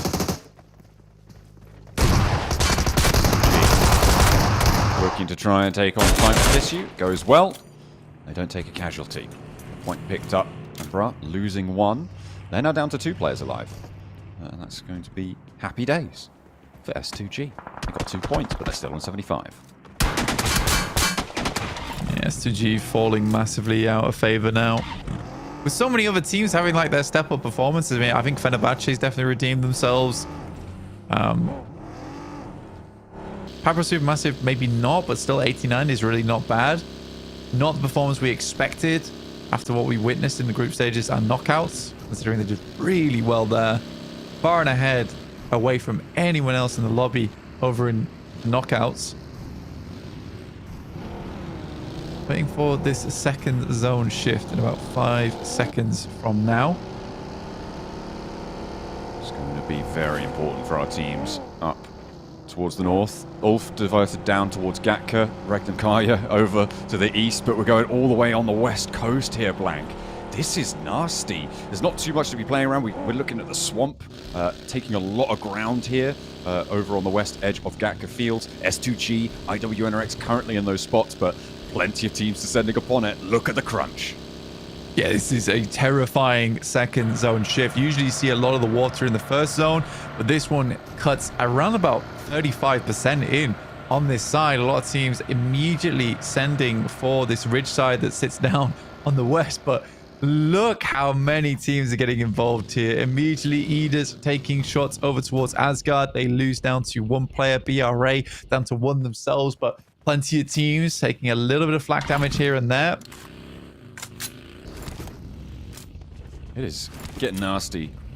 Getting close range, and in that zone too, it's a big shrink, and then as you say, cutting out so much of this zone with unplayable water is going to make things even harder. Ida, they've managed to get into some buildings on the west coast, and I feel like this is probably one of the more secure spots. Falcons to the south, S2G further south than that.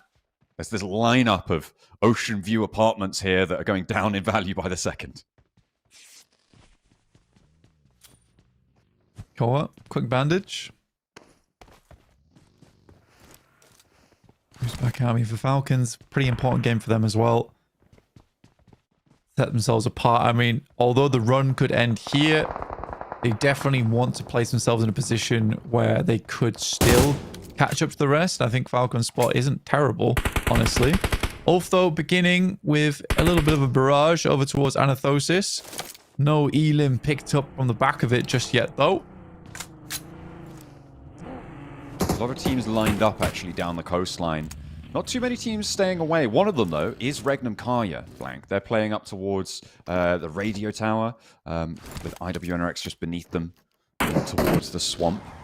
It's a very lined up lobby right now. There is just a single line of teams that exists in the middle of this of this all. Nobody playing out towards Quarry. Nobody playing out towards Everest.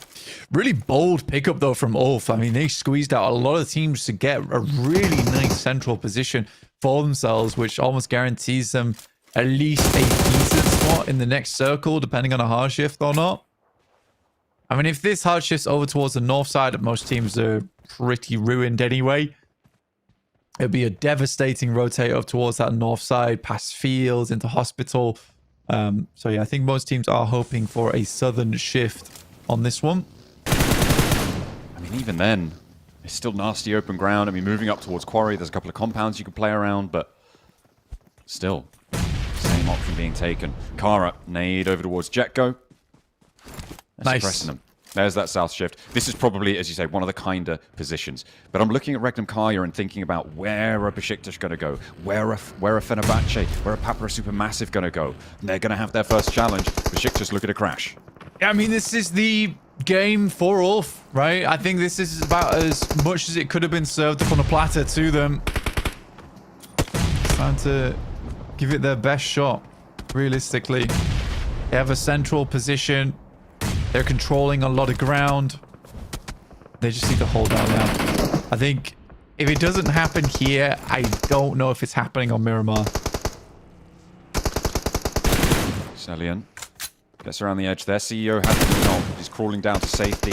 A nade might be what is needed to dispatch Lewis, but he's repositioned already. Not going to be on the angle. Celian trying to step up, but can't go for the peak to get that flush. The rest of Jetgo off in the distance, seemingly wanting to come through, and they have to indeed as well. Anorthosis Famagusta in the meantime have pushed down. They've pushed out. They want to chime in on this fight. They've already got 5 elims this match, Blank.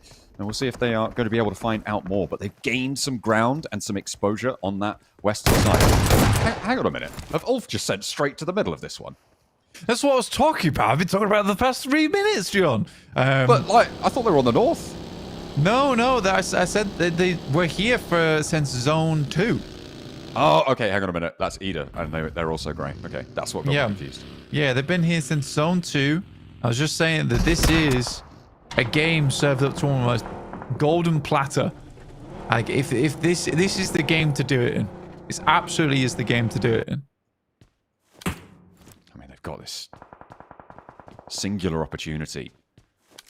So the question for a lot of other teams is how many points can they get? Is Asgard's 4 getting up into 4th place?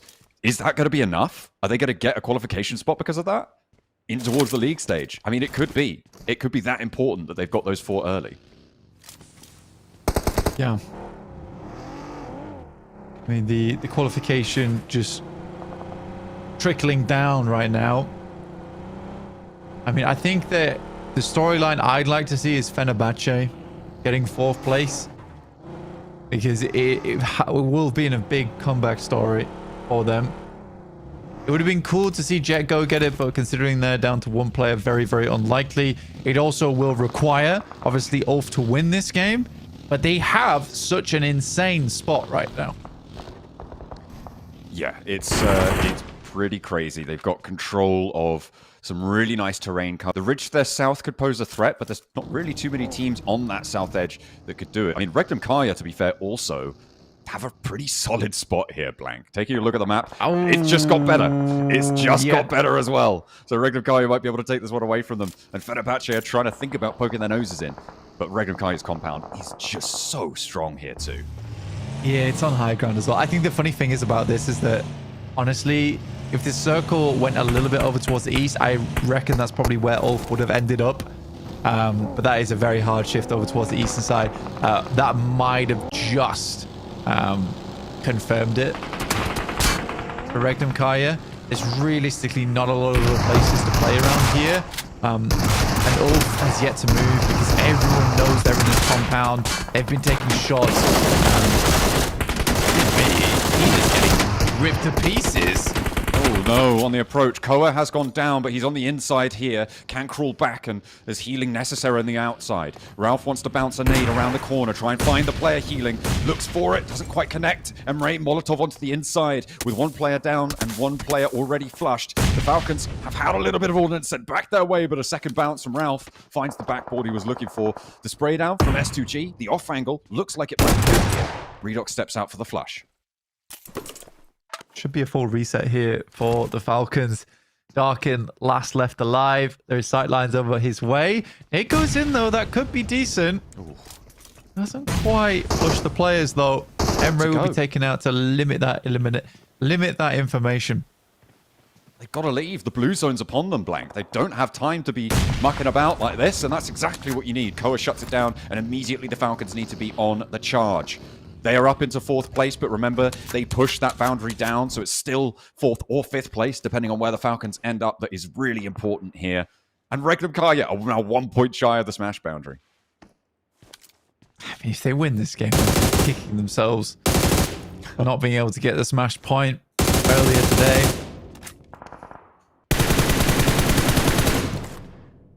Yeah, it's such an incredible spot for them. It's not definite on that side. It's already shifted to the east hard once. Does it do it again? Well, that would help. I would be slightly worried about teams on the south. But even then, I think they have the height advantage over that area as well. And with Kara also taking a hit from Anorthosis Famagusta, it's going to slow the approach from that south edge. Looks like they're going to make their way up. See what they can get done. Kara still in their way. Bagnazada wants a piece. Doesn't connect. The lucky break here is that because there's only 10 teams left in the lobby, rotating around this circle is a lot easier. Considering it's stage 4 and we've lost almost half the lobby already, this does make rotates slightly more simple. S2G's rotating down towards ULF right now, though. I mean, they are still backs to the blue. They aren't going immediately into this building set. You can see ULF established 2 and 2, rolling up to it. They didn't want to go. They want to try and soften it before they make their entrance, but their presence is now fully known.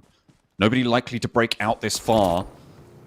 So unless there's a long-range engagement, maybe from Regnum Carya, maybe from IWNRX onto this spot, it could go their way. A hard north shift. We're going up towards the top here, and IWNRX actually making the most of it, but it's such a difficult ridge to play around. And as soon as Regnum Carya move out, I mean, there's oversight onto it. A nade in. Oh, dear. Aaron's down.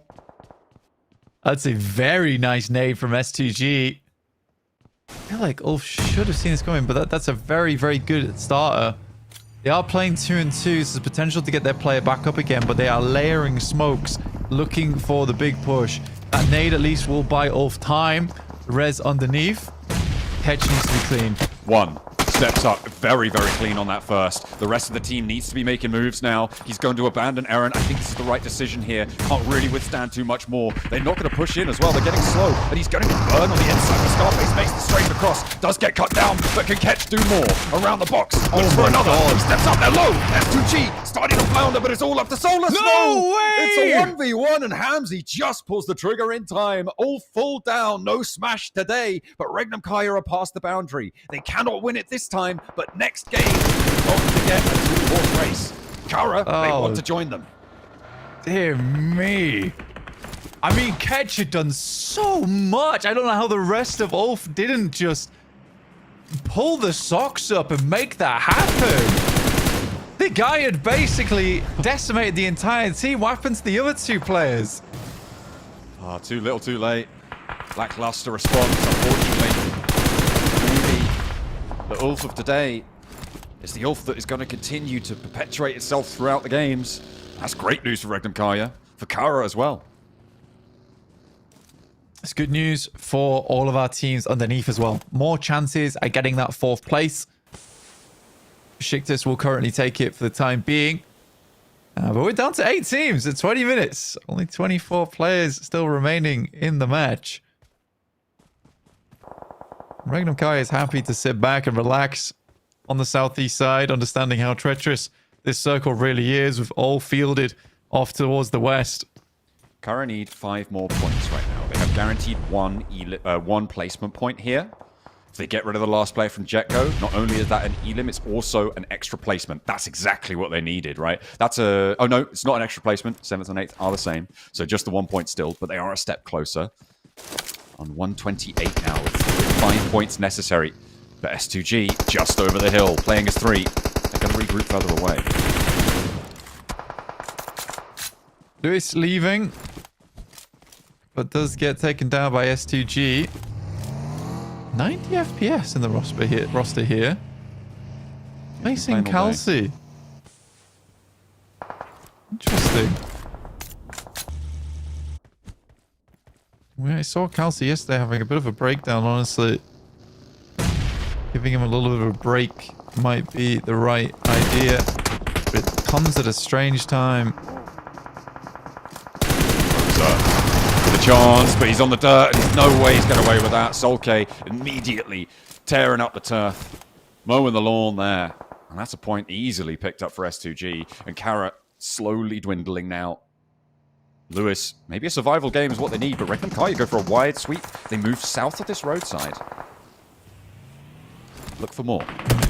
They know teams are going to be trying to get in through this area of the map, right? Being clean teams out there, it would be perfect. Solke immediately down to the play zone. A little bit of damage from Zed Wolf. Hear the vehicle underneath them. Nade's pulled from Wild, but they're long gone, dude. Lewis is taking shots, though. He's given his position away to Regnum Carya. They should have probably known about it already. They've left Loxy back over on the compound for Regnum Carya. It's a 3-man flex out. Over to the middle. Carya down to 1 player, though. It might be on the menu for Regnum Carya to stop them joining them in the smash boundary. Papara SuperMassive. Hold on. 90 points total. Not bad. Pumpkins, their direct competitors, and Beşiktaş Getso currently in 4th place. Kine will take down 90 FPS, but not before Hamzy G can get a little bit of payback. Here comes the crash. Papara SuperMassive are right on top of them now. Not all of them are there yet, but the nade is on target. Lost opens, and he opens well. Falconist is low, and Kamikaze found his teammate on the outside. Boran immediately flushed, and the rest of them careening straight in, bouncing off the rooftops with the buggies. They will find themselves careening in. Unfortunately, there's a step out. Zeptimus keeps himself together, but not for long. There's a gut shot in his future, and it will be put down. That is Beşiktaş eliminated. They're down to 5th place, and Asgard now up in 4th. All over the place, realistically. Macron able to live this game out. Carya down to just the singular player, though. I think that he's going to have a very tough time of getting his team up towards smash ruling. They need 4 more points than now. 2 placements. It would need to come second, right? To make it work. I mean... 3 more points than now. Well... It's hard. Oh my where he's placed as well. Regnum Carya, absolutely no. And he has to leave. There is vehicles in front of him that haven't been completely burnt out. I mean, Zedwolf has to leave as well. Smoke's going to give the game away.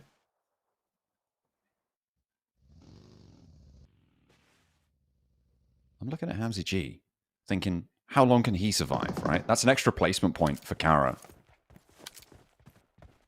But I mean, Regnum Carya at this point, they're dead set on this. I don't think they want to invest too many nades, and I think probably rightly so. They can be a bit chill, because you know a lot of the teams up to the north are dealing with each other. This is the 3rd Regnum Carya win, no? Oh, there he goes. He's out. No smash boundary broken. Would this be the 3rd Regnum Carya win or the 2nd? Of today? Today? They won the first game. They didn't win the second game. They did not win the 3rd game either. But they've had super high placements throughout. Yeah, they've done pretty well. I think, well, I mean, in that last game, right, they had a really strong central spot, and we thought they might win. But then it shifted away from them, and the tower didn't really go so well for them. So now it's a question of how far can Regnum Carya go? How far up these tables away from ULF? Because they are in 1st place now, and they will be at the end of this match. Ooh, great shot from Kamikaze over towards Kikala as he attempts to leave. 2 4-man squads in Regnum Carya and Papara SuperMassive.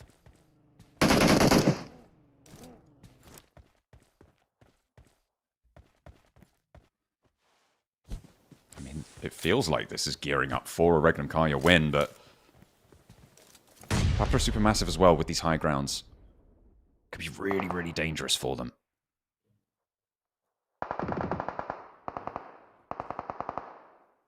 Very much slows down. This kind of circle requires like zone 8, zone 9 to start cleaning things out. No one really wants to leave their buildings. Swain will have to. Yeah, more placements for S2G as Hamzy will just stay hidden. Ooh, Swain just trading off, but yeah, he has to step out. Surely he goes down here, hits the deck, denies the point. Nobody going to be able to snaffle that one away. And S2G survive up into the top 3 with Hamzy G staying on the belt buckle. Regnum Carya controlling these hill ridges. Over towards the water. Next zone. It pops. It gives Regnum Carya the better spot here. As Papara SuperMassive going to have to move down. Kamikaze looking to leave now. Has a vehicle to work with, but blue is ticking hard in zone 8. Wild providing information back first, but they have this really nice position. That's a smart move. Take the time to do it now. Silas on the wide flank out to the right-hand side there. Most that Papara SuperMassive are going to have to make their move, and when they do, Silas will be launching an assault from that sideline. I don't know if they spotted it either. I think he went out there on foot, potentially. And this is what they're worried about. This is what they're getting done. He is worried about solos as well, you can tell. Zedwolf is so far to the side. I mean, fair enough, because who they're looking for right now is Hamzy. Yeah. Wild is so lucky to have that vehicle there. Blocks away all the damage from the nades. There's no information passed back. Didn't get to see whether that nade did any damage.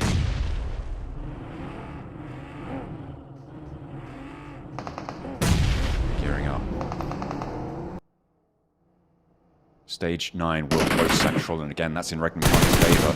The rest of the team lining up and crush forwards now. Papara SuperMassive has gone past him around and given him the slip, but no, the rest of the team are there to pick up the pieces, and that's Papara SuperMassive getting evaporated. And now it is just Hamzy up into a second place. He's given his game away. He knows where he is. He knows what's about to happen to him, and he's going to call them in, see what he can do. But the answer is nothing. Regnum Carya with 2 chicken dinners today. Take that top spot, but they're going to need to do it again to find a smash victory here. Damn, so unfortunate. Imagine if they'd gone a little bit further in that previous game. I mean, you can even see that with Loxy throwing up the 2 fingers. Wild, sorry, throwing up the 2 fingers, and rightly so, because if they were able to get 2 points on their previous match, that right there would have ended the whole tournament. Or any of their previous matches, indeed. Not just that last one. It could have gone either way, but with that chicken dinner, they are going to put a huge gap into the lobby. No matter what now, they are guaranteed to be making a gauntlet spot and representing Europe and representing Turkey as well, their home region, in the world stage that we will see later this year in Thailand. I mean, very much deserved as well, because it's an incredible performance from them. I was kind of waiting for when this would happen, because truly I do believe that this is some kind of God squad. That's 3 chicken dinners. Equalizing now with Carya. Very, very well done. I was hoping that Carya could maybe do a little bit more here as well and really start to lock down that 3rd place spot. I mean, they were so close to that boundary, and give themselves the opportunity to win the whole thing in the next. That would have been really cool. I think having all 3 of the teams have the chance to close it down, I think that would have been really good fun going into this one. But I think they were 2 points shy, 2 or 3 points shy of that boundary. But that does mean that going into match 6, if we get there, that is very likely that that's going to happen. Yeah, I think that when we get through to match 5, at least, like you're saying, it's likely we'll go through to match 6, but I'm excited to see what kind of distance we can see put up between Regnum Carya and the rest of the lobby. I'm excited to see which teams are able to battle it out for that 4th place position. It's still just a 2-horse race now, though, with both Regnum Carya as well as ULF trying to find that chicken dinner. So even if Regnum Carya does pull far ahead, ULF can still win and finish it all out. Yeah, that's true. Unlikely. Kind of sad for ULF as well, because the way they angled down towards that south side, that was a compound that they could have taken. But they went fully central. And because Regnum Carya was late to the party, they select the next best thing. So crazy. Yeah, it's a very difficult set of rotations, but here's those final moments. I love that Hamzy G was like, well, I know what's happened here. I'm just going to pop a smoke out. Let's have a go. Come have a go. And yeah, he went for the peak. Didn't deny the point, which he could have done. And there you go. MVP was Hamzy G, in fact, in the end. Okay, there you go. 939 on the damage for Elims. Yeah, I mean, 16 points on the game for S2G is honestly nothing to scoff at. Honestly, nothing to scoff at here. I think it will send them further in the lobby. For S2G, the goal right now is 4th place, right? So it's a good thing ULF didn't win that game, because it gives them more time to set themselves up. Very, very interesting to bring 90 FPS in to the lobby as well, instead of Calci. Yeah, that is something that they have changed today. And I wonder, if we go to match 6, are we going to see the S2G magic coming back? Are we going to see 3 for 3 on the final game of the day? That's what you got to worry about if you're fighting for that 4th place spot. Our top elims came from Zedwolf. That was 5. And it was Asgard to take most damage there. So Hamzy G splitting the difference and making his mark on the lobby for the roster. With only 4 elims as well, which is nice to see. Asgard, they got a lot of points this game, Blank. And they jumped up and put that challenge in a place that I don't think we expected Asgard to at the start of the day. No, I don't think so either. But again, it's still very obvious to me that Asgard is an unproven team. But they are really, really putting the effort in. And I think if you're a fan of Asgard, you should be very proud of them, because this is versus some of the most insane squads in the world right now. Here's the final statistics for Regnum Carya. It's not a ginormous game. 10 elims, a 20-pointer, which is still very good, but you can see the damage numbers here aren't very high. Typically on that kind of a map, you want to stay pretty covered and then just control the end game, because it's a lot of uncomfortable space. At least they locked down that southeast side for them, which was the most important part of the equation. Yeah, they didn't really have too much to worry about as well, given how linear the entire lobby was, right? When we went to that West Coast, everybody stacked up next to the coastline.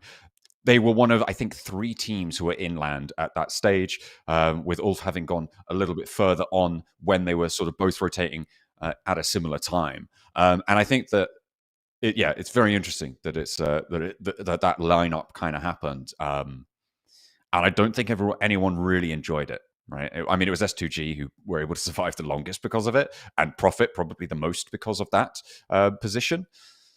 But yeah, Regnum Carya just shut them all out. We're going to head down to the stage to see what they got for us. Değil mi? Şimdi penguenimiz yine dans gösterisi yapacak.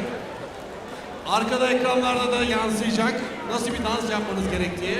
Eğer o dansı yaparsanız sevgili arkadaşlar, en iyi yapan 3 arkadaşımıza Point T-shirt hediye edeceğiz. Hemen şimdiden ekranlardan görün. Sonra da penguenimizi taklit edin diyebilirim. Davut. No, you're not going to ask me to get crazy again, are you? Listen, we're almost at the end of this crazy day. Maybe. But you know what? I want to remind the viewers, so if our lovely penguin can show us the crazy chicken dance, and then we'll see our crazy dance skills from the audience. So our lovely penguin will demonstrate, and then we'll see who has the skills. Evet, görelim bakalım dansı.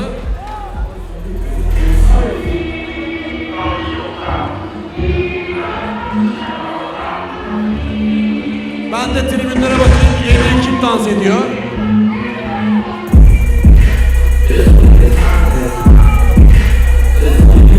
Let's see, where do we see? I mean, we got a lot of people right now. I mean, look, Belgian, here at the store, we have a few in this front row. So maybe we can have a look over here, and then we'll give you another chance to showcase your skills once we have the cameraman right on you. Evet, şimdi en güzel dans eden arkadaşımızı görmeye çalışıyorum. Evet, başlasın. Bir kez daha deniyoruz. Şöyle bir göreyim. En güzel kim dans ediyor? Ama bakın ona benzer. Evet, buldum. Şurada Fenerbahçe formalı bir arkadaşımız var. Fenerbahçe değil mi? Doğru görüyorum. Evet. 10 numaralı arkadaşımız Alex forması mı? Evet. O arkadaşımıza bir tane hediye ediyoruz. Davut. I think, okay, who do you choose though? Gray, green, or blue? From these three. Okay. Tişörtlü arkadaşımız. Evet. Bir de minik taraftar var. Evet. Mavi tişörtlü arkadaşımızı çektik mi arkadaşlar? So, you've chosen the first one. Okay, let's see if we can find more. Evet, bir de minik taraftarımız var bir de. Evet, görelim dansını. Görelim dansını. Minik taraftarın görelim dansını. Once again, we have a very, very young PUBG Mobile fan. Evet. Yapsın bakalım bir dansı. Evet, bence en güzelini yaptı. Evet, aldık. Bir hediyemiz de kardeşimize gitti. Tamam. Mavi tişörtlü arkadaşımıza da zaten verdik. Doğru mu? Which one? Blue? Berke görebildik mi? Evet, Okay. mavi tişörtlü Blue t-shirt, you have our first one for the dancers. 3 arkadaşımız dans gösterisindeki üstün performansıyla bizden 3 adet tişört kazandı. We have a couple of crazy ones on that side if we can get our lovely cameraman over on that angle, and then yes, showcase your skills. I mean, look, he's going crazy.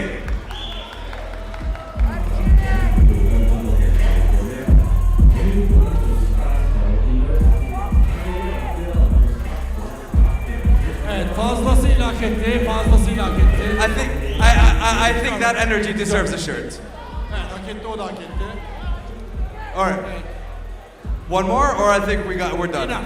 Okay. I think we've driven the fans crazy enough so far. Evet, arkadaşımız daha devam edelim mi diye rica etse de süremizin darlığından dolayı devam edeceğiz. Sanıyorum Tankut ve Gökhan, Yargıç Tony bizi bekliyorlar. Belki de Smash kuralı devreye girecek. Çünkü iki takım bunu hak eder duruma geldi. Onlara gidelim bakalım neler olacak.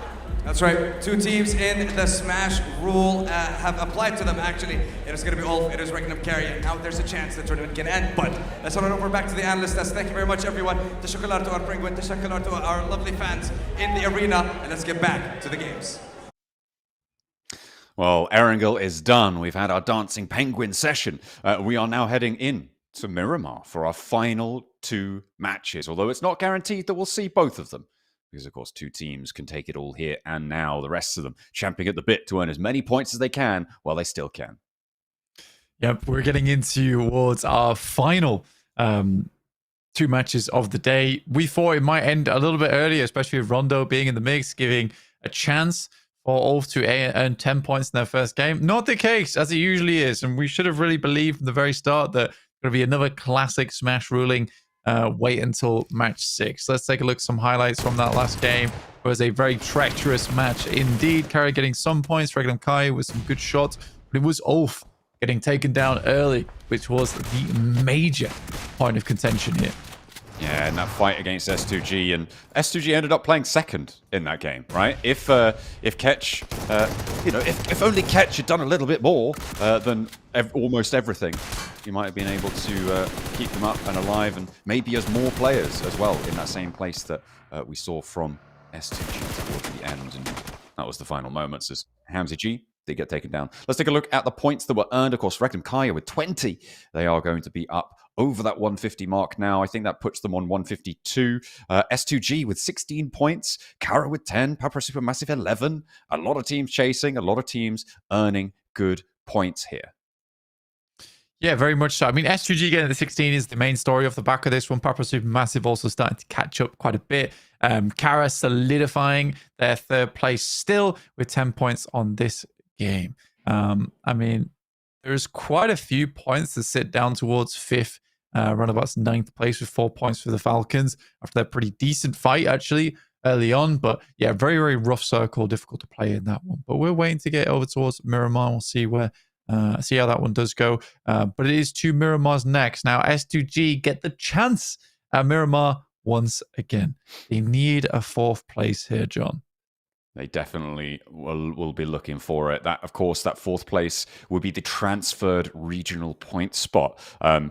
We're sort of accepting at this point that ULF is going to get a gauntlet spot, which is why it will transfer. And the way that works is if you get a gauntlet spot and a regional point spot, the regional point spot goes down the PMSL finals tables to whoever is next highest up on that ranking. So as it stands, if you take a look, that would go to Asgard because it would be ULF winning out on the point spot, and that would trickle down to Asgard for a qualification. But that spot in 4th is so closely contested, Blank. They're only in it by 1 point, and there's 3 teams who broke the century in that last match as well.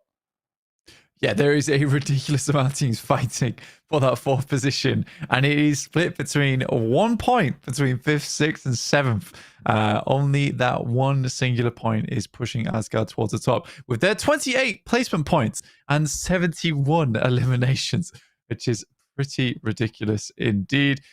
Team Falcons looking to try and get that one, as are Jetgo. As we head over towards our second page, I'm very curious to see where S2G matches up to all of this.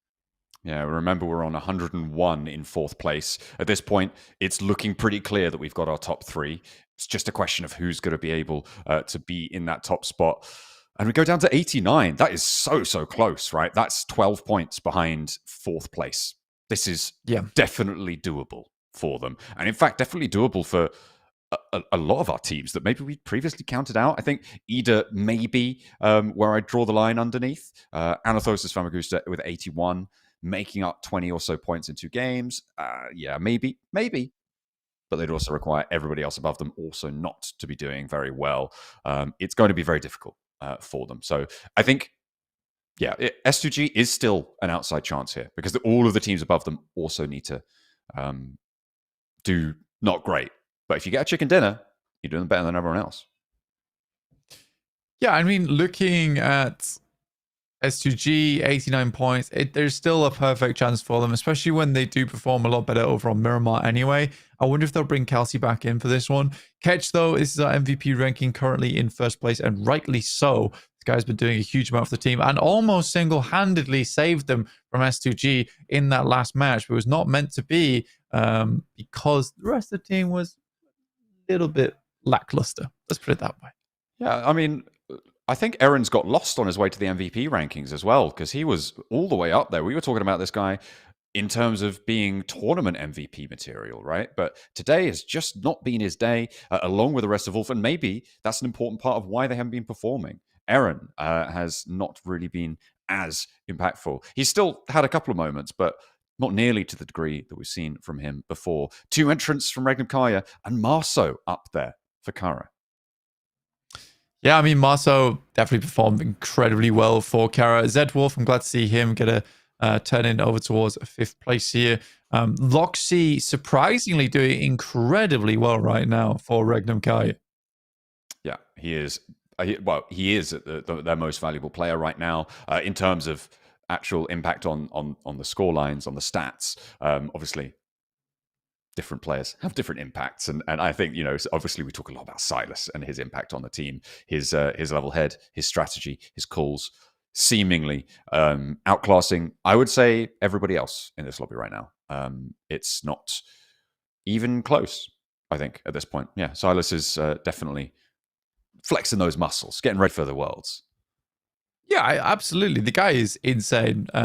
Overall, I think as a leader, it's hard to have anyone better who's able to also make those calls and also make those judgments, where he's happy to be the first to face. I think you find a lot of IGLs who are just afraid to be that guy, to be the first to push, to be the first to find that initial knock, to play face-to-face with the enemy. It's really difficult, but he's been playing exceptionally well. But we'll be getting in towards our penultimate match soon. Don't see a lobby, so I don't know how long that's going to be, but it may be a short while. It could be. We've gone through all our stats, but I'm looking at, we've got 16 players in the lobby right now, so it's looking pretty empty. So, I mean, if you want to win a game, get into a low count player lobby, see what you can do. Maybe it's a better time. But we're up to 17 now. Well, it's just like Carya, Regnum, and ULF all going against one another. That's kind of all that matters now. Just shut the rest of it down. Let's just put them in the warehouse. Give them a TDM. See what they could do. Why not? Could be the case. But yeah, 5th match of the day. Crazy. We're already here. Felt like just moments ago we started match number 1. But you've been here with us through it all. If you're one of the people who've been watching every single day, I salute you. Well done. Oh yeah. I mean, yeah, all the way through the league stages, all the way through the knockouts. These teams have been telling their story. You guys have been listening, watching, thinking about that story yourself, sometimes contributing as well in the chat. We do see you. We're on a delay, so we can't talk back to you, unfortunately. But yeah, it's been great to watch how these teams have developed. And I was slightly worried for Regnum Carya. Actually, watching them back in the casting them back in the league stages, seeing them in the knockout stages, they did well, but it wasn't spectacular. But it's finals time for Regnum Carya, and they got serious. They definitely have found it. And I think that another team that I was worried about is the Falcons. And they kind of have lived up to that worry a little bit. They're still doing well, and they're still going to be going to PMGC, to the league stages. But yeah, that's not ideal. I think for the Falcons, it's not the worst thing in the world, though.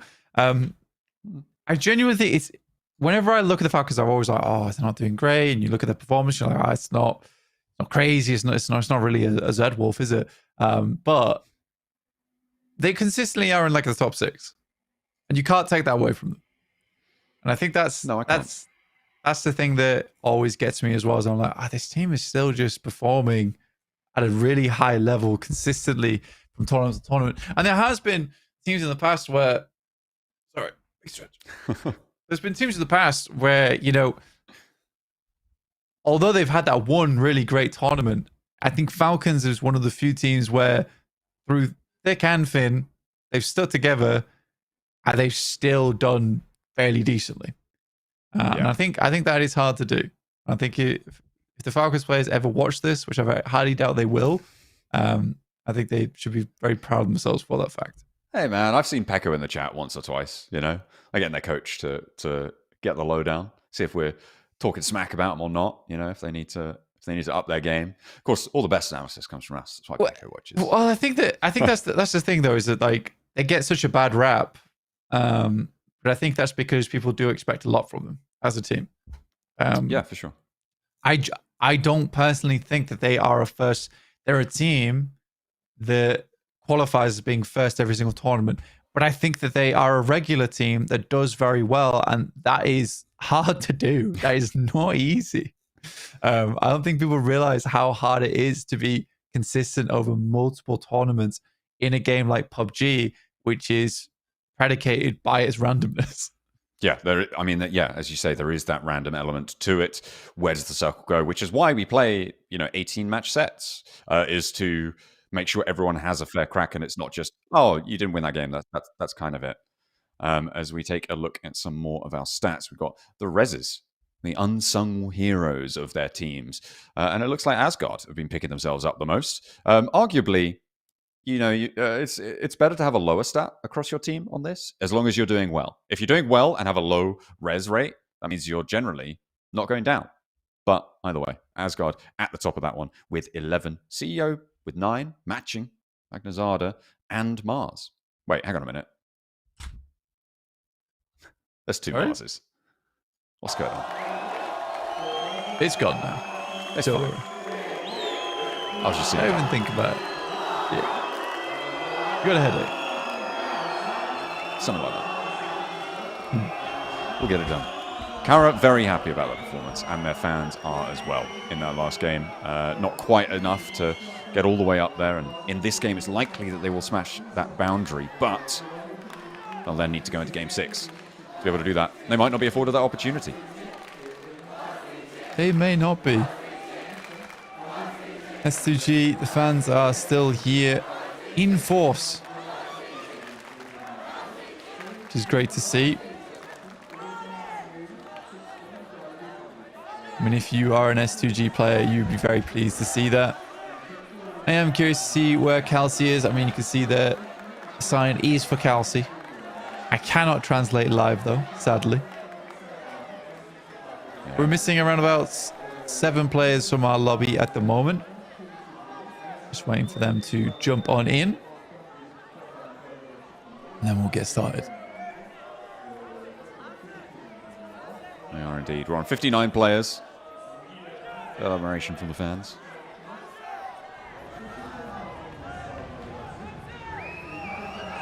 It is pretty jubilant, I would say, on this side of the stands. Very likely that it's going over to them. They're now over 30 points ahead. Well, I think they're, exactly 30 points ahead of 4th place. And in 2 matches to find that gap. I don't know. I don't know if there's a team that could do it, especially against Carya. All they need to do is put 5 points a map in, and it's basically impossible for anyone to leapfrog them here. And I say all they need to do. 5 points a game is still, you know, not the simplest of tasks, but you can do it 10 in 1. Sure, I'll give you that. Yeah, it's still tough.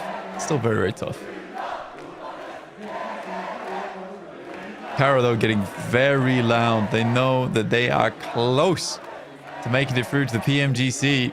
Be cool to see Turkish fans out there in Thailand. Showing off his stat line. What was that? Was that a 1v1? I'm not sure. Couldn't quite see the screen there. Yeah, fair enough. If he's showing off. I hope he won it and he wasn't just showing off that he played someone. I played a game, guys. Check this out. Yeah, I think with BRA, a little bit of a smaller crowd. Still giving it large, though.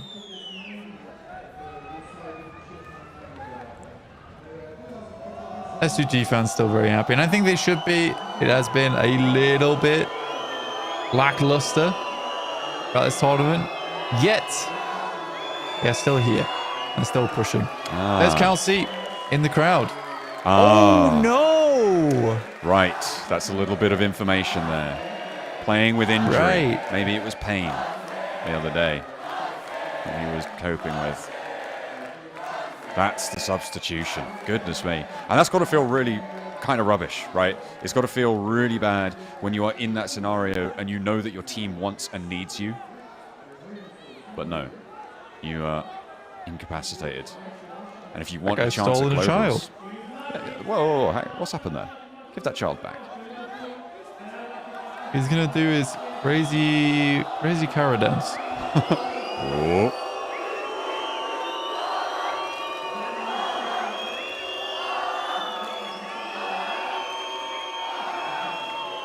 He's just lobbing that child around.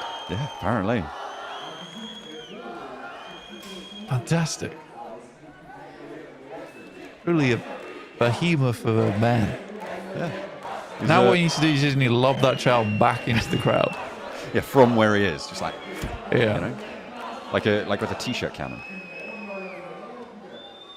Maybe not with a t-shirt cannon. That seems insane. That's too far. You'd have to crush him into it first, and yeah, I don't really want to envision that. No, it's a bad time. Let him enjoy the games. It would have been nice to know game singular. That Kelsey's broken his arm. Yeah.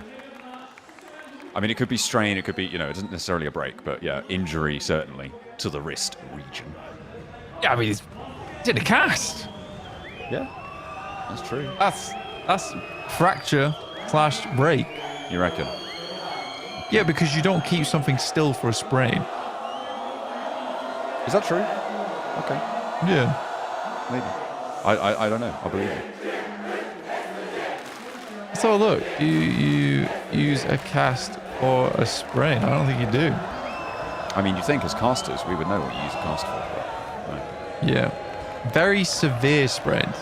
Okay. Well, that's, you know. But this is what I thought, is typically use a splint or a brace. Ah, okay. I mean, maybe it is a cast wrapped around a splint or something. We're getting too deep into the woods here. I think he's broken his arm. He's got one arm left. He has only got one. Which is also not a... The thing is, that's also not a quick fix. No. It's like a 6-week process. Yeah, and thinking about globals. Yeah, he doesn't have 6 weeks. Maybe he'll get a bit more mobility, though. Depending on the severity of it. We're not going to pry into his private medical information, but it'll be interesting to see if S2G, first of all, turn up at PMGC with their substitute and their qualification chances here, or if he's going to be recovered by then. And that would be, I'm sure, a difficult situation to navigate. And it makes much more sense now as to the extent of his emotion at the end of yesterday. When you add into that the pain he must have been feeling, trying to play through it. The guy's a trooper. All right, guys, I'm pressing start game. Just pressing it. It's happening. Press it harder. Start game. It's happening. There it is. I need to get like a start game button. definitely. That's something that we should commission for sure. The issue that I'm seeing it. Oh no, okay. Don't worry about it. I was just saying there was only 63 players in this, but no, the 64th has connected. There's our fans. I don't see that. I see it now. Yeah. I'm slightly ahead. I get the primo feed. You get the 3 seconds delayed one. Yeah. It's in my contract. I was like, if Blank gets the same map feed as I do, I'm saying that S2G really bad on broadcast. Thanks, John. It's pretty mean of you. Yeah, well. Let's go to Miramar. 5th match of the day. All right. Fantastic.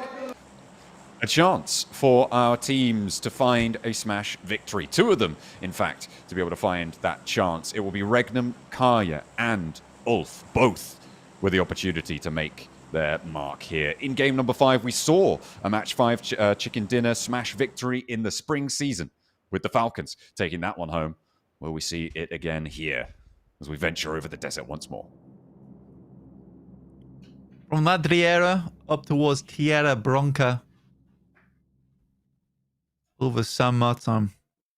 We are heading over towards Miramar now. Picardo will be taken up by Regnum Carya, which gives them a really big boost in these games, just because it's such a central spot anyway. Asgard dropped down toward Via de Mar. And we're going to get Falcons over towards Elpo. So a lot of our prominent teams already in pretty strong positions. S2G is a team that we're looking out for, but obviously missing out on Kelsey is a pretty big deal. Guy has been pretty big deal in Turkey for a while. Sorry. Yeah. For yawn there. Apologies.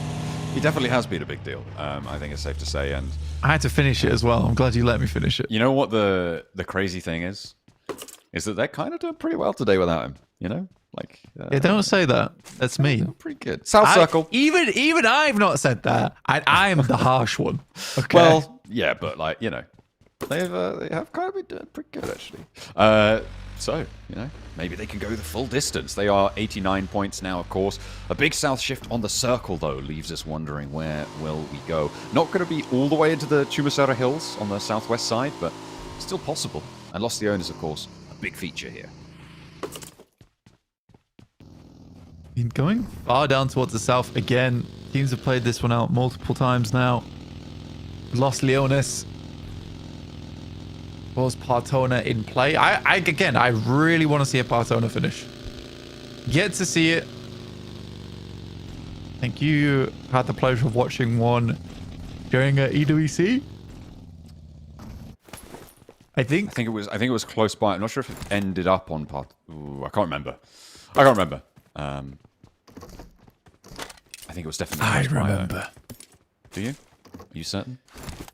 No. Neither. Vague knowledge. We have seen Partona circles before, right? It's a really tricky bit of land to play. That ridge line that sits on that east point of the island. The settlement behind it as well, posing a threat for teams rotating around in the water. Uncommon on Miramar, but possible in Partona. Does make it pretty nasty. And the compounds are very disconnected from one another. A lot of open ground. A lot of teams dropped over towards the north side of the map as well because of that plane path. There is a few teams already making their way down towards a more central position, but it's hard to make that decision early, especially because Los Leones is such a big feature here. You don't want to get stuck into the thick of it too early. I mean, BR8's happy to do it. It's their drop spot, but they're not likely to stay in Los Leones as the game progresses. I mean, if you're going to commit to Los Leones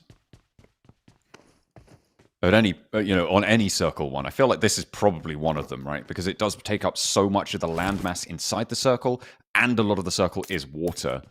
So you're looking at, maybe 30% of this circle is Los Leones in terms of the available end game space.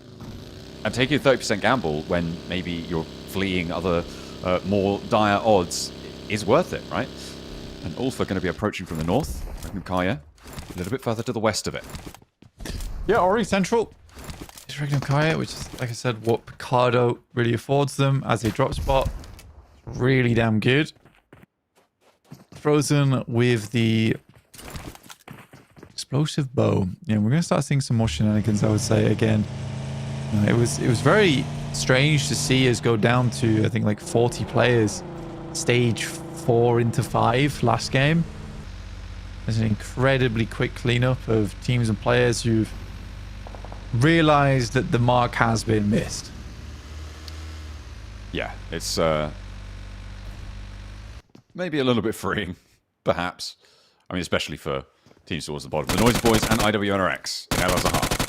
A little scrap at the bottom of the tables on the top of the map. Lines up for one. A good little opener there. And finds the flush. A nice point earned. In the meantime, Regnum Carya actually got first blood. He snuck it away. Just in time. Ah, Z-Wolf. Earning a point. Staying on top. But it's all about that chicken dinner. Right towards the top of the tables. Unless neither of them get it. With the opportunity. Kenzo really stared at him for a while there before taking that shot. Molotov disappears. Kenzo will happily disappear another player. Might have been RX with the pump. It's the full reload as well. Can't get sprayed down. IWNRX loses the TheNoisyBoys here. And Frozen cannot hit a spray to save his life. Literally. Yeah, so we just gave the guy with the pump shotgun, which, bear in mind, has a clock time on it, 4 1v1s. Like, if you just pushed as a 3-man, there is literally a space of 3 seconds, well, 2 seconds, let's say, where he quite literally cannot shoot the gun. All of which is to say, IWNRX living up to their reputation here in the finals. Absolutely one of the stinkiest plays I've seen in a while. I mean, it's a we've given up kind of play at this stage. Great for the TheNoisyBoys, though. They get 4 whole points. Blank, that's like 10% of their whole scoreline. They pincered them as well, which is the weirdest thing to me. It's like, you pincered them? What is the whole point of a pincer? So you have 2 angles at the same time. It's not to have 1 angle and then another angle. To have 2 angles.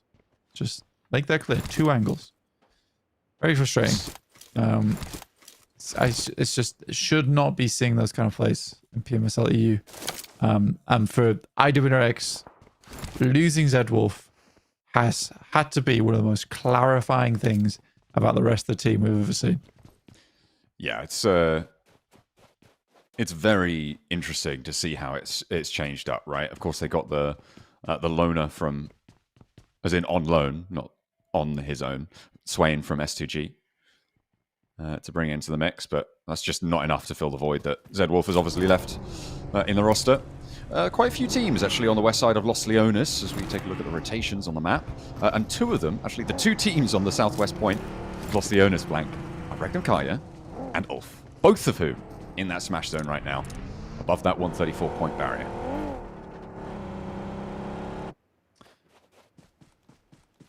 Oh, waiting for zone 2, which is going to be the big shift here. Regnum Carya on the south side of Los Leones alongside with ULF. Dangerously close to one another. Regnum Carya have already picked up 1 point. That's from BRA as they got towards Los Leones early.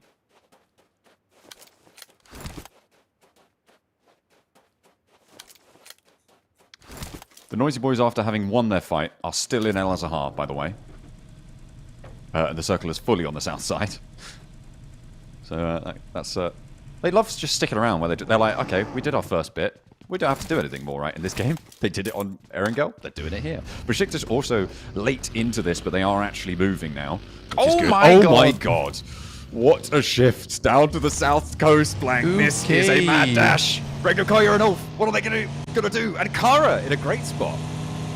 I mean, both ULF and Regnum Carya are pretty close to the zone. So I'm just going to send it in. I think Carya has already taken a knock there. And yes, they have to Nico from Papara SuperMassive.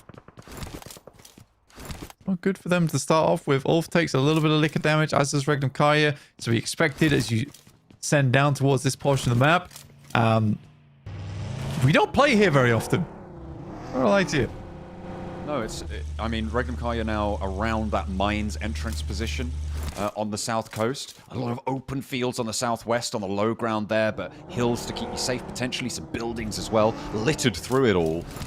This is really, really dangerous stuff, and half of the circle is unplayable. It's out in the water.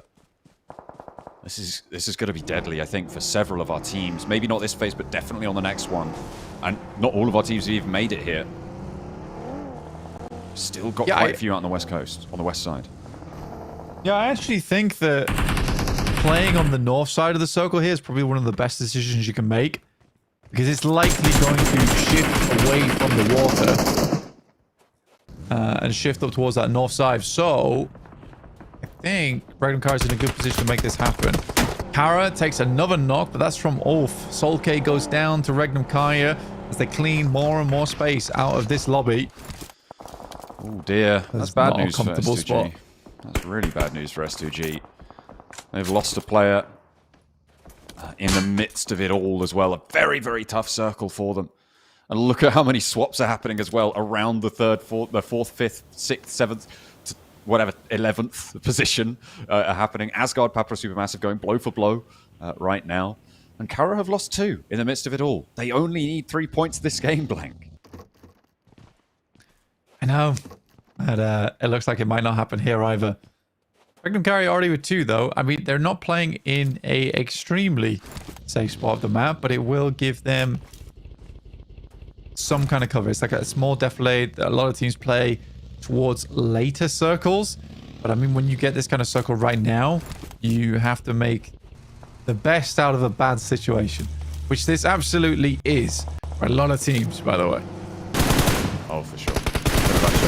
Late to it, Ida. Nah, you're not going to get past that. That is Ida, I believe, eliminated there. Our first team to go down.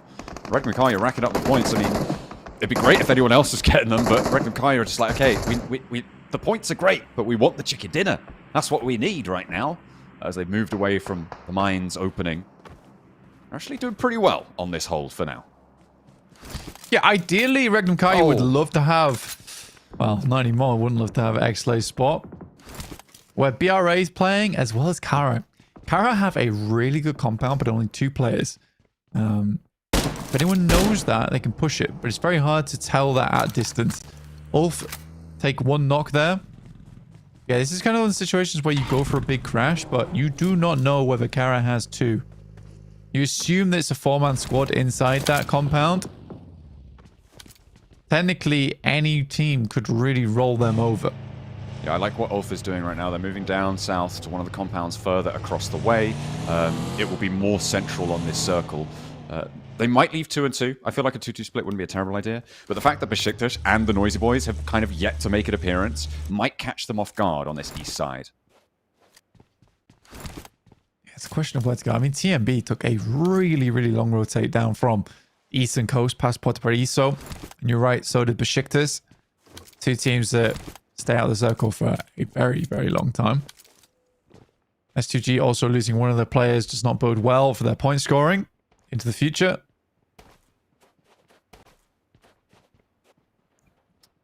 Asgard and the Falcons. I think that's probably the fight that I'm looking at the moment. It's the one that does need to conclude. XSLAY kind of have oversight on it as well. You can see that they're overlooking, and just beyond them, that Regnum Carya stronghold. XSLAY trying to bolster their hills, but Regnum Carya are safe for now, but I don't feel like this is a super winning position, right? I mean, you've got Loxy up top, but the mobility you have, not great. No. Again, like I said, this is typically a spot that you head over towards in these kind of circles where you don't really have too many options. And to be honest, you really don't have too many options right now either.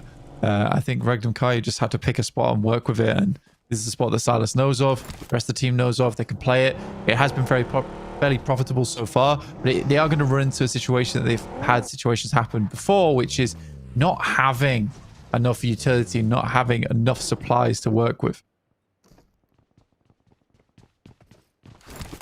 Needing that outward pressure to keep them safe, but if no one's pushing onto you, those boxes don't come, you can't resupply. Jetgo actually moving up and away from the Falcons. Instead, they've decided to move in to the northwest side, and I mean, it's probably the safer approach. Maybe we should have expected that from Jetgo. Falcons yet to make their move, though, and they are the team that really does have to make the move. With the Blue Zone putting pressure on them. Which way are they going to go? I think north, following Jetgo's footsteps. And the circle goes out east. Which favours ULF. Will force a lot of teams to push across. There's only one other team really on the east that poses a threat to them. That is TMB. And, well, do TMB really pose a threat at all? That's the other question that needs to be asked here. But for ULF, very, very good spot for them. Same for Papara SuperMassive over on that north side. Another strong position to be playing in. It's losing players, though.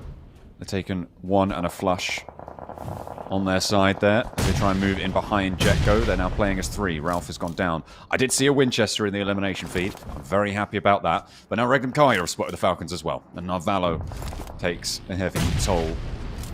Will be dragging down.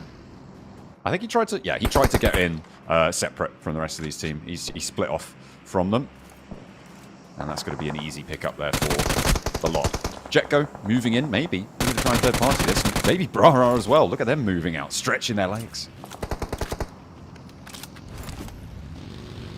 Yeah, getting a move on. It'll be done. Regnum Carya, I think they took a knock. We're able to get it back up again, though. A little bit rough. Fenerbahçe play all the way down towards the beachhead. I mean, fair enough. There's really not many strong places to be had here. I'm not calling anything with ULF too early. Honestly, the amount of times. Yeah, he's just whinnying them right now. And he's still going. He is still going, actually. What? That is crazy. I'm sad we did not have that on camera. That is absolutely insane. Really sad we did not have that on camera. Wow, wow, wow. Not only does he get an incredible clip, but he also takes down Asgard, who were in that 4th place race, Blank. And we could get a smash victory here. Asgard may have just been ruined by a Winchester for their chances to get to PMGC. Yeah. Scope, 1 bullet and a dream. In this case, 3 bullets and a full squad wipe. Papara SuperMassive sending nades down towards the Falcons. Need to go a little bit further for themselves. Asgard were only able to get 1 point on this game. So yeah, the marker is not too far away. S2G getting taken down here. 90 FPS takes the tumble. S2G were down to 3 from earlier. So now need to get their boy back up. And all the while, Blank, Carya are surviving on 2. No one's really contesting them on the south side.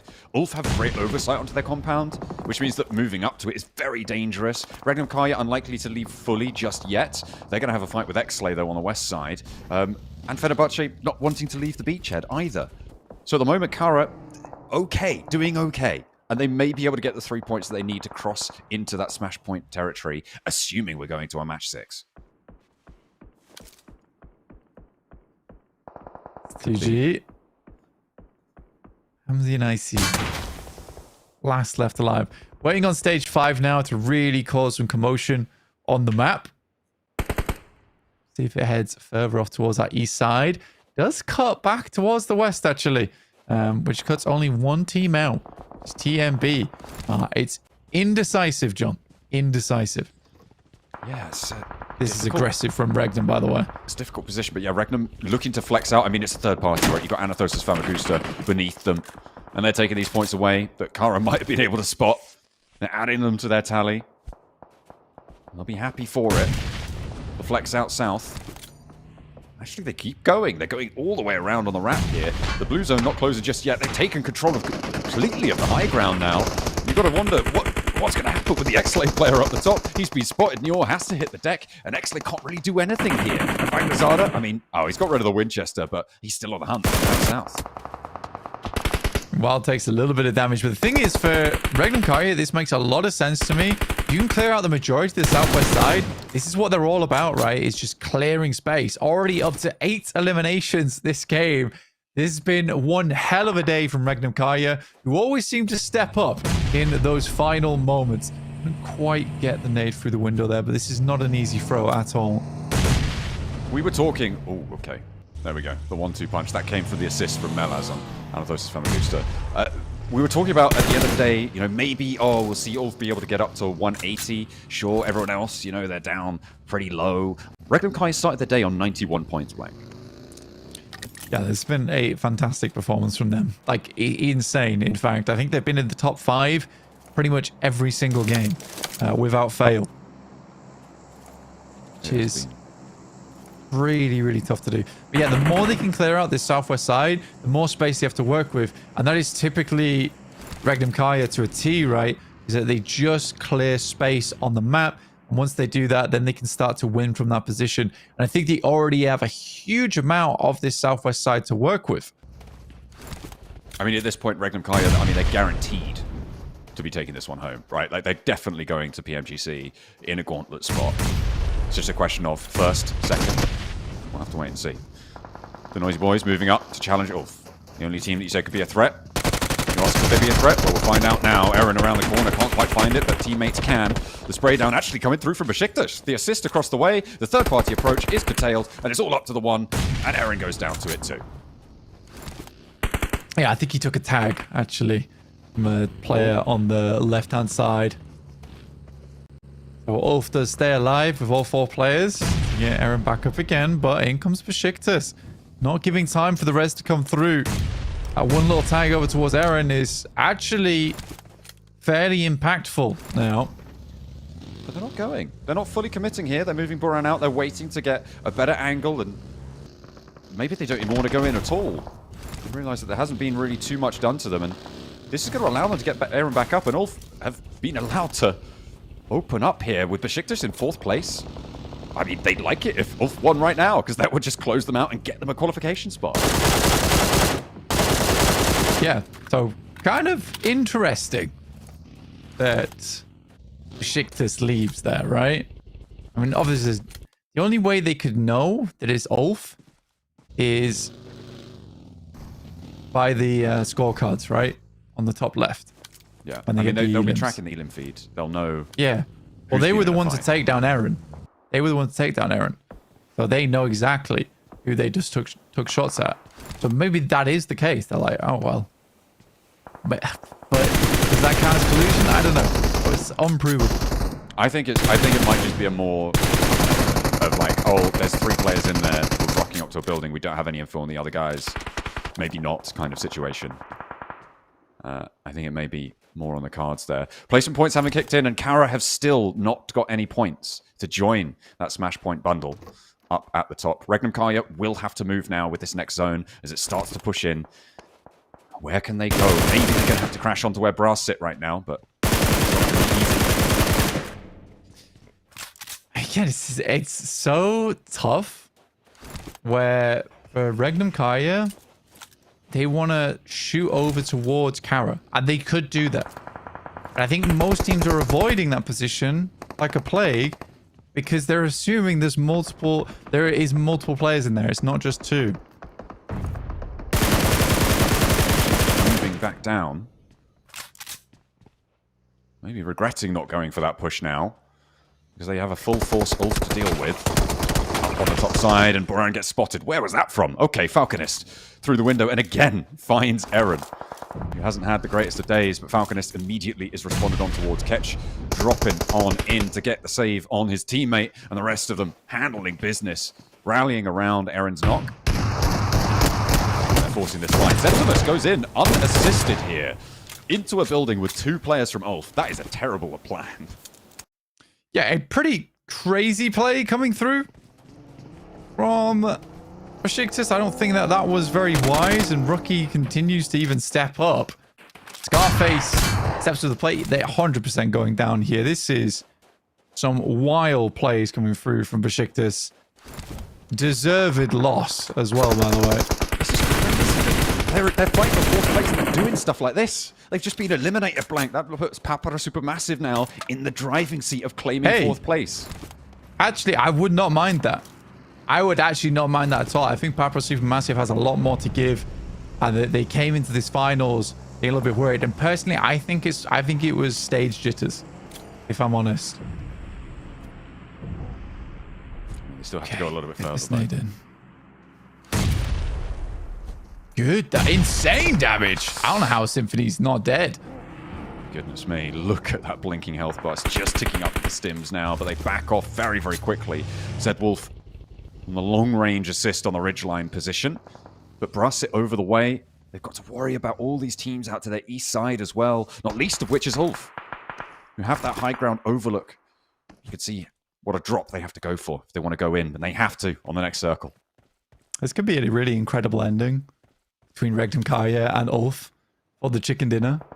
Papara SuperMassive, the other team that still has. So, there we go. Back up to 4th place. Papara SuperMassive, the only other team that has 4 players on side right now. Other than those two.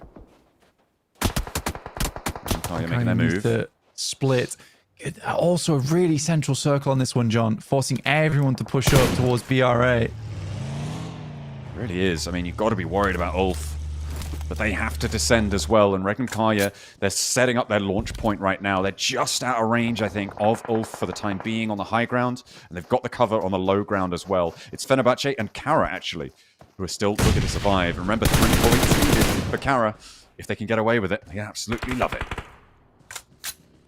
S2G Hamzy, last left alive again. I mean, he's definitely redeeming himself from all the times when he went down really, really early in quite a few of his games. Regnum Carya takes a bit of a hefty hit on one of their players. Must be chewing through meds right now. Players looking like mummies covered in bandages. Apt for Halloween, at least. That's true. Just getting ready. Just getting ready. Carya. Desperately, they just so want these 3 points to give themselves a chance. Jetgo try and go in and will be rebuffed. Bra able to hold on the first wave. That opens up the south side though a little bit more to see who can make their way through. Papara SuperMassive now with a chance to cut Ulf on the cross, but they've already made inroads. They had that outpost and now Papara SuperMassive have lost that inside track or potentially stopping that road crossing. Kamikaze was the only sightline they had. Yeah, I'm surprised Ulf was able to make that cross. That cross, deadly. Very, very deadly. Good stuff from Carya. Looking to get towards Smash Zone. It just feels so... I don't want to call it too early, but I mean, it's 4 players on Ulf, 4 players on Regnum Carya right now.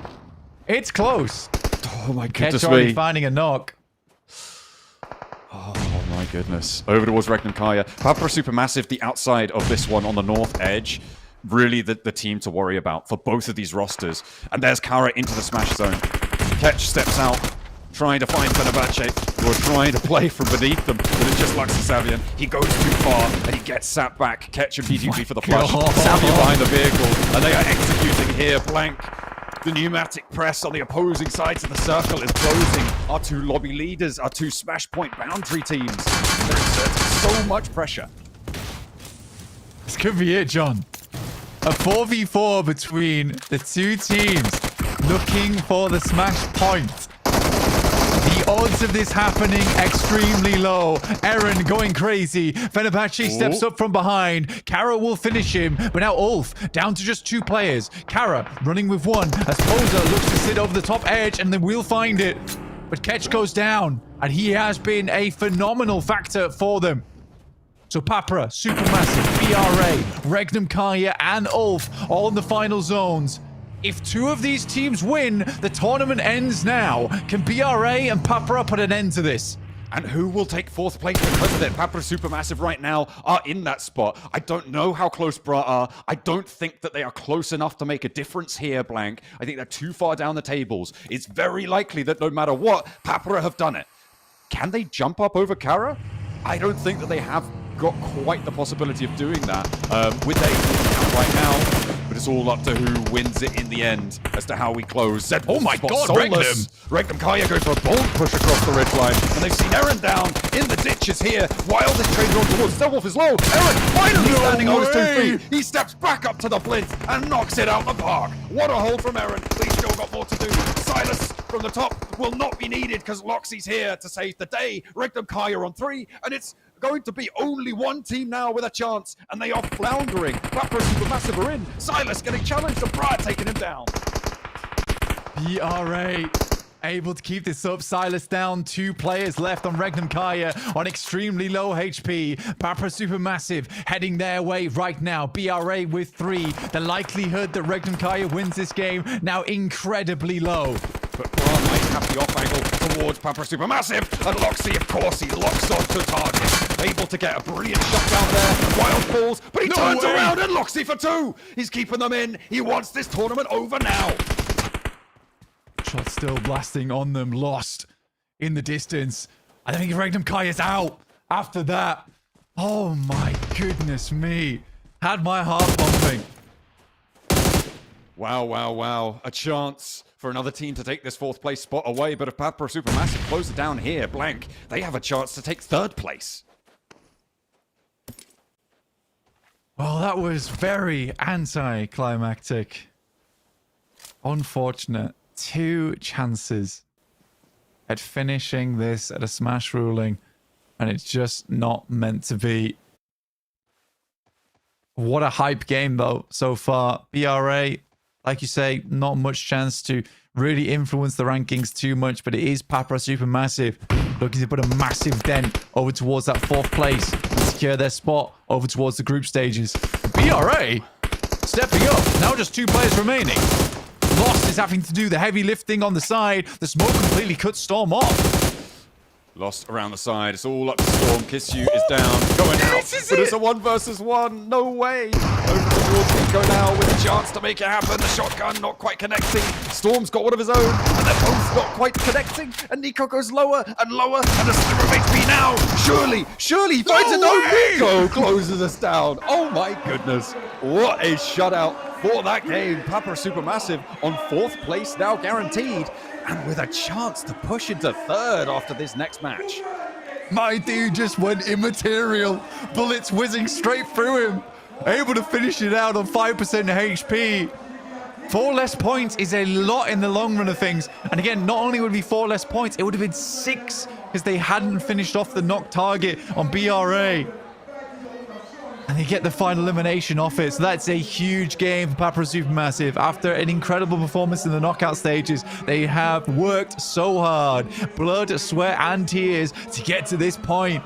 And that might just be the game that sees them in a strong position to head through to PMGC. Unfortunately, we will not be finishing on a smash ruling early, but we may still finish on a smash ruling in our final game. But as it stands, Regnum Carya is set to take 1st place. They are so far out in the lead now as well. With ULF, I mean, they got a decent elim chunk, but Regnum Carya outlasted them. They got more elims there. I mean, at the start of this game, they were on 152. They've earned a huge chunk towards it. They are on track for close to a 90-point day, blank. This is absolutely incredible stuff from Regnum Carya. Insanely good. Monolith comes into focus in those final moments. But I think, looking at some of the stats there, it does seem very, very unlikely anyone's going to be able to overtake Regnum Carya going into this last game. In fact, I think it's... Smash. It has to be a smash. Yeah, you're right. It has to be smash ruling to get 1st place. That's the only way. That's the only way to do it. Other than that, if Regnum Carya just plays out a fairly decent game, it's fine. I don't think they even really have to play out a fairly decent game. They could secure it by getting the chicken dinner. But yeah, disappointing finish to be sure for everyone watching. Out of 14, we had a 50% chance there that we ended the tournament early. But instead, Papara SuperMassive and BRA are the 2 teams to finish out in 2nd and 1st. Really took the wind out of our sails. I thought Loxy was on something special just there as well. That crazy turnaround for the 1-2 punch. It's unfortunate that Wild wasn't able to stay up there either. Imagine if they'd have had 2. I think with 2 players in that spot, I mean, there's obviously a bigger opportunity, but yeah, it goes to show you why he is at the top of the tables right now for that team. There is another thing to consider, though, is that they see that knock being towards ULF. Because they know they can read the elimination. That's the target. That's who they targeted. They know they're ahead of them. They're the only other team at Smash ruling on that game. We just ruined their chances. And that's exactly what they did do. Because even if they just take down 2 or 3 of their players, they're not getting the chicken dinner after that. 100%. So maybe there was tactics to it there. Because yes, great. They win the game. They finish the tournament early. But like we just said, they're so far ahead. It doesn't even matter. I mean, yeah, it would suck to get second place, but you would still get a gauntlet spot, which is a really important part of it. As we take a look at the final blow here, you see it was really dicey on the dunes for Nico and Storm, neither of whom could seem to connect. And then finally, he was able to shut it down. But it was Zedwolf on the MVP run there with 811 damage and standing up again for Regnum Carya. Yeah, very, very good addition to the team. But like we said before, he is surrounded by insanely good players. I think Silas makes the breakout towards BRA.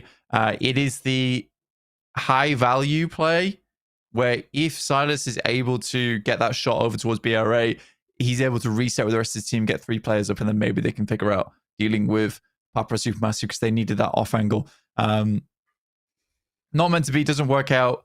But I think it didn't matter. As soon as they realized that they'd knocked and flushed the entirety of ULF, the outcome of that game really wasn't that bad, no matter what happened. Yeah, it was.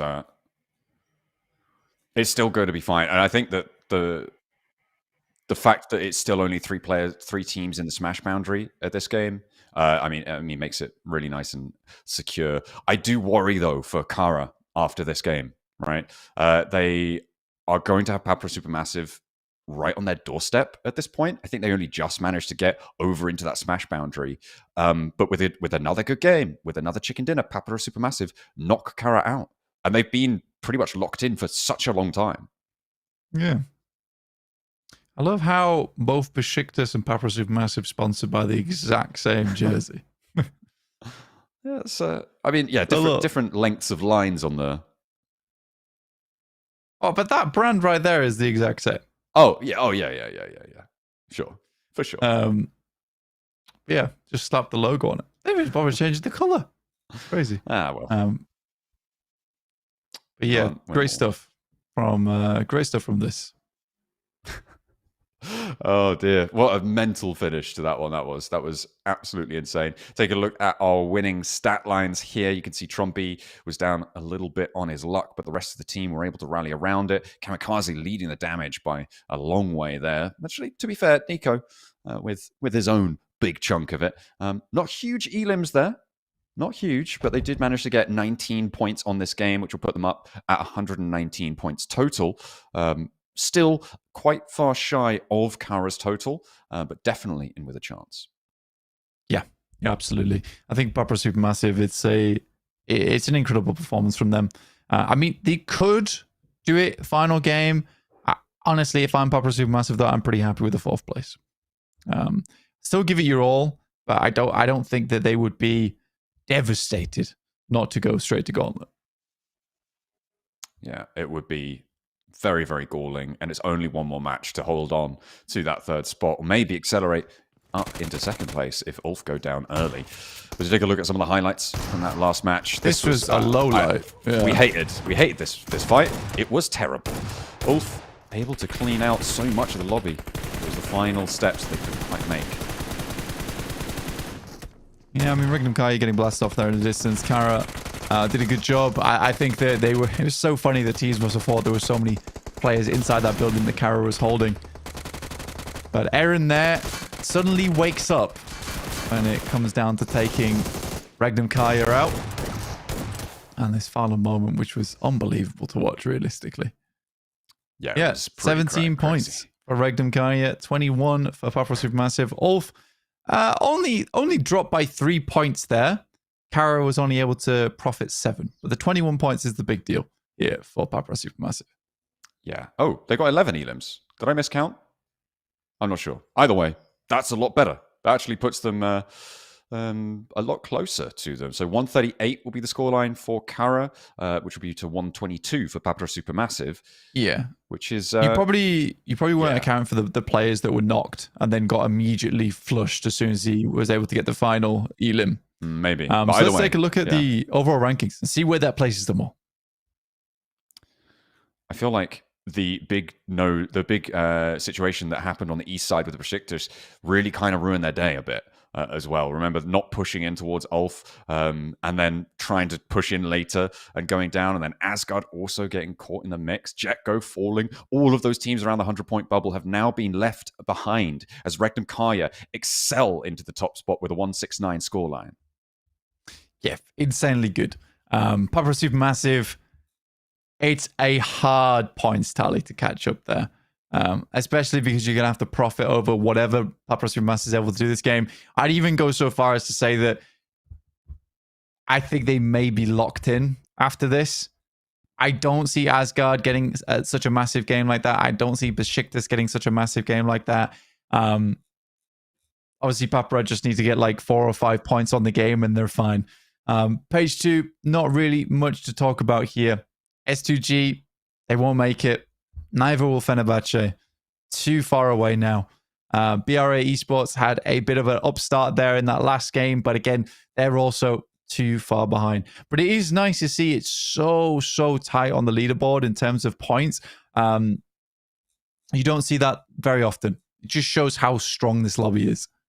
Yeah, it's just over 10 points from 11th down to 5th. And that middle pack has really been a difficult situation for every single team here. Somehow, right at the final moments, Papara SuperMassive has been able to distinguish themselves from it. It's not fully secure, right? It's definitely not, but certainly from those teams lower down, it will be. The difficulty, as you go further and further down, the difficulty that you have is that so many other teams also need to do badly. And at that point, you're starting to add in a lot of probabilities that that it's not going to go your way. Because sure, if you're S2G, for instance, you can have an incredible game. You can have a phenomenal result on this last match. But then if Papara SuperMassive get like 6 points, it's all for nothing. Yeah, exactly. That is the tough thing, right? Is that you are playing against the entire lobby and then playing against 6 measly points. That's all it is. And hoping a team isn't able to achieve that. Though that isn't that difficult considering ULF struggled to get 10 over 3 matches. I don't mind it too much. Yeah. It's not ideal, right? They would have loved to have closed it down. And the fact that we had 2 of our 4 remaining teams that could have closed it down in that final circle. I mean, it felt, Regnum Carya definitely did commit to the sidelines to make that one work. And get rid of ULF. But now we've got 3 teams to worry about for a chicken dinner in this next game. And that's a potential for Carya, to be able to jump up and overtake what is like a 40 a million points of a gap, instead of taking it by points. Yeah, I think the sad thing for Carya is did they get a smash rule in that game? I don't think they did. They're with 7 points that they got in that match. They were able to get up to 138, so they are now in that zone. Right. They have to win. So they have to win, basically. To win, they need to win to win. Yeah. Yeah, they have to win this game to win the whole thing. But that's right. I'm just going to get clarification on where we're going next, if we're going down to the stage or not, or if you guys are hanging with us for a little while longer. I'm not sure. I think it might be just gearing up the lobbies because we are waiting for all of our players to get back and ready. Of course, we want to get stuck into this last match as soon as possible and see just who is going to be able to take this one down and where everything is going to end up. It feels fairly decided. And we'll take a look at our gunslingers in the meantime. You can see Eren is still on top, but Ketch is so close by. So is Loxy. Yeah, 6,703 damage. And it really is just the tale of 2 teams here between Regnum Carya as well as ULF. 2 really, really strong squads. Yeah, I think Loxy is the one that surprises me here, but I'm glad to see him getting a little bit of the limelight. And it's good to put Zedwolf in his place, put it that way. I think Zedwolf desperately needed a team where he was not the best player on it. And I think that's going to be helpful for his growth as a player, in my opinion. He's still got one more game. He could still be their top performing player at the end of all of this. It's not necessarily all done and dusted just yet. Of course, Regnum Carya themselves could get the chicken dinner smash victory. But we're going to go to a short break. When we come back, we will have our final match of the tournament. There are no ifs, ands, or buts about it. Only one more game to play. You better be there. We'll see you soon.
and welcome back as we get ready for our final match here at the PMSL Europe Finals. It was so close to being over in that last match. 2 of our final 4 teams were in the Smash zone with the potential to take it all home there and then. But Regnum Carya decided to descend onto ULF, and within their own infighting were taken down, all to the glory of Papara SuperMassive, who now seem to have locked themselves in for a 4th outside chance of potentially getting a straight-up gauntlet spot. Yeah, sending off a bit of a message. So, but we're back, and the game is not ready yet, but we will be getting underway shortly as the lobby fills up. But the stakes are all set. We're ready to go. The teams that we're looking at right now are ULF, Regnum Carya, Carya, and Papara SuperMassive. See if they can hold on to that 4th place spot, which will be good. I think I'm happy that Papara SuperMassive got to 4th place. I think they deserve it after all the hard work they put in during the league and knockout stages to get here. I think they may have bent themselves out a little bit with Regnum Carya kind of taking it a little bit more steady over in the league stages and knockout stages, kind of pacing themselves, getting ready for these finals. And I think that is something that a lot of teams need to learn, that the groups in the knockout stages, they're more of a marathon. When you get to the finals, that's your sprint. That's where you need to sprint. Yeah, I mean, if you're fairly confident that you're going to be qualifying to stage in the league and knockout stages, as I'm sure a lot of the teams towards the top have been, it is that you're right, because you're just playing 24 matches right at that stage. You're just gearing up. You're learning about the lobby. They had their Rondo masterclass in the knockout stages to sort of get a little bit more used to that. And in general, yeah, getting more familiar with every single team, getting that research on board, which is obviously very, very important. And now they're bringing it to bear to reach the high heights that they have been able to. It was a bit disappointing for Asgard, for Beşiktaş in that last match to not be able to find more than they did. Their situations in general probably could have been improved by better decision making in those spots, specifically Beşiktaş not going into that ULF compound. But what's done is done. And now, if they want that 4th place spot, if they want that chance at playing in the league stages, they're going to have to put in a serious show here. They really will. They really, really will. It has to be a incredible game coming out from one of our teams to get to the top side. We're kind of, it does, as opposed to causing too many upsets. I mean, the difference maker really is just Carya, ULF, and Regnum Carya. If any 3 of those teams win, that's when we'll get a little bit more hype. But other than that, I don't really think tables are going to change all that much. And the fact that it's going to take 20 minutes before we even get to that point is pretty crazy. It is pretty insane stuff. And our players are getting ready. Making sure that everything is locked and loaded. Finding their way into the lobby. Carya want another one. They want to take it down. So far, they have had plenty of chicken dinners, sure. I think they're up to 3 now. But they want that 4th. However, so do Regnum Carya. And ULF want to join them on that triple. That would all take them over that Smash boundary victory. And it is, yeah, it's going to be a deadly final set here. I'm interested, though, if Papara SuperMassive can push Carya out. Carya would still be going at this stage. There's no way that they don't go in some capacity to PMGC, even if they go down to 4th, right? Because the transferred regional point spot would go to Carya. But yeah, it's been phenomenal to see what they can do. And I hope that they can hold on to the 3rd place spot, I think. At the moment, I'm in favor of Carya taking that spot home rather than Papara SuperMassive. You think so? Definitely. Yeah, to be honest with you, I do think that Carya has had better moments during these finals. Maybe not in the groups and knockout stages if we're thinking like that, but yeah. But I think the way they've played, sure. I think they definitely deserve that 3rd place jump. It would be pretty upsetting if they weren't able to claim it. But it's definitely a possibility here. With a 17-point gap, it's not easy to close, but it can be done. See what they can find. As we head on in, we'll be hopefully getting underway fairly soon. There's 64 players in this lobby. At one point, we had 65. We had spares, you know? We're going in hopefully very soon for a final Miramar, because we've only got one more match here. If you've been watching over the last 3 weeks, this is what it's all been leading to. This final match.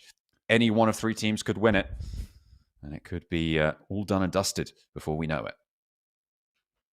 That it could do. Well, it will. It will. Fairly soon, I imagine. So we're going to head back to the stage. We'll see you guys soon. Final game. The champion will be crowned here and now, with one match standing in our way. So I have one question to all the fans here in this arena. Hazır mısınız İstanbul? İstanbul hazır. Bütün Avrupa hazır. Hatta dünya hazır. Arkadaşlar 3 takım eğer bugün az sonra başlayacak olan karşılaşmada kazanırsa Regnum Carya, ULF ya da Kara puana bakılmaksızın şampiyon belli oluyor. Hazır mısın İstanbul? Hazır mısın? Başlayalım. Hazır mısınız? All right, one game to go. On to the casters, and let's wrap this tournament up. Tekrar sorun masasındayız.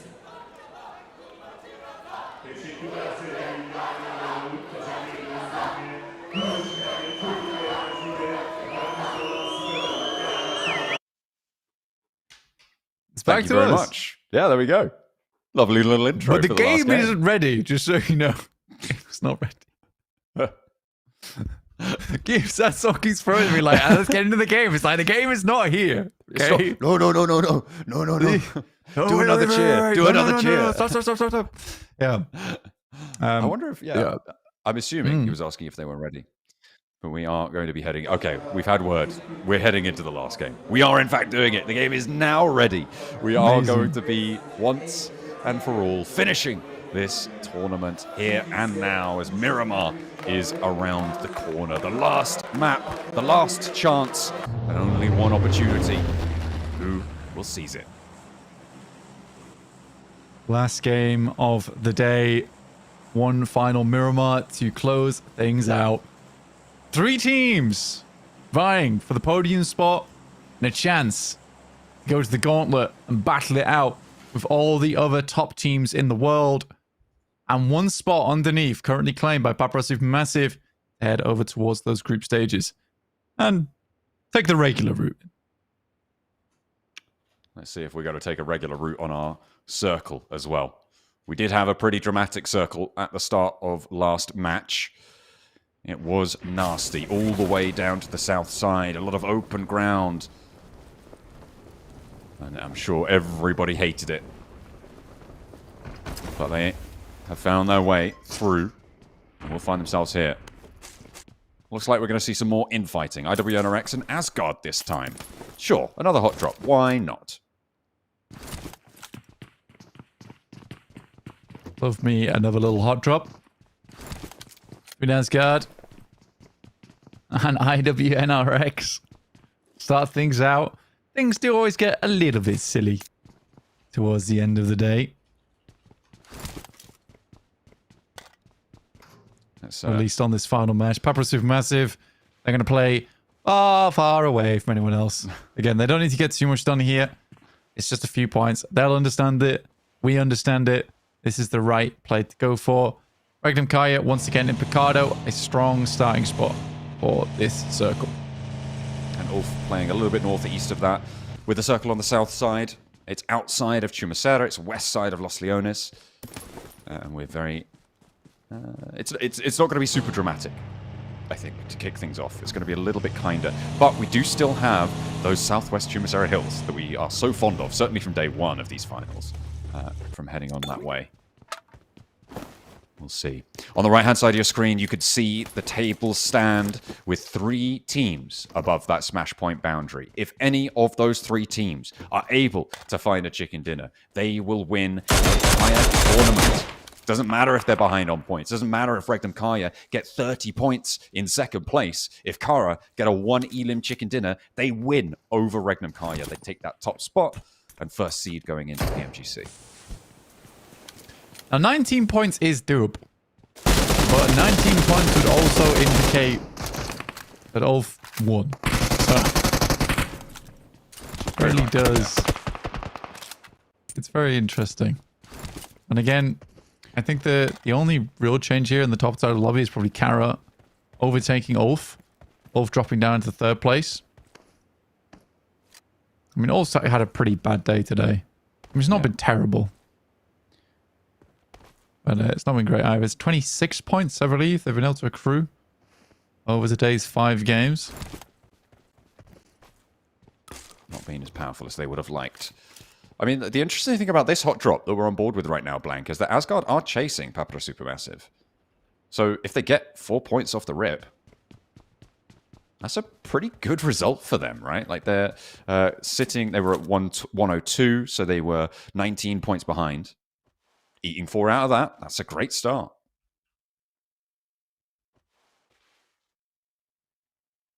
They will.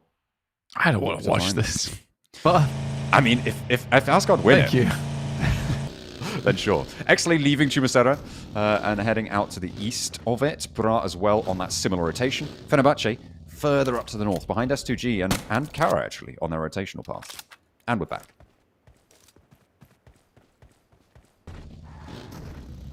Back on board. And we're not. Back on board with Fenerbahçe over towards the north side. It's a pretty crazy final game where things are all somewhat set in stone. Very few things can happen. But I think the scary thing for potentially Regnum Carya, well, specifically Regnum Carya, is that because teams start to get a little weird at the end of the day, it's going to give more chance for ULF and Carya to get towards those end games. Yeah, I'd agree with that. At the moment, though, Regnum Carya slap bang center off the west side of Los Leones. They are right in the middle of this first circle. 3.5 minutes before they see where the second circle goes, though. So still a lot of room for maneuver. Carya and ULF both close to each other now, just northeast of Picardo, around La Bendita as well, as XSLAY and Bra continue to joust. It was a pretty good nade from Yusuf. Able to land the shot. It's a very nice nade. Very tidy. I mean, it's kind of 2 important teams that are pulling each other apart right now because they're in quite a prominent area of the map for this circle down towards Pmsl. Quantum looks for the spray. Will be able to connect it, but Nozel on the back line was able to do what he needed to. And XSLAY are eliminated. Bra take 4 points home. And they're up to 94 now. Still a very outside chance that they can make this one, but we'll see what more they can do on the game. With the Noisy Boys in Al Azhar, wondering where their playmates went. IWNRX, they dropped down on Asgard, mate. Sorry. Anorthosis down towards the south side. Not had a great finals. In 12th place, then again, you know, 88 points to 103 in 5th. It's really not that big of a difference. So crazy the amount of teams that have been able to get up towards the top, or at least stay competitive with all the other squads. Really has been a fantastic tournament. Put on by the players.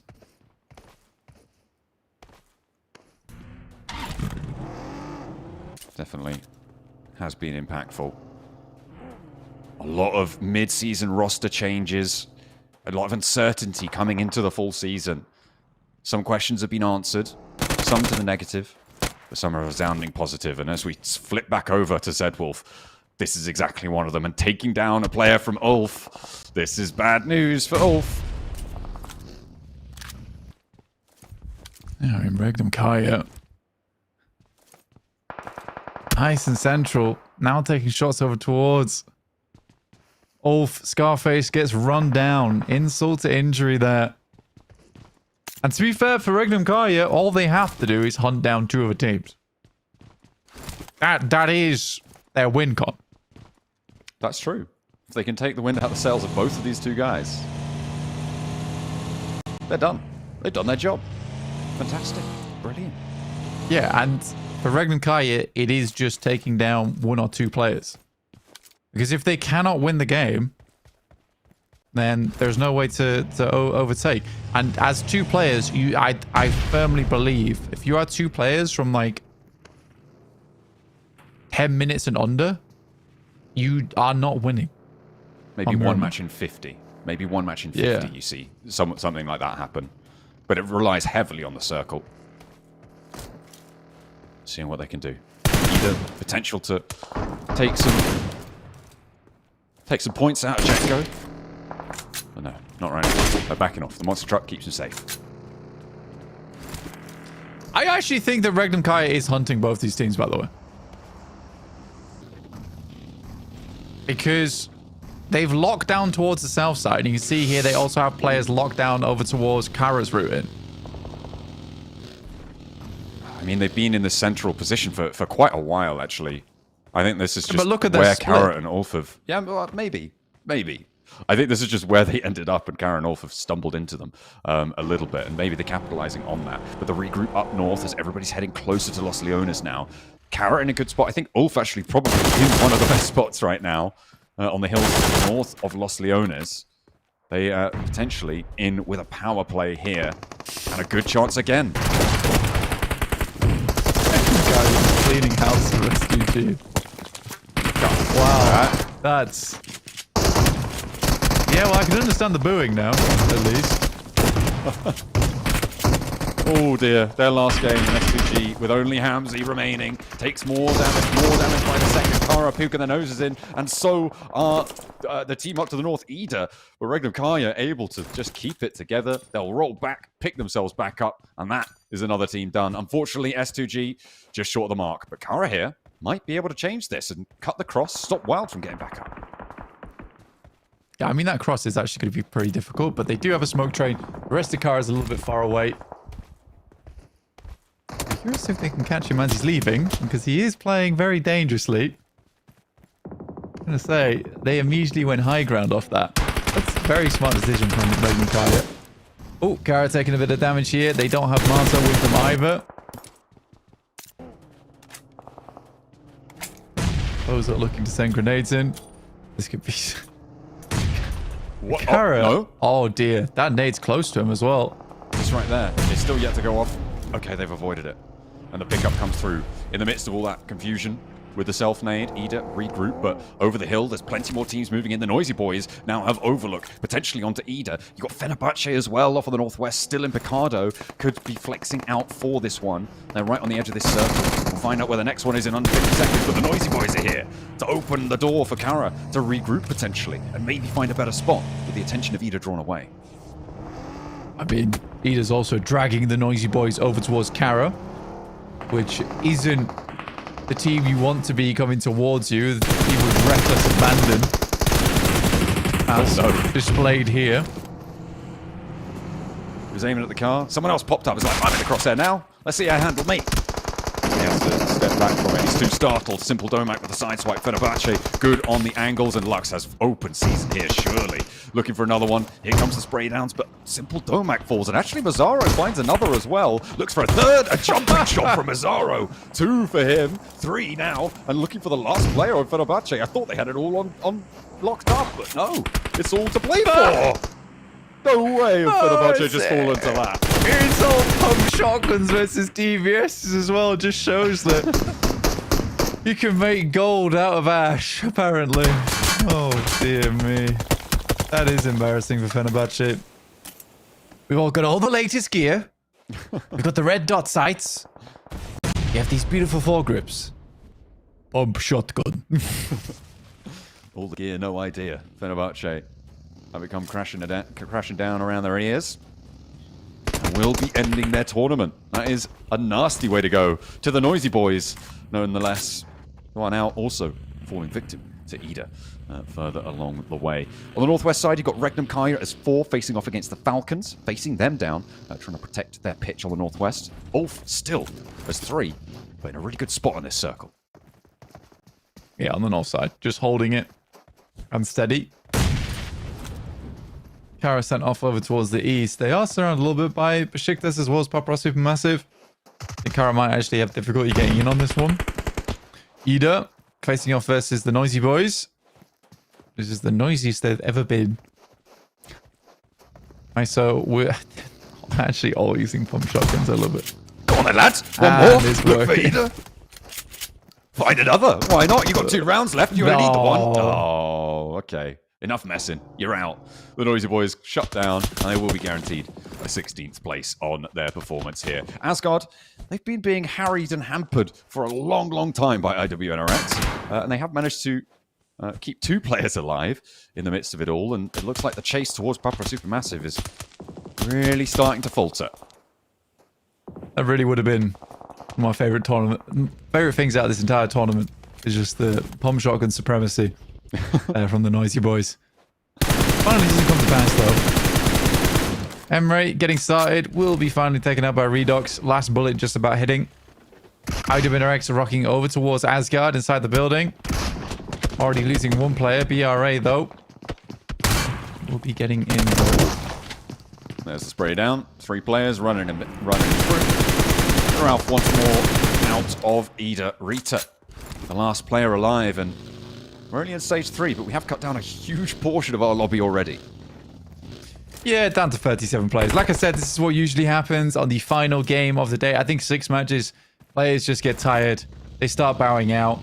It is a weird one, though, where the points are so close. Like, you could really ladder up in prize pool quite a bit.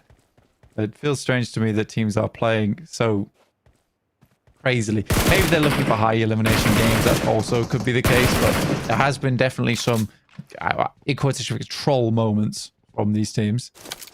Far from ideal. Circle shifts back down towards Los Leones, and I mean, this is still good news for ULF, right? They are in a solid spot. It's great news for Papara SuperMassive as well, over on that east side. And Carya, maybe quaking in their boots, but they've still got a slice of it. Regnum Carya not so lucky. Yeah. Again, if I'm Regnum Carya, I'm sending myself over like a missile to Carya and hoping to take down 2 with me. I genuinely think this is the play. I don't think Regnum Carya has an amazing potential at this game. It's going to be difficult. I mean, they've got... Maybe they could find some cover on the approach. I mean, there's like the ridge to the north that could cover them from the Falcons. If they just go straight a little bit closer towards ULF, but then Jetgo on their south flank is going to be so dangerous to them. Yeah, it's a really difficult path forwards.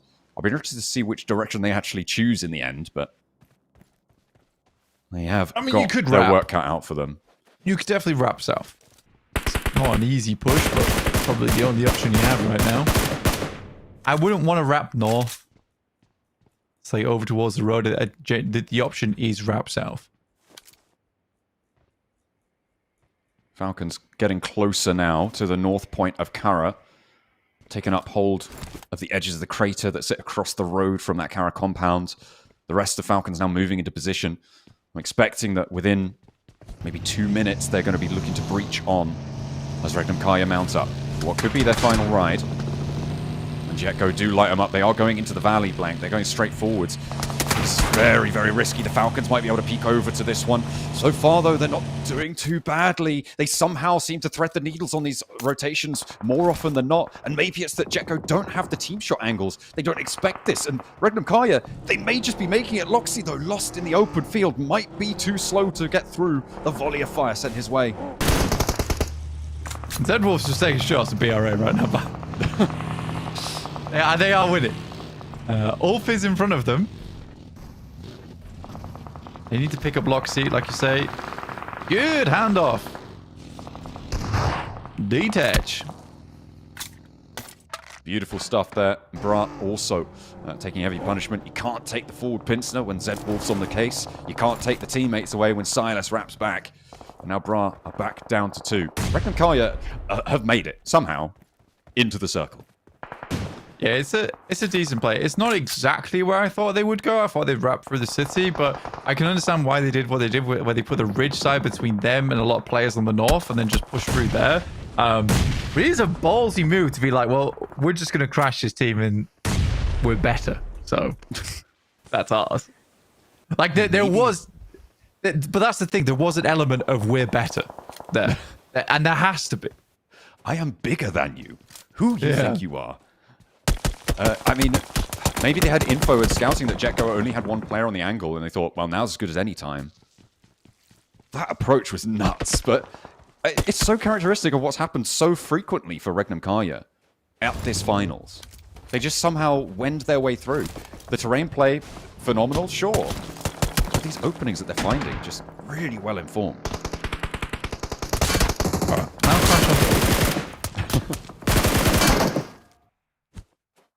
I mean, all spots okay.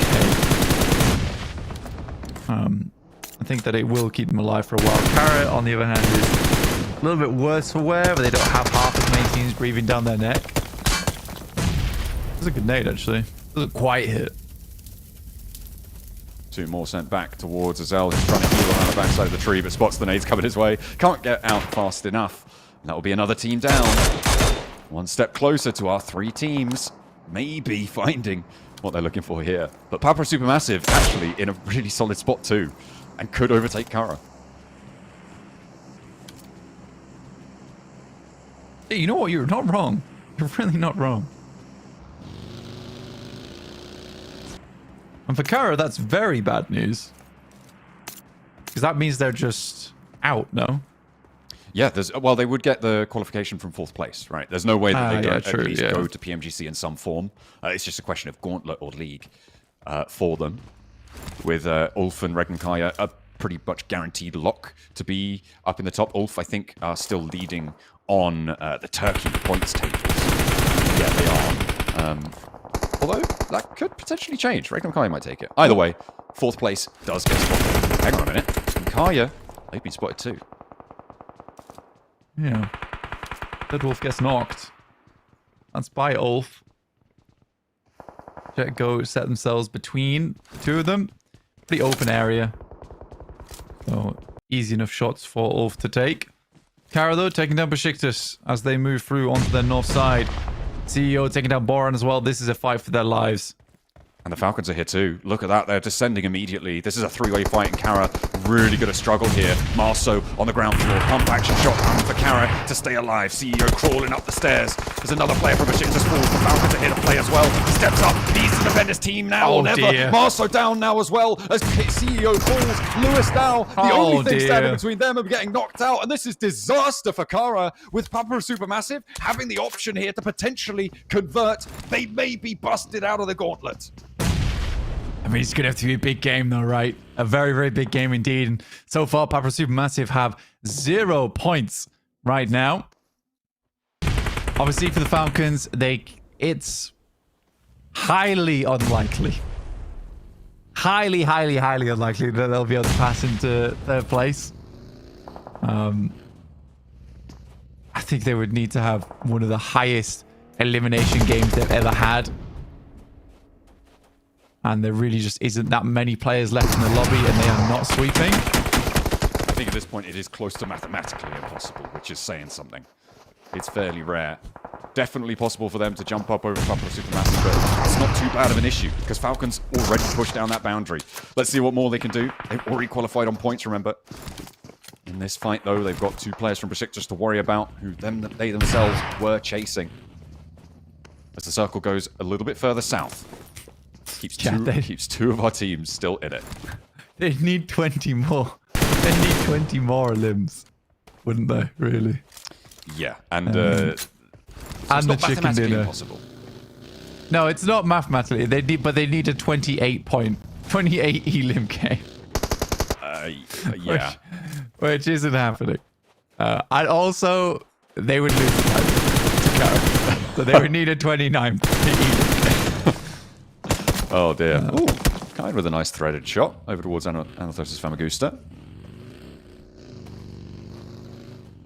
but not much more than that. That should be resible.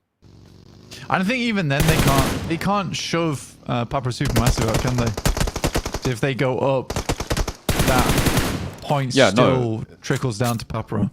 Yeah, because the Falcons already have the West Europe region points qualification spot. It then leapfrogs them from the ULF or Regnum Carya spot, depending on how well Regnum Carya do in this match, and then goes to 5th place. So it would be Papara SuperMassive either way, guaranteed in. Well, Regnum Carya desperately trying to go for a suave finish here with the smash, but I think it's looking harder and harder to make happen. Jetgo starts to move up and players are hemorrhaging left, right and center. Even a player getting fully flushed there. I think Regnum Carya run may be coming to an end soon. Don't count him out though. It's still Loxy, still Silas. Loxy coast down. And all for looking to try and put the final nail into this one. Of course they don't want the chance of this happening. Leave them as the only solution to make this one work. Want a smash victory as they will fall down. It is Silas who could potentially get his team back up here. Let's see who he prefers. It's Wild. So the timing there is available for both of them, and they don't have any more threats on the western side. Unlikely to peek out. They don't want to give ground to the Papara SuperMassive. So a good read on the situation. Oh, it's an incredible read on the smoke as well. Like, he just assumes... Oh, dear. So Ketch has spotted it. But he just assumes the player's going to try and take high ground. So he's already aiming at the player strafing out from the smoke. In terms of gun skill, though, it's very obvious Silas is kind of sick with it. Trying to turn around on the buggy, but that's too far out for Anorthosis Famagusta. They're going to be backed off by IWNRX across the way. Default.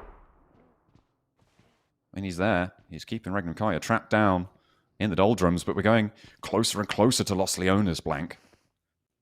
Not quite in the urban environment. We're just north of it. That minimap circle slightly offset from reality. It's still a little bit more terrain-based than that. But IWNRX still have the top of these buildings.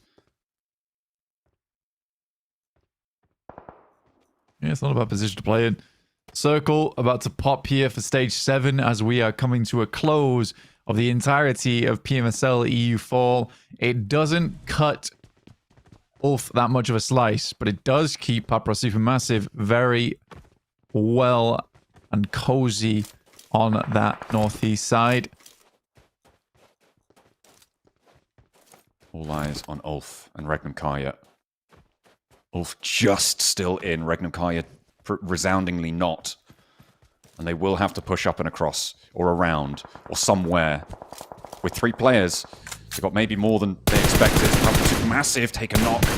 That's a big opening to the north side, and flushed away as well. Time able to do bits there, as Papara SuperMassive do make it up to the ridgeline.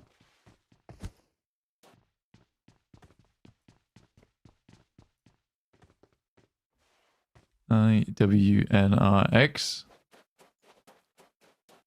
Just rotating in from the southeast. Papara SuperMassive, like you say, do make it up to the ridgeline, but losing 1 player. Falcons still in this one. They're in it for the pride more than anything. Default. First time we've really seen this guy in quite a while. Carya, they're going to try and hold the line while down. Silas, the only one on full HP, and they are out. Falcons run them down. They finish their tournament there, 178. A massive day for them, but ULF could still snatch it all away. On that northwest side, they have the opportunity to make that reascension to the top spot with a smash victory here. The Falcons looking to finish the job for Regnum Carya. D4 has an incredible angle on them, and they do not know about it. And now they realize why Regnum Carya was cowering in the valley. Instant smokes. He can't afford to lose these vehicles, by the way. It's the only nade Default had. Launched up high, good arc. Doesn't quite go the distance though. Ralph not even taking the damage from it. The smokes are there. IWNRX were really suppressing Default before, but they've had to move in a little bit. Not actually super far, but he is going to have to regroup with the blue zone. Next stage coming on through. Narvalo starting to get cut away here. This northwest side still very, very difficult for ULF. But if there's a team that can do it, it might well be them. A change on their tune for the day would be necessary. Have they got the legs? Molotov down. Default needing to move shortly. Papara SuperMassive also taking damage. ULF is hanging on by a thread right now. They have to move. Next circle. We'll push them in. Push them out of the concrete, which is a big deal. And Falcons with a gargantuan 12 elims right now. Really massive game to finish off the day. And the roll down onto Regnum Carya, their major signature on this match. But the nades starting to find their way through. The damage as well. They are trapped in the same spot.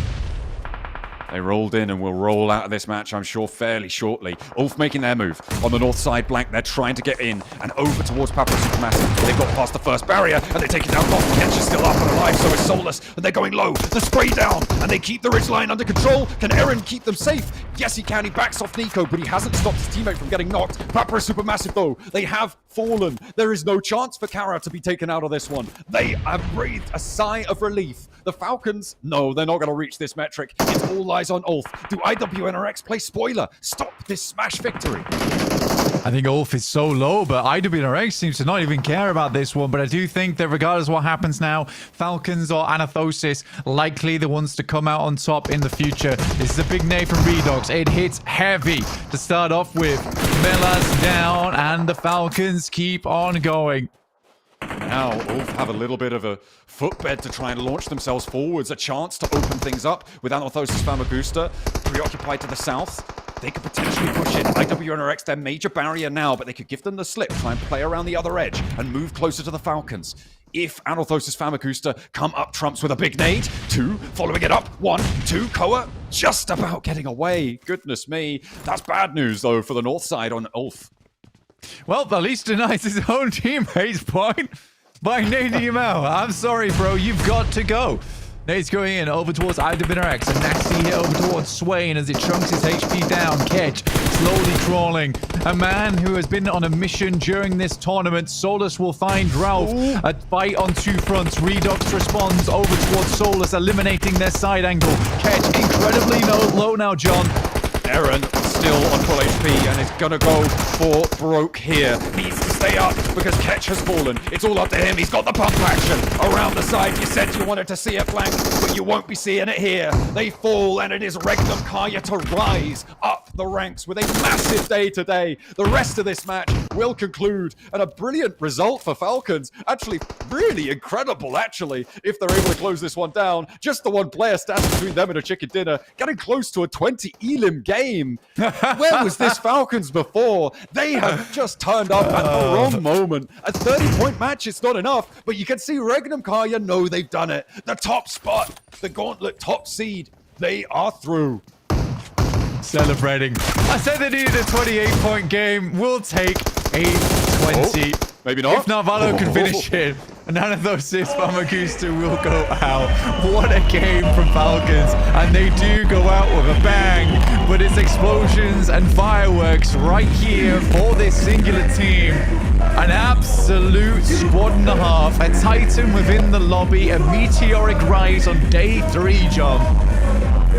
A mid-season reshuffle. Regnum Carya revitalized Z-Wolf. A powerhouse within them, but Loxy came to life with the adaptation to the playstyle. It was brilliant. And Silas read the lobby like a book. Beautiful stuff. Wild. Such a great anchor player for the roster. They have all made their mark here, and it is no wonder that they will be the top Europe representative. Turkish fans will be happy about it eventually, I'm sure. But Regnum Carya, what a day they've had. They started on 91 points blank. They've got almost another 90 today. This is a championship team. This is honestly the team that just has it all. Most of all, they have endurance, and that's what's going to keep them going through right to the end of any tournament, especially an international. Taking the final plaque over towards the monolith, the stamp of their name. We had all the chicken dinners coming through. We didn't miss a single one here. No smash ruling at all. It was close multiple times, but it will be Regnum Carya in the end. with the 2-hander on the monolith token, they will find themselves on that top spot. And they will take home the Falcons. Little entry there as well. But they cement their name in the monolith. It is secure. They have locked it down. $35,000 spots PMGC gauntlet. Incredible stuff. I mean, they all fell out over the Regnum Carya. No way! That happened? I've no idea. That's really cool. I like that. That's incredible. Fun. I had no idea that was going to happen. That's nice. Yeah, I like that a lot. That surprised me. That's sweet. That is sweet. And it means Silas, previously on S2G, will hand back the plaque to ownership, obviously. But Silas will go on to represent the best of Turkey. Zedwolf, Wild, Loxy, all in tandem. But never forget your roots, guys. And that's what it's all about. I think Silas not only the best player in the world, but one of the most humble players in the world. He cares about where he's come from, as you can see. Giving that credit. Even with S2G's tournament, he knows who they are and what they're about. Paying homage to his roots. And now alongside his brothers, they are going to have to take to this stage because someone's got to lift that trophy. Absolutely, John. It's got to be done. And shortly. And it can't be Sandstorm. Keeps trying to steal that trophy. It's not his. His to take. It's for this one winner. This one team that had such an insane day 3 lift. As we get prepared for that final moment. Where are the Regnum Carya fans at though? That's what I want to know. Çok teşekkür ederiz. Arkadaşlar, bakın dünyadaki bütün spor dalları arasında e-spor zirveye doğru çıkıyor mu? Bunu görebiliyor muyuz? Hem ambiyans açısından hem de rekabet açısından gerçekten onlardan pek bir farkınız kalmaya başladı. Biz bu işi başaracağız arkadaşlar. Alkışlayalım kendimizi. It has been an incredible journey and a massive shout out to Regnum Carya with the comeback of the year, I want to say. Sensational performance and an incredible average to reach this level. Congratulations, they are going to be your champions. But for now, it is time to congratulate our other winners because not only do we have the champion, but we also have the teams that are going to be representing Turkey, Eastern Europe, Western Europe, and of course the top 3 teams that qualified directly from PMSL to the PMGC Gauntlet. Sıralama belli oldu. Gerçekten olağanüstü bir rekabetin sonrasında şampiyonu gördük. İkinciyi, üçüncüyü. Ama Smash kuralının da nasıl damga vurduğunu, nasıl büyük bir heyecan yarattığını da hep birlikte gözlemlemiş olduk arkadaşlar. Ben iki taraftar grubuna gerçekten büyük alkış almak istiyorum. İster birbirinizi sevin, ister sevmeyin ama gerçekten S2G'nin taraftarlarını, Kara'nın taraftarlarını ve diğer taraftarlarına bir alkışlamanızı istiyorum. Şimdi üçüncü takımımızı. I do have to say as well, I agree with you, Bilgehan. The fans in the venue have been crazy. Shout out to the S2G fans, to Carya, ULF. I see a lot of Regnum Carya fans as well. Fenerbahçe fans there on that side. I see you guys have all been so energetic. But now it's time to produce and introduce our top 3 teams, starting with our 3rd place finisher at PMSL. Make some noise for your representative at PMGC, Carya Esports! 2025 PUBG Mobile Süper Lig Avrupa Şampiyonası'nı 3. olarak tamamlayan Carya Esports.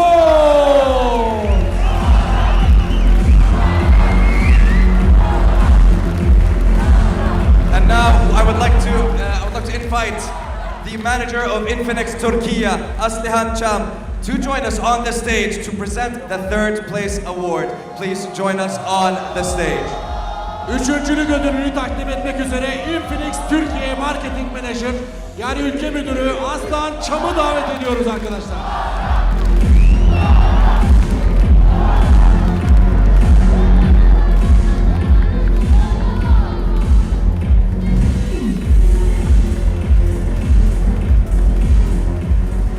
Şimdi ödüller takdim edilecek. İşte PUBG Mobile'de üçüncülük ödülü geldi. Bilge, that's a very big ticket. I'm not sure how they're going to get through the airport with that, but of course they will regardless. Congratulations to Carya. They have made it to PMGC Gauntlet stage. Davut'un altın bilet dediği, golden ticket dedi, benim altın bilet dediğim işte dünya şampiyonasına gitmeye hak kazanıyorlar. Gerçekten büyük bir iş. Tebrikler çocuklar.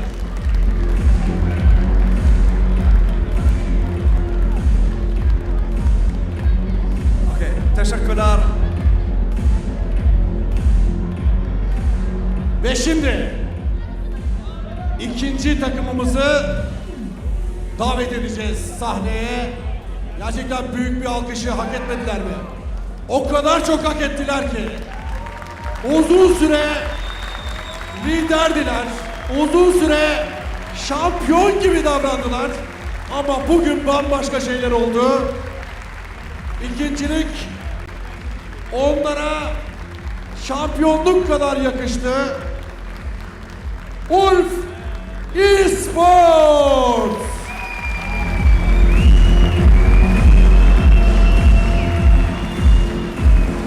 Your second place finisher at Pmsl EU Finals. So close towards the end in match 5, in match 6. What a sensational performance. Congratulations, boys. And now I'd like to invite Can Gursu to join us on the stage, the country manager of PUBG Mobile Turkey, to present the second place award. Please join us on the stage. İkincilik ödülünü takdim etmek üzere PUBG Mobile Türkiye Ülke Müdürü Can Gürsu'yu sahneye davet ediyoruz kocaman alkışlarla.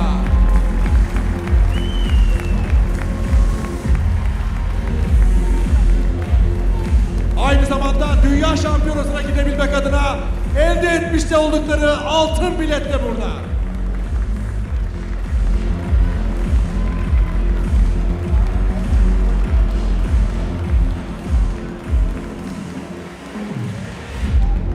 Thank you very much, gentlemen, and thank you, Can Gursu, for joining us on the stage.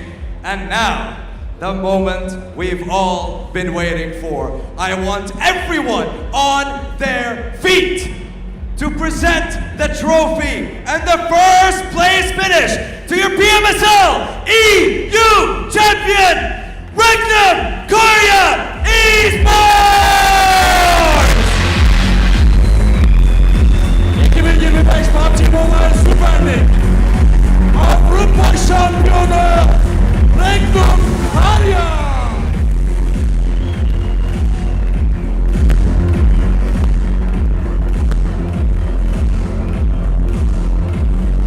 Boys, you have earned that trophy with an incredible performance at the end of day 3. And I invite you. Şampiyonun ödülünü takdim etmek üzere TESFED Başkanı Alper Afşin Özdemir'i sahneye davet ediyoruz. Buyursunlar lütfen. And of course, we invite Alper Afşin Özdemir to the stage to present the award.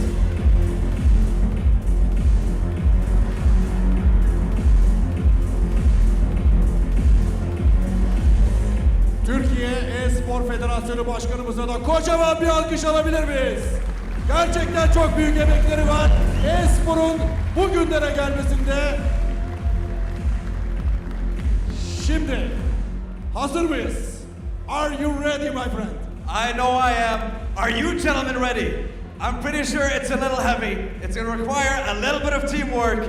But, ladies and gentlemen, make some noise for your champion. Lift that trophy! Your champions of PMSL EU, Regnum Carya Esports!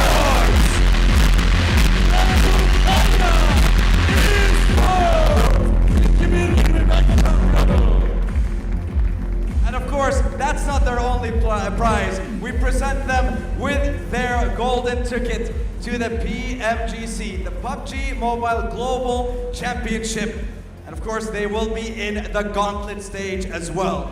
Worthy of a champion's performance.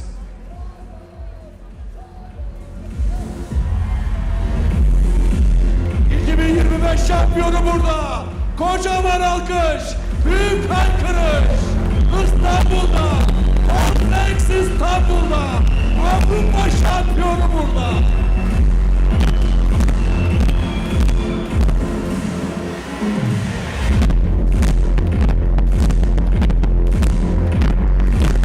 And of course, we present them with their own Infinix phones, and a massive shout out to our sponsor for Pmsl EU for everything that they have done and all the ways that they have supported us throughout 2025, especially at Pmsl EU.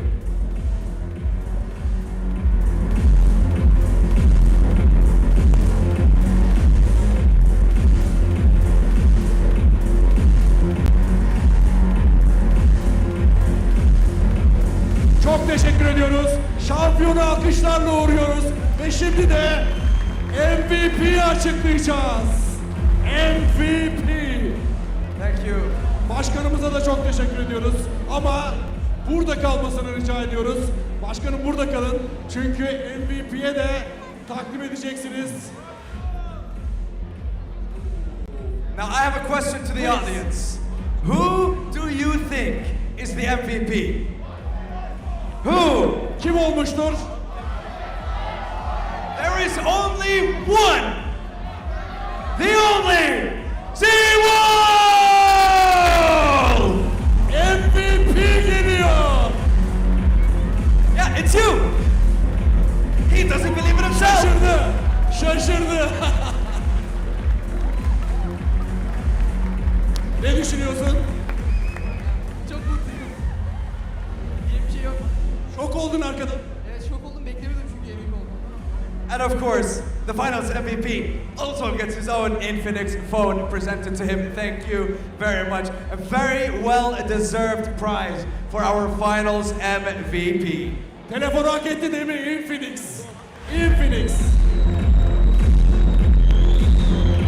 Şimdi mikrofonumuzu başkanımıza uzatıyoruz. Sayın Başkan, bugün nasıl bir gün, bize bir özetler misiniz? Teşekkür ediyorum. Ya şu coşkuyu gördükçe, buradaki heyecanı, mücadeleyi ve bütün müsabakaları izledikçe gerçekten saatlerdir burada çok keyifli bir gün yaşadık. Bütün takımlarımıza, bütün arkadaşlarımıza, bütün izleyicilerimize çok teşekkür ediyorum. Gerçekten de bu coşku bizi çok mutlu ediyor. Nicelerine hep beraber diyorum. Tekrardan teşekkürler ve herkese iyi akşamlar. Başkanım şunu hissediyor musunuz? Emeklerimiz boşa gitmiyor. Sadece bizim değil, hepimizin emeği, hep beraber yapıyoruz. Yani burada oyuncusu, takımı, izleyicisi, koçu, antrenörü, sizler, değerli yayınlarımızı ve burada emeği geçen bütün prodüksiyondaki arkadaşlar, Tencent Türkiye ailesi başta olmak üzere herkese çok çok teşekkür ediyorum. Gerçekten de bu ve benzeri günler hepimizi çok mutlu ediyor. Bunların sayısının artması bizleri çok mutlu ediyor. O yüzden de hep beraber yapıyoruz, hep beraber başarıyoruz. Çok teşekkür ediyoruz. Alper Avşin Özdemir Bey'i ve MVP sporcumuzu bir dahaki heyecana ortak edecek şekilde uğurluyoruz. Thank you very much, Z-Wolf, and congratulations. Thank you, Mr. Ozdemir, for joining us on the stage. And now we have our 6 golden tickets. Now, unfortunately, not all the teams were here with us physically. One did make it to PMGC, and that is Boars Gaming. They may not be here today, but they also made it to PMGC in Thailand later on in the year. So congratulations to them. But for now, we bring our 5th team to make it into PMGC. Papara SuperMassive!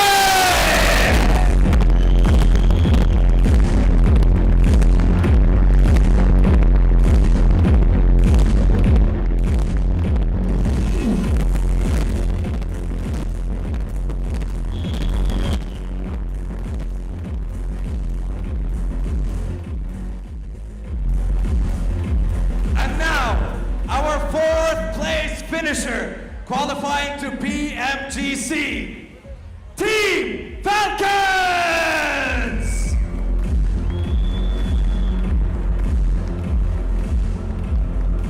Dünya Şampiyonası'na bilet kazanan takımlar yavaş yavaş belli olacak demiştik.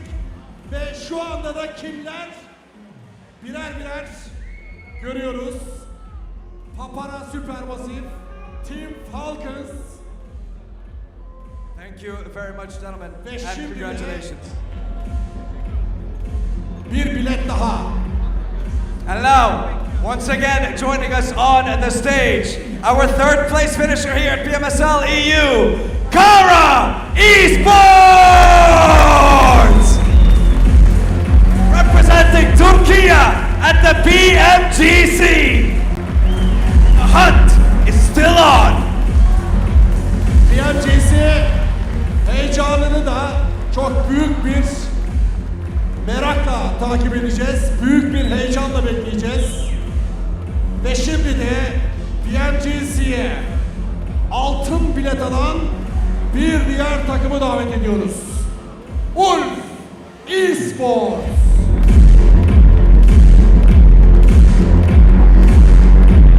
Your second place finisher at PMSL EU. They will not be the only Wolves on that global stage. They join Carya at PMGC.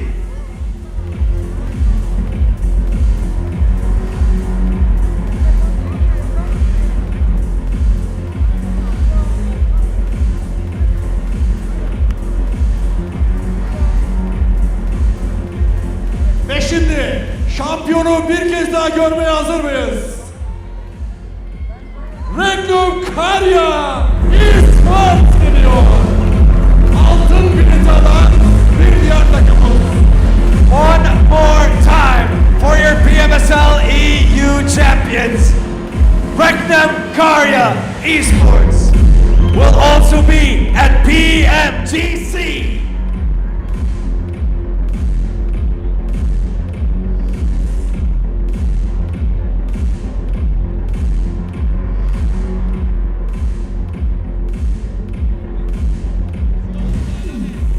Evet, 2025 PUBG Mobile Süper Lig Avrupa Şampiyonası'nın maalesef sonuna geldik.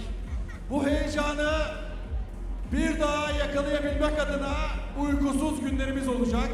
Ama yine o günü yakaladığımızda bu mutlulukları bir kez daha yaşayacağız. Tencent'e, başta Tencent'e emeği geçen güvenlik arkadaşlarımızdan tutun da bu prodüksiyonda yer alan herkese çok ama çok teşekkür ediyoruz. İyi ki varsınız arkadaşlar. Thank you very much to every single one of you incredible fans for being with us on this amazing journey over the past 3 days. It has been an absolute honor to be here among some of the best in Europe. Once again, congratulations to these 5 incredible teams and to Boers at home. I have been Dawood Sandstorm, that is Bill Yahan, and this is a wrap on PMSL EU. We'll see you at PMGC. Çok teşekkür ediyoruz. Meslektaşlarım adına sizlere iyi akşamlar diliyorum. Tony'ye, Tankut'a, Sencer'e ve Skat'a, Davut'a kocaman bir alkış alarak kapatıyoruz arkadaşlar. El sallayarak vedamızı yapalım. Yine burada olacağız, merak etmeyin arkadaşlar.